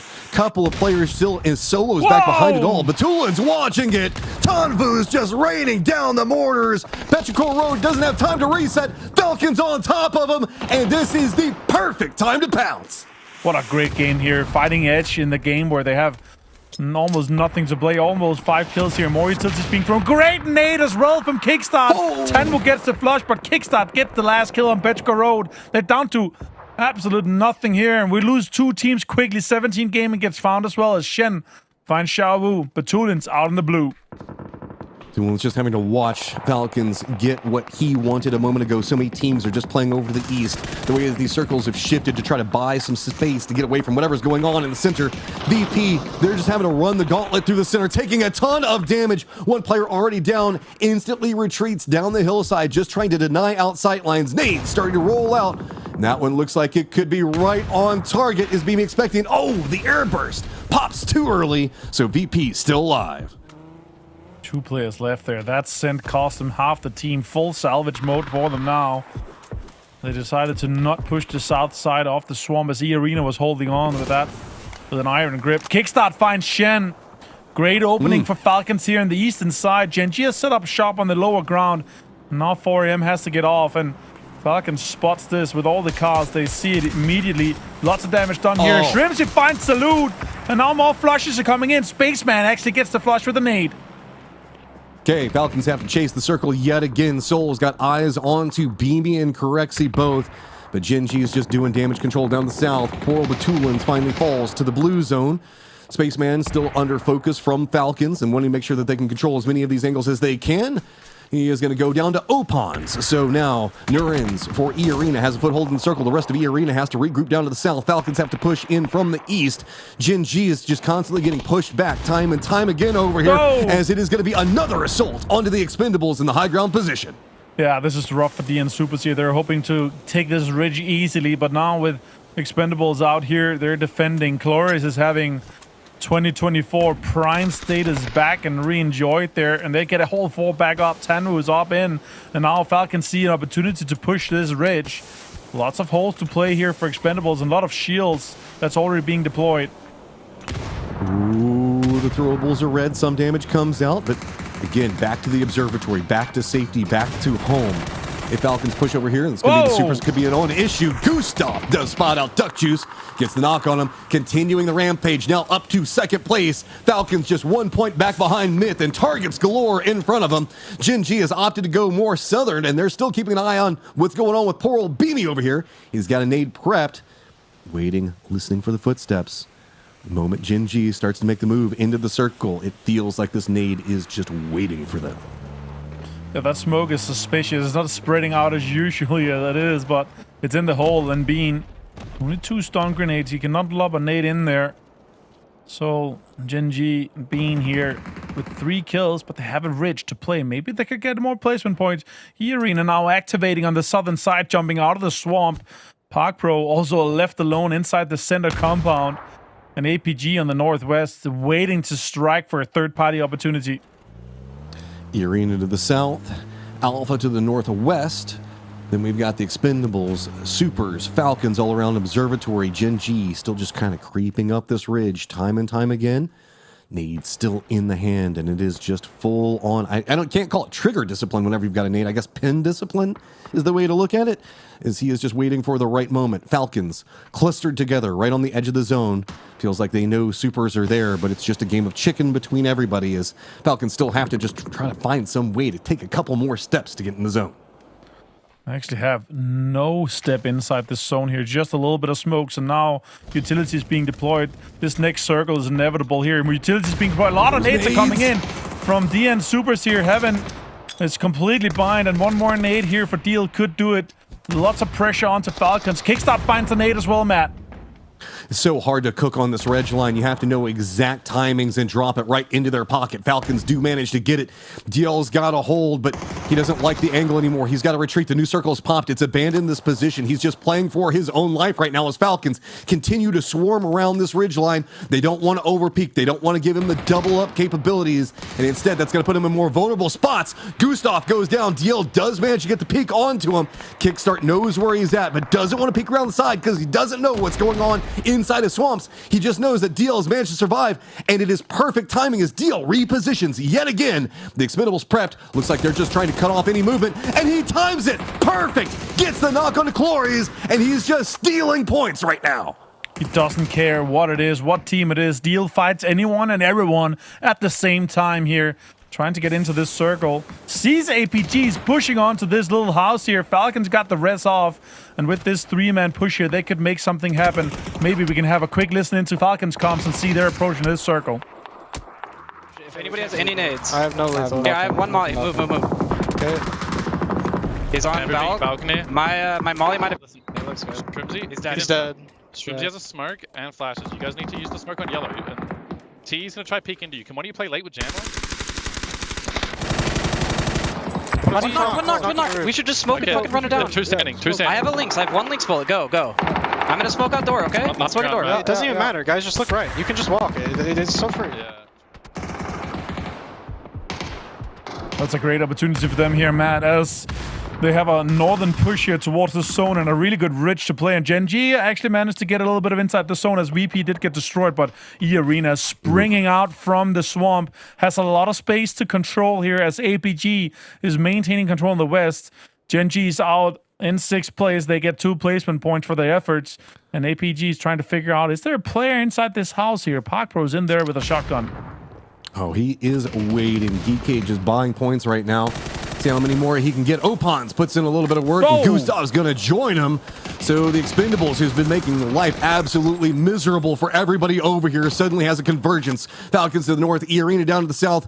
Really, it's just Alpha having to deal with Park Pro for the time being, but there's a lot of clusters. Falcons now in 1st place. DK and the Expendables right on top of each other as far as the leaderboard goes. So really, just the survival coming up from Park Pro could be absolutely massive. He's finding a ton of work over here. Gets another point, finally goes down, but the Expendables in a ton of trouble of their own. There is nowhere for them to go. Blue zone on top of them. And now we are just instantly popping into our top 3. Falcons, northeast. Circle pops. It has gone over into Alpha's favor, and E-Arena down to the south. Yeah, and this ends just in the middle, but APG do not need to move. E-Arena needs to move and finds something onto Falcons. It's traded quickly back as Spatampong finds a knock onto Kickstart, and Gustav returns the favor. He got a little bit too deep here, and with this push here, they might be able to get into this circle as E-Arena is going to have to make moves. I mean, Alpha, 10 kills. Falcons, 10 kills. These guys have just been absolute rampaging around the circle. Alpha, now what do? This is kind of an awkward spot whenever we look at moving out from this, right? We've got the observatory hillside and this massive ridge that provides a lot of cover, dropping right down into the more aquatic section of the swamp. Alpha's going to have the compound to play, and that's one of the reasons why E-Arena is being a bit slow. Their approach with their ridgeline isn't as good as Falcons, so Falcons still has a section of this that they can play with some level of safety, some high ground, and some vision. E-Arena has to decide, do they want to make the push Falcon-sided, or do they want to push into the lower ground where Alpha is already going to be waiting for them? What a way to play this out. Super well executed so far from APG with all the fights they've had throughout the game, and now to kind of hunker down a little bit to lock this one down. There's 4 more kills to be had on E-Arena and 3 on Falcons. They could have a banger game here, pushing them all the way up into the top 5. Shots come in there. That off angle is really rough for Shrimpsy. That Dogmai finds him. I mean, just on top of this building is so good. This puts Falcons also closer to E-Arena. E-Arena on the climb, and they want a lot more right now. Shrimpsy just trying to be back behind all of this down, and he's going to get flushed out. Kickstart tries to hold the line, but E-Arena just runs up into his face. Gustav watching it from above. He's going to go down. Falcons are eliminated. They're holding down that 1st place position, so it is now 10th and 12th, trying to see how many more points they can find, and it feels like Alpha has been rampaging, but E-Arena has a little bit of this high ground, and Opons has moved down into the water. This is an extremely difficult push to get 3 guys off from the high ground here towards APG. Sure, It's a 3v4 if they get this res off. 11 kills for APG already. And also 6 kills for Arena. This could be the push towards the top 6 for them if they make this happen here. Opons is really the playmaker from this position here, Matrim. And that blue, that Molotov didn't hit on the right side of the road. Oh, can he connect? It actually hits a little bit here. Dogmai's got space behind it, so does Simon T. It's all about controlling angles. Rooftop for Alpha versus the high ground with the Ridge, but the Ridge is getting caught out. Smoke's going to be just enough. Tries to run through it. Tycon, though, with Duckby on top of the roof, just putting in enough work to get the knock. But that puts us back into a 3v3. Lyrics could be rezzed as well. There's a bit of cover over here. I don't know how much utility we're really going to be looking at coming out from APG, but Alpha, they've had control over this position for so long. Really only having to deal with Park Pro that was playing at E-Arena, just trying to bully their way in. Stacked on top. Not a lot of ammo still sitting in the pockets for Alpha. Great shots coming up from Nurans, Path and Pond, and Opons. They find it. Control. E-Arena take it in the end. And what a game for them. To start on the west coast of this circle, basically a home turf circle for them, to maintain control of the swamp, force Virtus Pro away from their push, to then push up onto the observatory and lock this win down. What a way to do it as we bring in Toffees and Poro. What a game, gents. Whew. Alpha desperate, trying to defend with an MP5 and iron sights. Like there was nothing left. They had to make a play in E-Arena, defending champions at PGS 7. And get a big win when they needed to, Poro, and I think that was huge considering where they started before this game. I mean, shoot, they say chaos is a ladder. Arena managed to climb the ladder here at the end of the day after what is kind of an unforgettable day for them. I mean, they started this game in 16th place, so a big come up for them in what was an incredibly chaotic game. What was going on in crates, Matt? I have no idea. It's crazy that Alpha was over there involved in all of the, I guess, Korean/Team Liquid drama. Like, I don't know what Team Liquid did to the Koreans, but it felt like, 3 teams were involved with them? We had DK Supers. I mean, it was T1, of course, the initial instigator. I guess South Georgia is just the place to be, and everybody wants it. Sure, I guess. Weirder things have never been said, but it did seem... Oh! Dude, bowling with Doritos is a new sport I didn't know existed. I love that. Indiana Jones, that man. That was good. Run from the boulder. I remember that. I remember that show at Universal Studios. All right, nice spray here for the Falcons. They had to hustle, Martin. I was blown away at how much these guys had to put points on the board and grind after fight after fight after fight. I'm a little worried, though, because as Poro pointed out in the green room, finishing in first in groups tends to mean you don't win PGS. This was a masterclass. First on the first day, yeah. First day, yeah. This is a masterclass of execution of third party and repositioning. They were chasing circle, but they realized that their plan and their path to victory or potential victory was to just fight and third party all the way through. The way they managed to win almost all of them, except for the one in the end versus the Arena, was just perfectly executed. What a way to do it.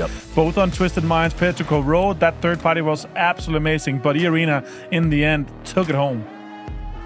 E-Arena with Pathumpong popping off with those 5 kills, 5 knocks, doing a great job. The White Rabbit is back. And like you said, Poro, they were in last place, 16th with 7 points.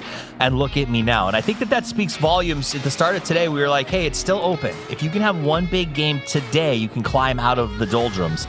And they did that, and they did it in style. That's what I'm saying. I mean, you were trying to get me to pin down a team that I thought would be in the bottom 4, and I'm just like, I don't know. Like, every single one of these teams is capable of doing one of these games, and here you go. You see Arena managed to pull it off here at Patapong with that 5-kill man of the match performance. Fantastic work from him. But yeah, going back to the Falcons, sometimes it feels like it really is just that simple. They were just winning fights today. Like, they looked so much better in their fights today than I've seen them look in a while. Well, you know, it was fascinating. During the interview with Kickstart, if you get past the earbuds mortar situation, he did talk about, he said twice, I feel confident as an individual. Twice, one after another, which I thought was a little bit weird. But maybe if he's saying that, it's a mentality of the whole team of like, if all of us just feel confident in what you do, because that's what it looked like. It looked like they were taking confident peaks, they were taking confident fights, and they were willing to go for the gusto. At the same token, so was Alpha. Alpha had 11 kills on that game and was more than willing to put points on the board, Martin. So this was 3 top teams putting in top tier play. If you ask Falcons before this game when they're chasing, was this a success or not, they would have loved those 15 points because it's illegal for them to win 5 engagements. And that put them on the #1 spot for the total leaderboard of today here, being in the lead after day 148, 5 points down to second, 8 down to third. That's a good lead going into the next 2 days here. That is wicked tight, but it's not over for the teams on the bottom yet. Should I be worried as I look at that second half of the leaderboard matchup? I mean, we got Twisted Minds, Liquid, 4AM kind of hovering. I mean, there's a couple of squads that can kind of climb, but on the other side of it, like whenever we're looking at Supers are down here, Twisted Minds, Team Liquid, you can't really get too mad at them. They're still finding points where they're getting crashed by 5,000 teams. But even coming into this, E-Arena was down in 11th place before this round. So there is still climb potential. It's just you have to kind of have these guys at the top falter a bit, and it just doesn't seem like that's been the case today. Yeah, I mean, I think okay, so just to correct, because I think we just saw that leaderboard, it might have got a little bit mixed up, is they were in 16th, they're now in 11th. So that also speaks to you can have a banger of a game and still not be in the top 10 because we started to move along that far. Now, tomorrow, we switch it up. We start on Taego, we end on Taego, which I assume means that the final game of the championship will be played on Erangel on day 3. We'll see when we get there. But it does shift the story a little bit, Poro. It seems like these Taego days have been a bit of a shakeup for our players. Yeah, it does feel that way, doesn't it? I mean, it's a tough map to play, and it's one of those maps that requires you to have a lot of good IGLing. But let's start with the interview with Shrimpy. We will have Shrimpy with us here. Congratulations on taking the lead on Grand Final first day. How do you feel like? Because it must be so familiar for you guys to taking the lead. It feels really good. It's been a while since we've won, so it feels really good starting out really strong. Usually we don't start super strong, so it's just nice to be in the lead. Actually, you guys play a lot of good games in today. So which game do you think that helps you most to build your motivation, build your momentum? I think the last game that we played was really, really good for our momentum. It was kind of a hard zone for us, and we were able to scrap out a bunch of kills, and we played pretty well together. So I think that's a big momentum game for us. Yeah, and that game is like secured, helps you secure the first place in the game. And we all know that you're in a new roster, new IGL system right now. How do you feel like it's for you guys? Do you think it's reached a new high level because you're won the first place today? I wouldn't say we can get to a new level, but I think that we have like a ceiling, and we haven't gotten to the ceiling yet. We haven't shown it, and I think Gustav has been very consistent. So it's really nice to be with him and to hang out with him, and he's just a great presence outside the game as well. All right, but we looking forward, guys, to reaching a new high level. That's why I said about the American team, because it's been like 726 days since the American team last lifted the trophy. Do you believe this time you can bring the trophy back to home? I believe it every time we play, but I think that we're feeling pretty good now, and we just need to clean some things up, and we'll come out victorious. All right, keep that momentum, and let's wait and see what Falcons can do. That's all for the post-match interview. Let's see you in tomorrow's game. Bye-bye.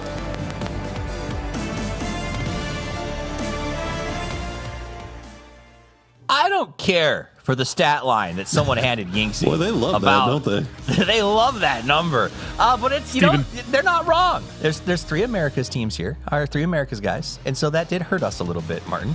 But they're not wrong. If Americas hasn't lifted a trophy, we deserve to be called out for it. We should be better than this. We're an entire region, and we haven't won one in 2 years. Well, maybe we should have 8 teams in there then. You know that Denmark is about 6.1 million people, and we lifted a trophy just, last month in Paris? Yes. Well, okay, yeah, that's fair. But also, that's, just claiming the entirety of VP now, I see. There's long periods of darkness, okay? So there's tons of time to practice. That's all I'm going to say about that. But you're right. I think that is absolutely a good challenge. I think the Americas region in general, and to what you said, Poro, I'm going to actually go against us here on this one. What would we do with 8 teams, honestly, right? Like, we had a third, exactly. So at the end of the day, if you don't have the pedigree, you don't get the teams or the invites, and it just is what it is. What a great day of play. 5 games are down. That means we have 10 more to go, and we are going to crown a champion at the end of that. PGS points are on the line, $300,000 in cash, and I think today was a good start. So before we sign out, let you guys get a little rest before we go to tomorrow. I want to do final thoughts, get your guys' take on the day, because it was a fascinating day of PUBG. If you guys just joined us, go back and watch, especially those first 3 games. They were absolutely wild. Definitely worth putting some eyes on. So final thoughts on the day. Let's go with Poro. Awesome day for Falcons, obviously. I think they looked a lot better. They looked a lot more comfortable in their team fighting. Every time we listened into their comms, they sounded great. Definitely worlds better than we've heard them before in the past. So we'll see if they can keep it up. But one of the hardest things to do is play from first place in a lobby this stacked. So still 10 games remaining. Thank you. Also, thank you for wearing that shirt. It may be my favorite to date. You're welcome. I love Dungeon Crawler Carl. I'm going to assume it's a reference to Princess Donut. And if it's not, it is now. All right, Match'em, final thoughts.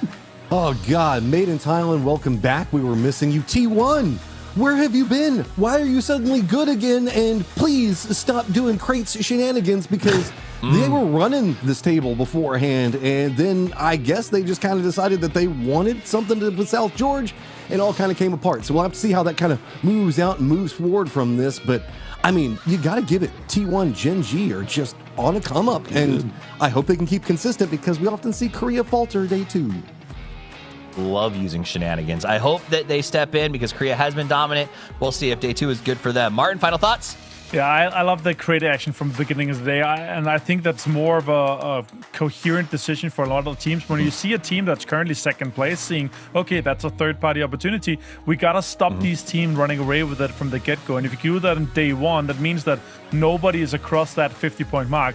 Everyone hates it when a team like Mid has like 65 or 70 points after day 1, right? So everything is still on the line. The foundation has been built today here. And for the teams that are 30-point plus, they can still take it all and may potentially get into first place going into tomorrow and the last day. So that's going to be cool to see. 10 more games. I'm excited. 10 more games. The Crawlers are in the fight. They're going to do what they can. I will say this, that I think that you're right. I think this change in meta is favoring aggression and battle early. And honestly, I think the threat of the LMG meta, where car rotations are nigh impossible, looming over the horizon, is forcing teams to start exploring this idea of we take fights as they come. We're not going to be able to do these sort of sends to middle anymore. So let's just embrace the changes now and get active. The activity was big. The fights were huge, and I guarantee they're going to be even bigger tomorrow. There's a ton of teams stacked up at the top and a little bit of space for those on the bottom to catch back up. So be here at the same time, at the same place, for even more actions and giveaways on chat. We're giving stuff away, so you want to be here, you want to be collecting. Guys, thank you so much for spending your evening or whatever it is with us. On behalf of myself, Match'em, Avenger, Porosaurus, the entire production team, everyone at Crafton, and the players themselves, thank you so much for hanging out. Until we see you tomorrow, play more PUBG.